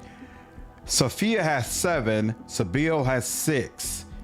Alvida only has 4. Okay, interesting. Well, this reminds me a lot of Dragon Age Origins. Even the clunky skill selects. Yep. If you hit the automate party thing, you probably want to do that instead of micromanaging all the party. Well, the problem is if you choose the tactical method, the tactical difficulty mode, you have to manage all the party members. And me personally, this gives me the feeling of turn-based. So I'm actually perfectly okay with managing all of them because I want, I like the control. Here, I do want that. So move first, move back, and then let's see, totem of life. Ooh, wait. No. Here. Let's take that away. Let's instead. Oh, but wait, is that a melee? How close do I have to get in order to use that? Ooh, healing potion. That's interesting. But here. How close do I have to get in order to use that? Is that a melee power? Or maybe it's just showing me. Oh, because I'm moving first. Here, hold on. Let's do that. All right. Now let's see how this plays out. How much range is the taunt all thing? So if we go over to Sabil, this is our taunt all, so it's very, very small, honestly. All right. Watch out! Your armor's in shreds. Oh, they are continuing to shoot at her. So you're down to 2. Oh wow, that was quick. So hold on. You're already done. Did you successfully stun him? So hold on. You do that again. Let's do that combo again. Why didn't it work the first time? Ignores the damage sustained during the backward roll. Inflicts heavy damage on character with additional 40%. And interrupts. What is this? Apply. Oh, I can apply a marking to him as well. That's interesting. I feel like that was way faster than it should have been. Wait, why? Why does it feel like it cleared everything? That's super small raids for a taunt. Yes, it is. So that's what you did. Did you taunt? I feel like, okay, so wait. This says 7 seconds. But, oh, right. I wanted intangibility on you. And now I can see intangibility on you. Excellent. So now I am going to I want to inflict heavy damage on you, frankly. So let's go ahead and do that. This is 20-second. And she's only got 5. You know what? So here, we'll go ahead and do that. And then now you okay, so you have the correct stance now. And what I want is for you to do that. And so I think you could do that without moving, which would be excellent. And then the next thing you should do is heal yourself. And then, who's this? That's not Sophia. This is Alvida. Alvida, does she already have... here we go. Inflicts damage and applies taunt to an enemy. Yep, so do that to that enemy. And you know what it's not doing though? It doesn't have in the tooltip like the extra things that I've added, because I have the second level of Alvida's challenge. And that should result in I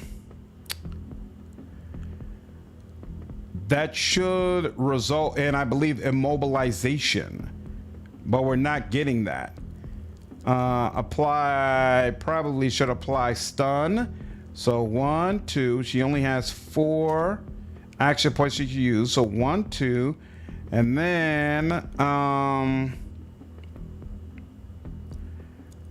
let's go for that. All right, now let's see it play out.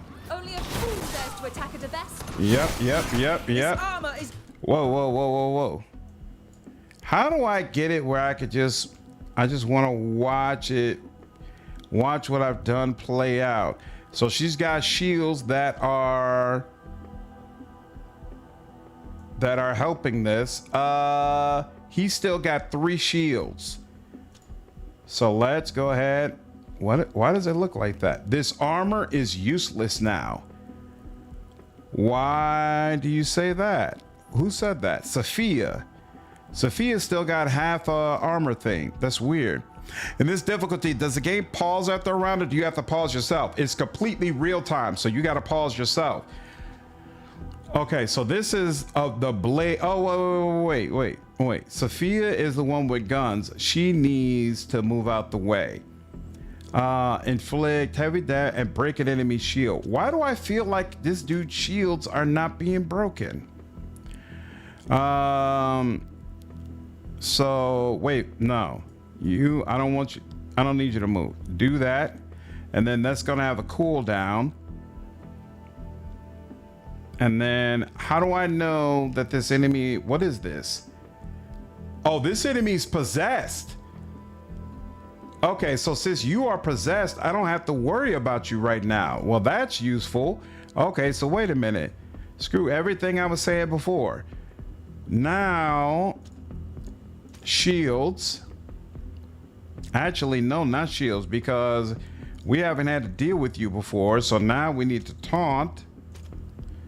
And then we'll deal with your shields. And then,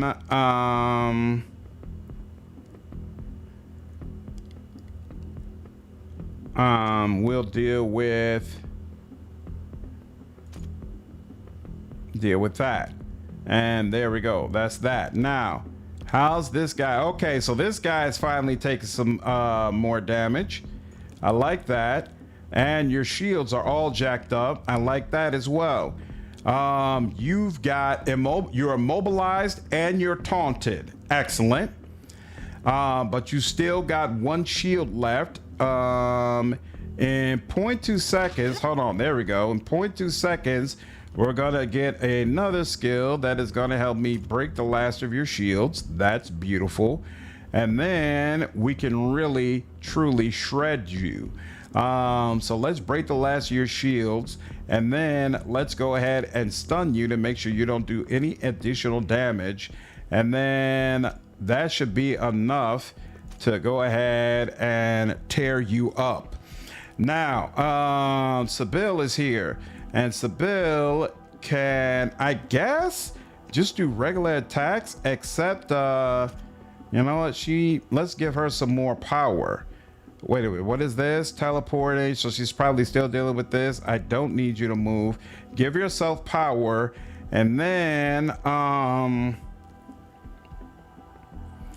oh, this is armor piercing as well, but no, let's just, yep, let's do that, okay. And then just keep going with that. Now you've got ways to buff, right?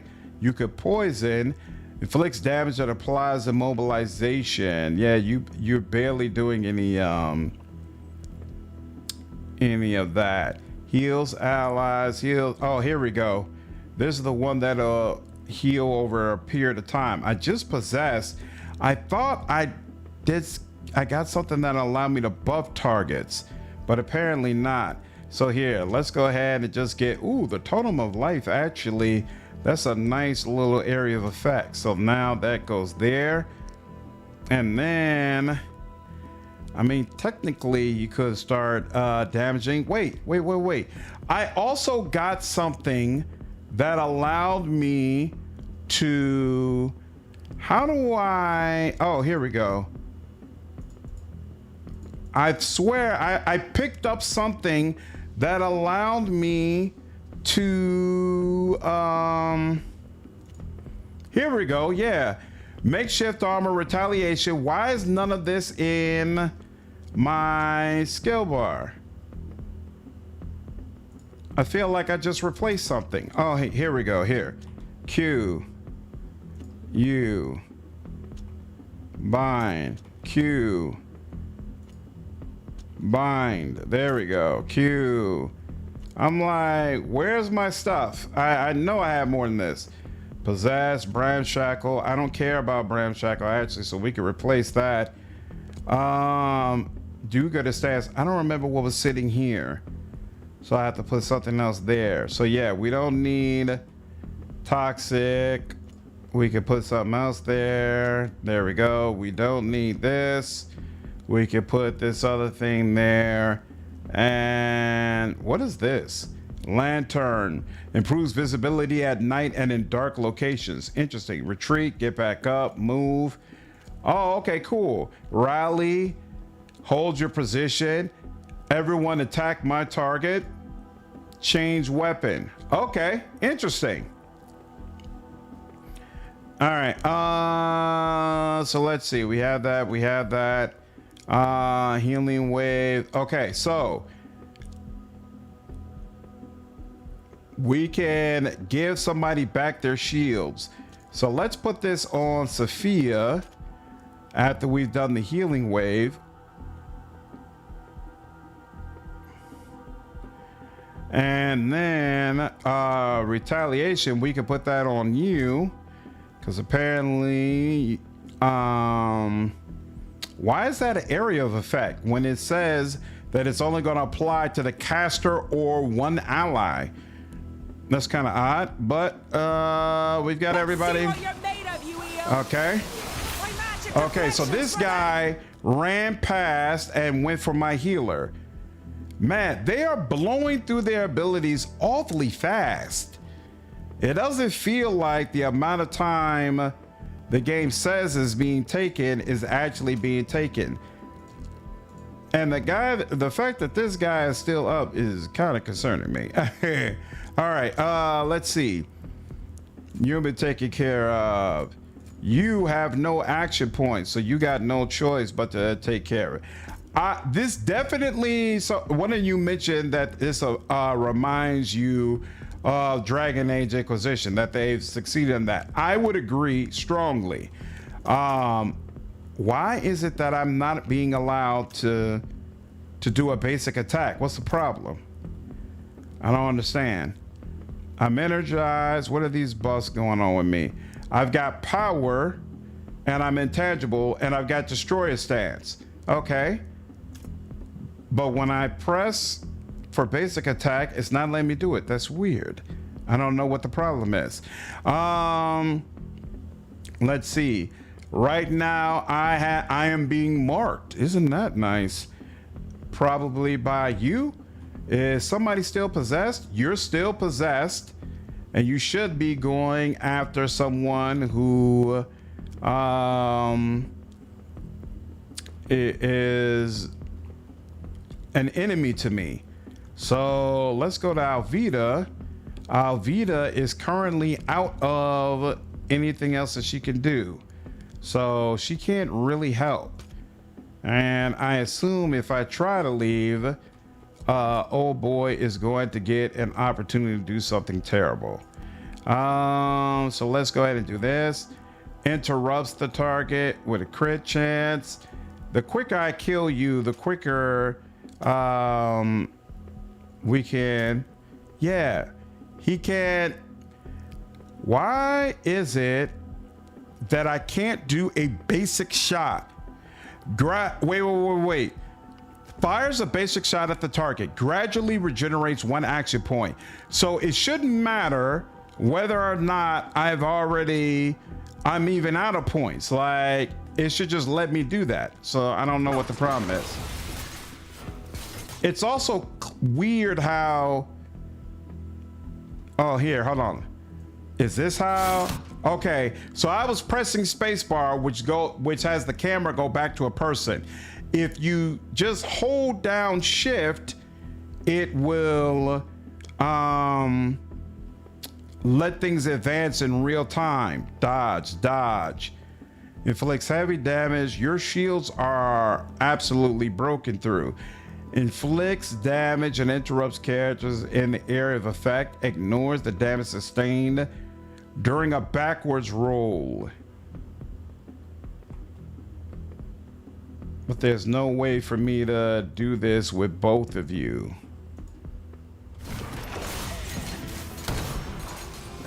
Okay, there we go.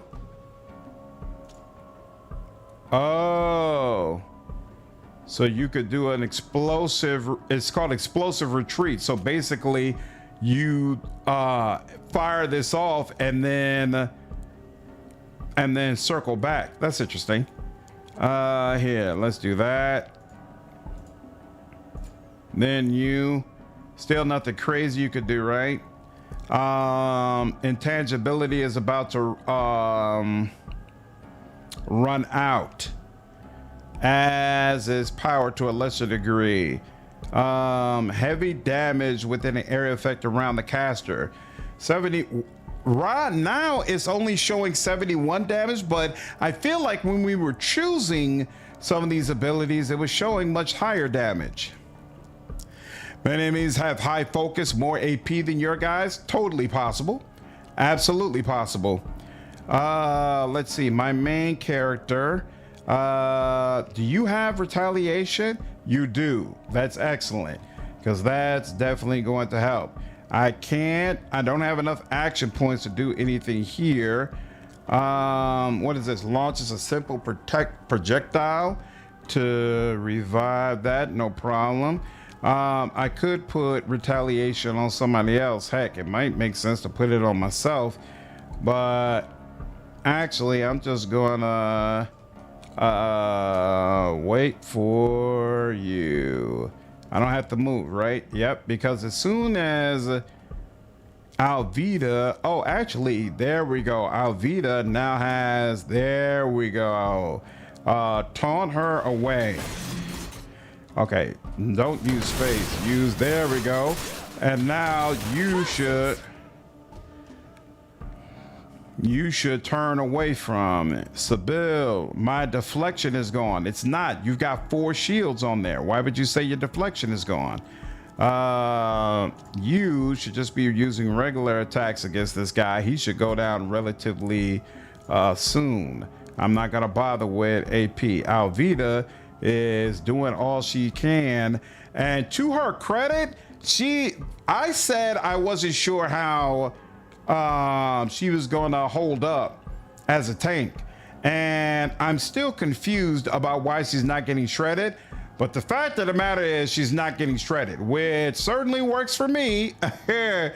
I'll take it. We need another round of possession on you. That's going to take 2 action points. What do we have here that does 1? I could heal myself, but I don't need to. How long? Your retaliation is still lasting, so we are just going to go back to regular attacks then for the remainder. All right, now. Yeah, so look. I pressed shift. You know what? No. I pressed shift right now, right? Which fast forward time just a little bit, and it wiped out all the attacks for them, but they killed the enemy. So maybe that's why. Let's look at it when the enemy is going to last for a little bit longer. All right, you are back over here, right? Yeah, that's you. Okay.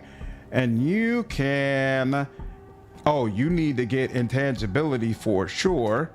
And then once you have your intangibility back, let's go ahead and you can taunt.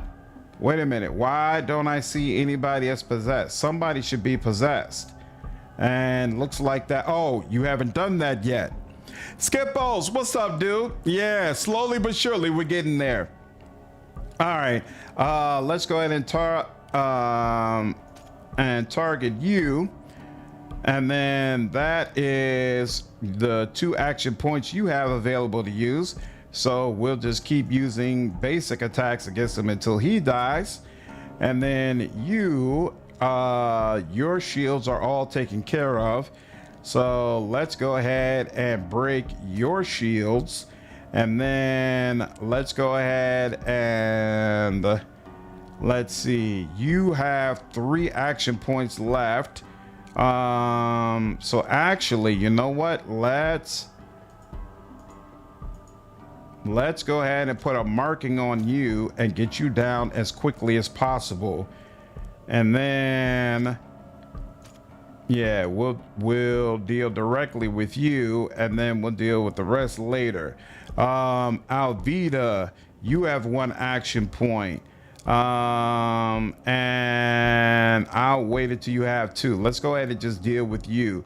Now for you, you're working on this. Let's abandon that and instead possess you. That's gonna help. And then to cat applies a mobilization. Is that to all characters? And yeah, so I think this would, you know what, but yeah, this is Greedfall 2. Oh, you know what, we can put it up here so that it doesn't impact it. Okay, cool. So we'll do that, and then let's see how this goes. Yep. Okay, hold on. Now, you are possessed, so I don't have to worry about you. You're the one that I have to worry about. So first, Sibyl, you can, do crazy damage against that guy, and then do regular attacks from there. That makes sense. Now, Sophia, where is... I just realized you don't have your stuff. There you go. Why wouldn't they automatically bind some of this? Let's see. This Hunter's Mark. So I've got those 3 already. Yep, I've got all of these. It was just that Hunter's Mark that I didn't have. Is that a stance? It's not a stance. I don't want those stances, so I'm good on this actually. Okay, she has 5 points. So this is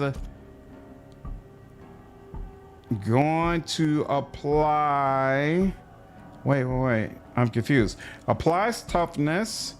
Wait, no. Applies toughness to the caster and allies. I guess you don't have to aim it. It's just automatic, which is kind of crazy, but okay. And then once she's done that, she will break your shields. So that's 3, that's 5, and that's all she has. So then she'll go ahead and do this for a while until that's done. Now, Alvida,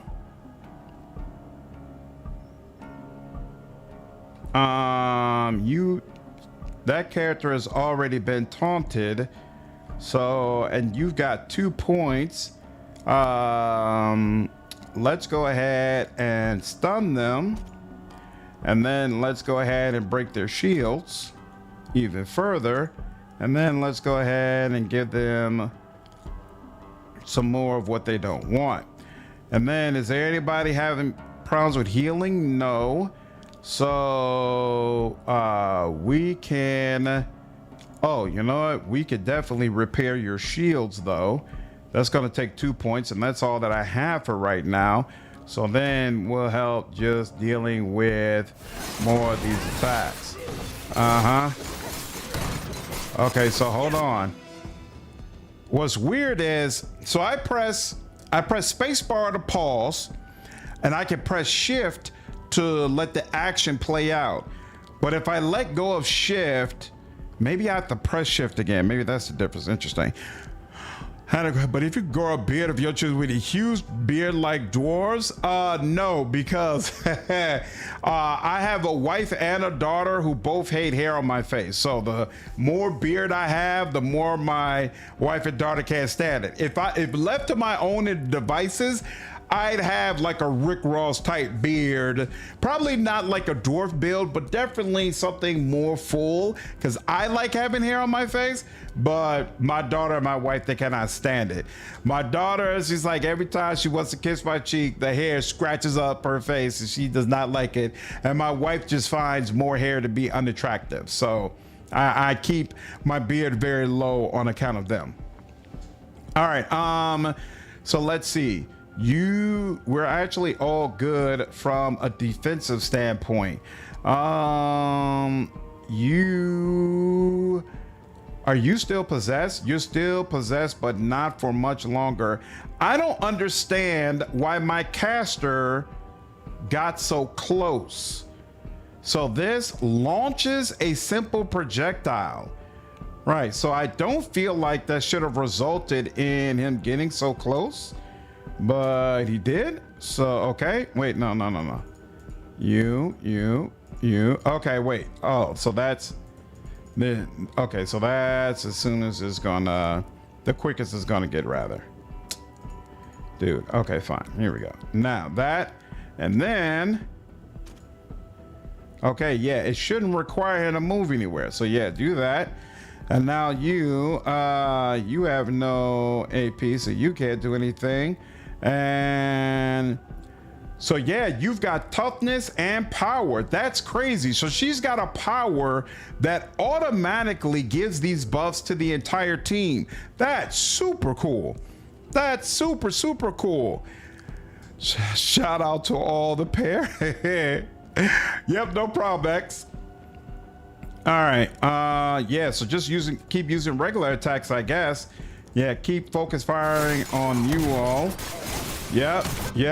And you're going, oh, and you're down for the count. Okay, slowly but surely, I'm seeing the vision. Now, we want to get rid of your shields and stun you.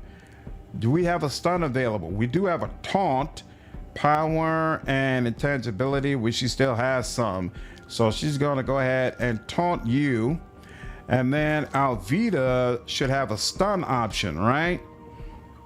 There's a stun option somewhere. This afflicts heavy damage. Oh, her stun option's got a long wait. Ignores an enemy's damage reduction. Sure, we'll do that for now. And that's all she could do for now. That's fine.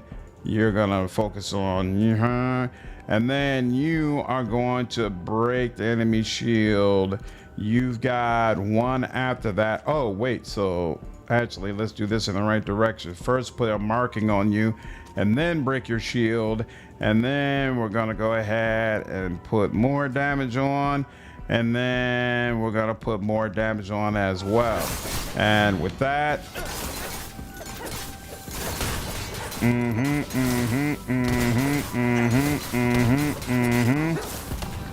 woo! Wow, that was quite the endeavor, especially considering they got the drop on me. Loot. Okay, so cool. Wow, nice being myself, and I'm not shaving it. You'll be surprised the things you do for love, sir. The things you do for love. Okay, so doesn't seem like there's a shift or tab thingamajig you use to highlight items in the world.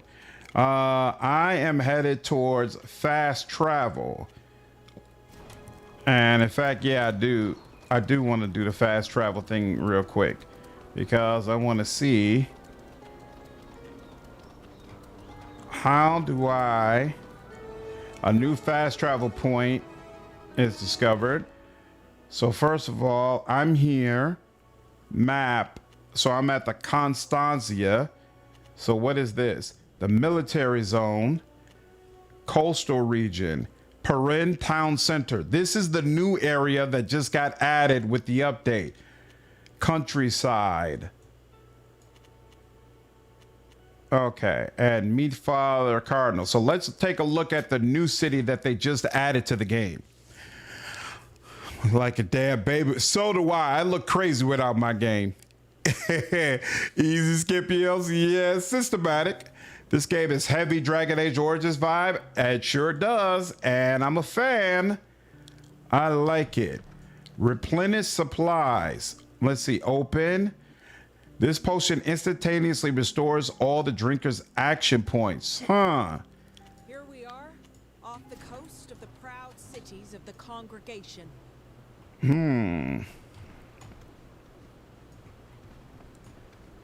Let's see. Crouch. E. Alvida. I'm glad you came to see me. I'm going to need your help. It's a personal matter. What does it entail? As you may remember, Silvio told me about a cache on the Constantia. Despite everything that's happened to that ship since sinking, it wasn't discovered. I found my mother's logbook in there, but she had so little trust that she wrote in code. And I don't understand any of it. I need to know what information it holds. It may give me some insight into what happened to her. You understand? Of course. But what do you expect from me? I need you to find someone who can translate the logbook. You're about to set out on a companion quest. The main companion will be locked. That disappeared. Okay. I'm at Sure. your service. Someone in Ixantis can surely help us. One of the admirals, perhaps. Find someone capable. No. Leave. I won't bother you. Oh, any longer. romance. See you soon. I wonder how romance works in this game. Okay, so choose destination. That's where I want to go. Travel to the town center. Okay, so I guess we're here. How do I don't remember this game. I never got this far in the game. So now that I'm here at the town center, Finally be able to set foot on land. what do I do now? Oh, okay. What does it? Ooh, what are you? Speak to the merchant. No, thank you. I have no idea what to buy. Well, you see, when two pirates love each other very much. How do you get to land? How do you get off the ship? How do you get off the ship? Maybe it's somewhere up. Oh, you know what? I wonder if there's that little boat on the side. Yeah, hold on. Let me see. There's a little boat on the side somewhere, right? Here we go. Yep. What's this? Oh, you could attack. Interesting. Okay. So let's see. Whoa, there's a lot of team members I didn't have. Ah, crap. I'm locked to having her now. So hold on. This is the new party member that just got added, I believe.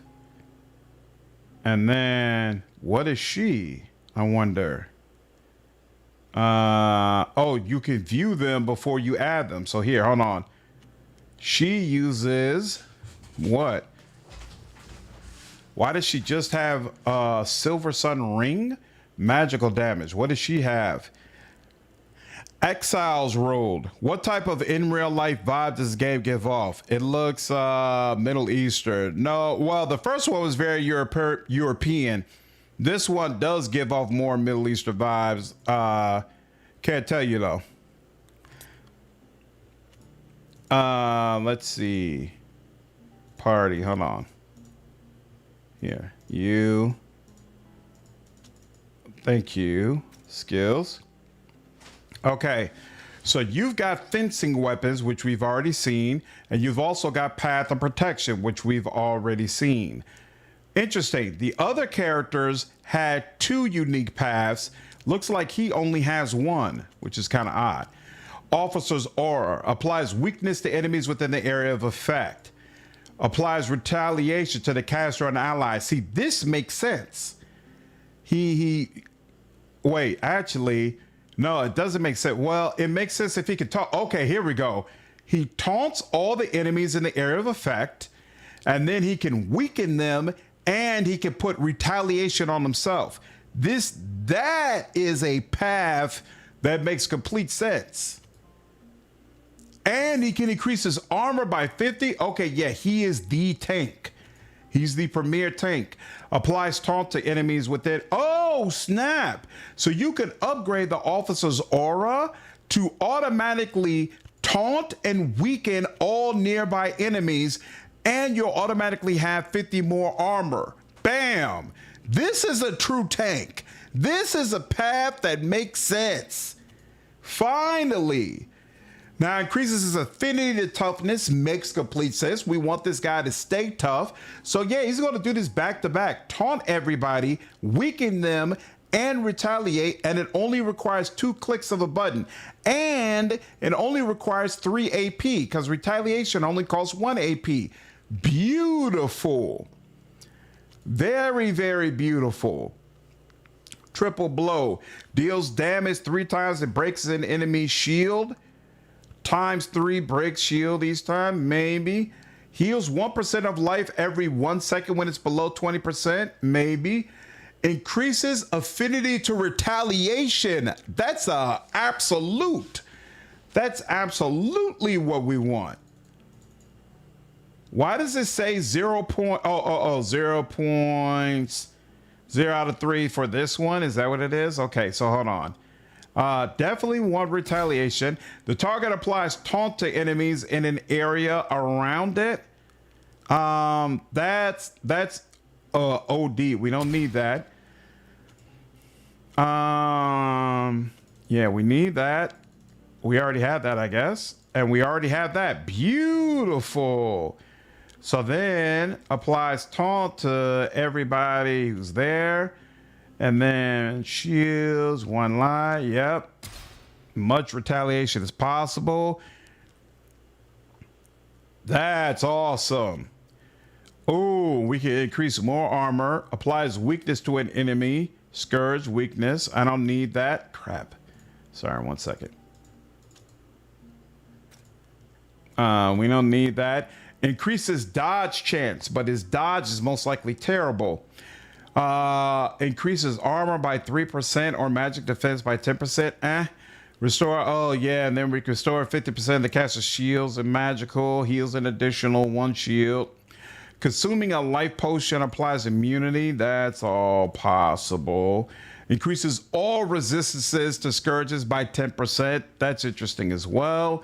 or we can focus more on damage. But you know what? Honestly, I don't think so. I think I like him as a pure straight up tank. So yeah, that and retaliation. Yep. And let's see.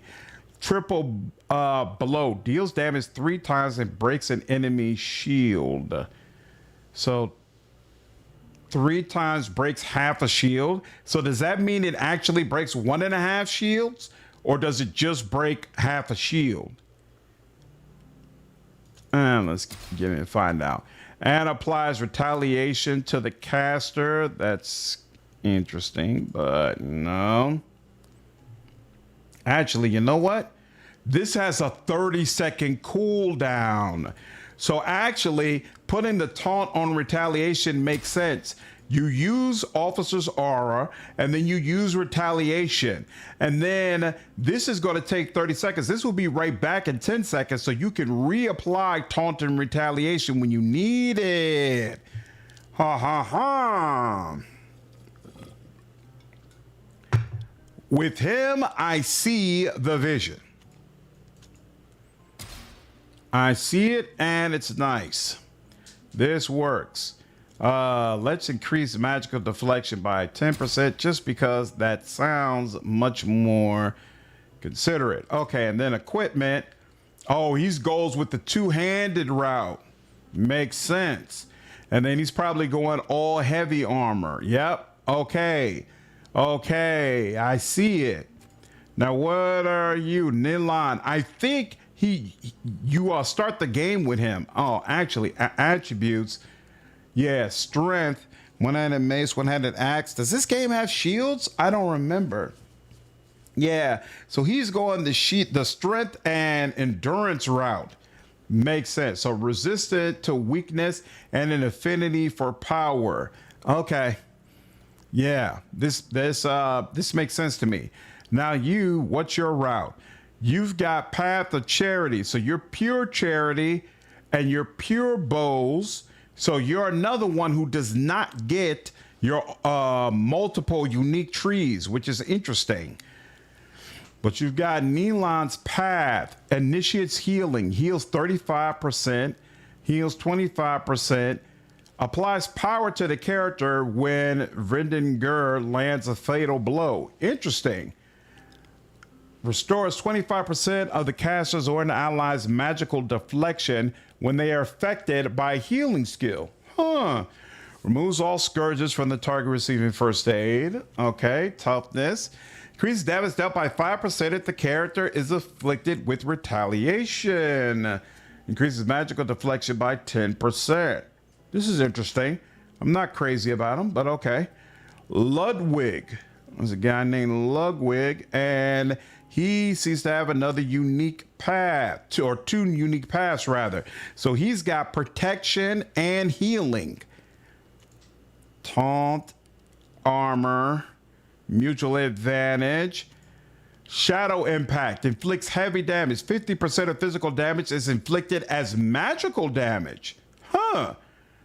Well, isn't that interesting? Ignores the damage sustained during a backward jump.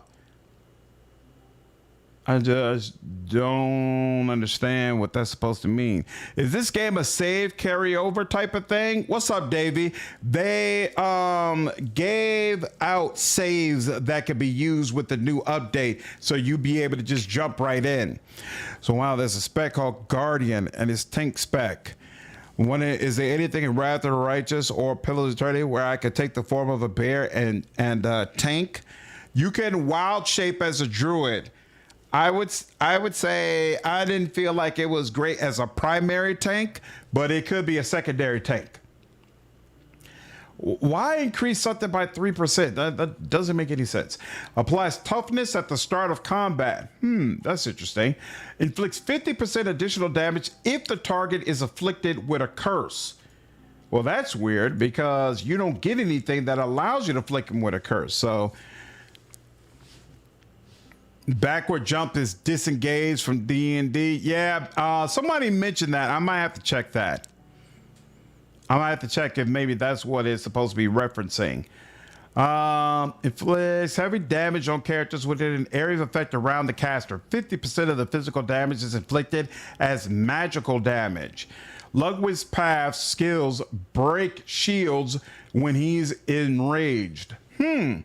Transforms 50% of all physical damage into magic damage, which I assume would be harder to resist. Interesting. Okay. Power sweep. Did we see that before? I didn't feel like we did. Inflicts weakness and breaks the shield. Whoops. Ludwig. Whoops. Ludwig view. You do not look like a guy who walks around carrying a big hammer, but okay. Looter. Restore shield when dealing a fatal blow. That sounds familiar. Okay. So basically, it'll let you avoid opportunity attacks. Gotcha. All right, we saw you, right? Initia's healing, right? Nilan's path. Sybil we dealt with. Sophia we dealt with. Foster is the last one. Exile's role. So let's see. Shadow Girl significantly reduces the caster's threat. Okay. Teleports the caster to an enemy or ally and implies intangibility. Okay. Increases dodge chance. Immunizes her against immobilization. Removes all scourges from the caster, revives an ally and heals 35% of their life, increases magical deflection by 10%. So she's supposed to be support if you go through here, or unlocks weapon skills for the Thalim rings, Divine Ray and Torment. Divine Ray inflicts damage on an enemy and heals 50% of life to allies in an area around the target. Torment inflicts damage to an enemy. Also inflicts some of the damage on enemies within an area of effect around the target. That's interesting. Shadow Projection inflicts damage and applies projection to an enemy, which can knock them down. You could also potentially apply corrosion to the target. Transforms 50% of the caster or an ally's physical damage into magical damage for 20 seconds. Increases damage inflicted by 5% when all shields are broken or the magical deflection is destroyed. Combat healing allows you to heal a bunch of people, increases magic deflection, or immunize them against burn. You can improve those attack skills. Stasis, that's interesting. Apply stasis to an enemy. Increase the magic deflection by 10% of the armor. Shadow Storm inflicts heavy damage on characters within an area of effect around the caster. It's a circle, 450% of the damage. So I can bring Celia and bring an alt tank for her. Yep, that works. That works absolutely. Inflicts in fact, there's a whole shapeshift tree. I forgot what it's called. But even outside of Druid Wild Shape, Shifter, I think is what it's called. So they have like werewolf. I think, was there a werebear? I can't remember if there's a werebear, but you could shift it to like 4 or 5 different animals based on which class you chose. And they could be really, really powerful. Barrier Explosion. Interesting. And let's see. Weakness, Destroyer Stance, increases, heals 50% of the caster's life. Okay. And you can apply stun, execution. Very, very interesting. Okay. I'm going to go ahead and stop it here. I feel like you all have a very good idea of what Spiders is going for with this game. I'm definitely excited. I feel like there is a lot more to this game than what we saw in the first Greedfall. And personally, I find that to be exciting. And I think it would be super, super interesting to see where they take it from here. I do want to just get a look at the town. Yeah, this definitely looks different from what we've experienced before.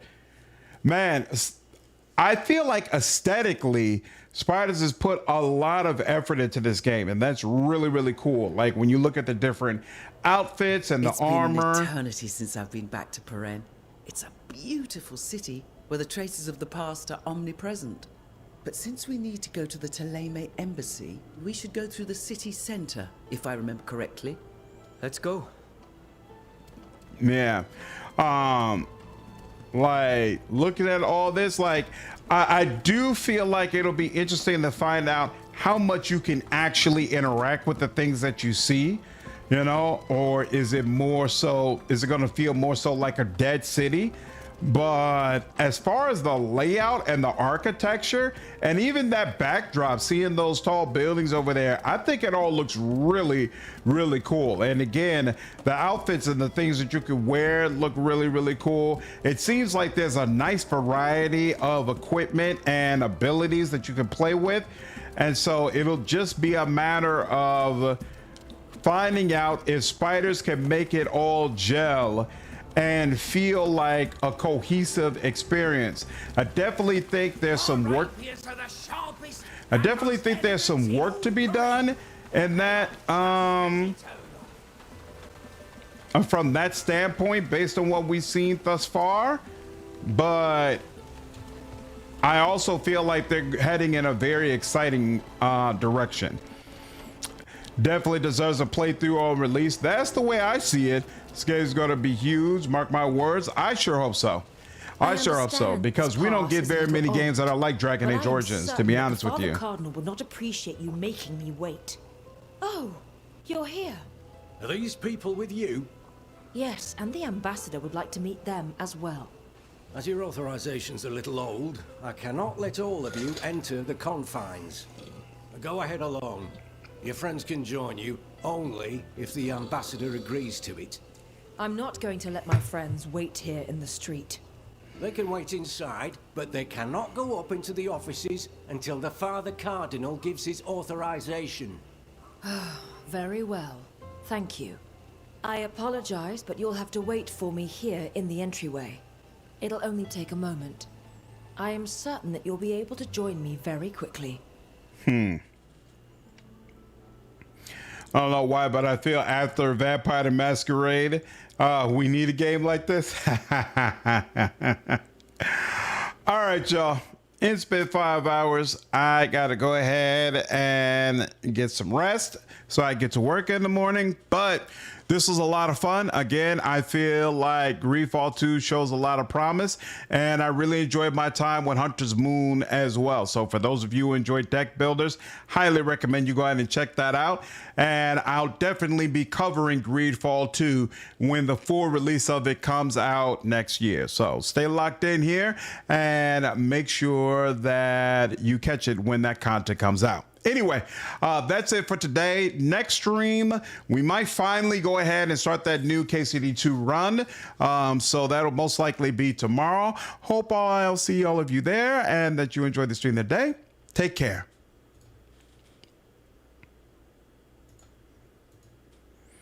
I was asking my friends, which username do you think looked better, this one or Ultron Ultra? I can't answer that. It all depends on what you prefer, Hex. Whatever works for you, dude. Night, Quintek. Have a good night, dude. The look doesn't matter. It's just all about how it makes you feel. Night, Grandis. Have a good one, dude.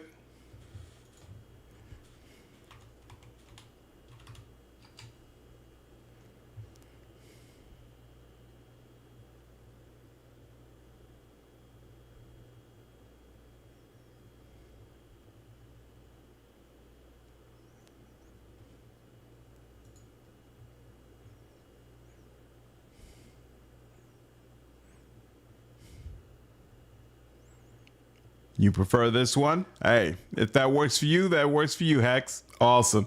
Have a good night, dude. Appreciate you stopping by.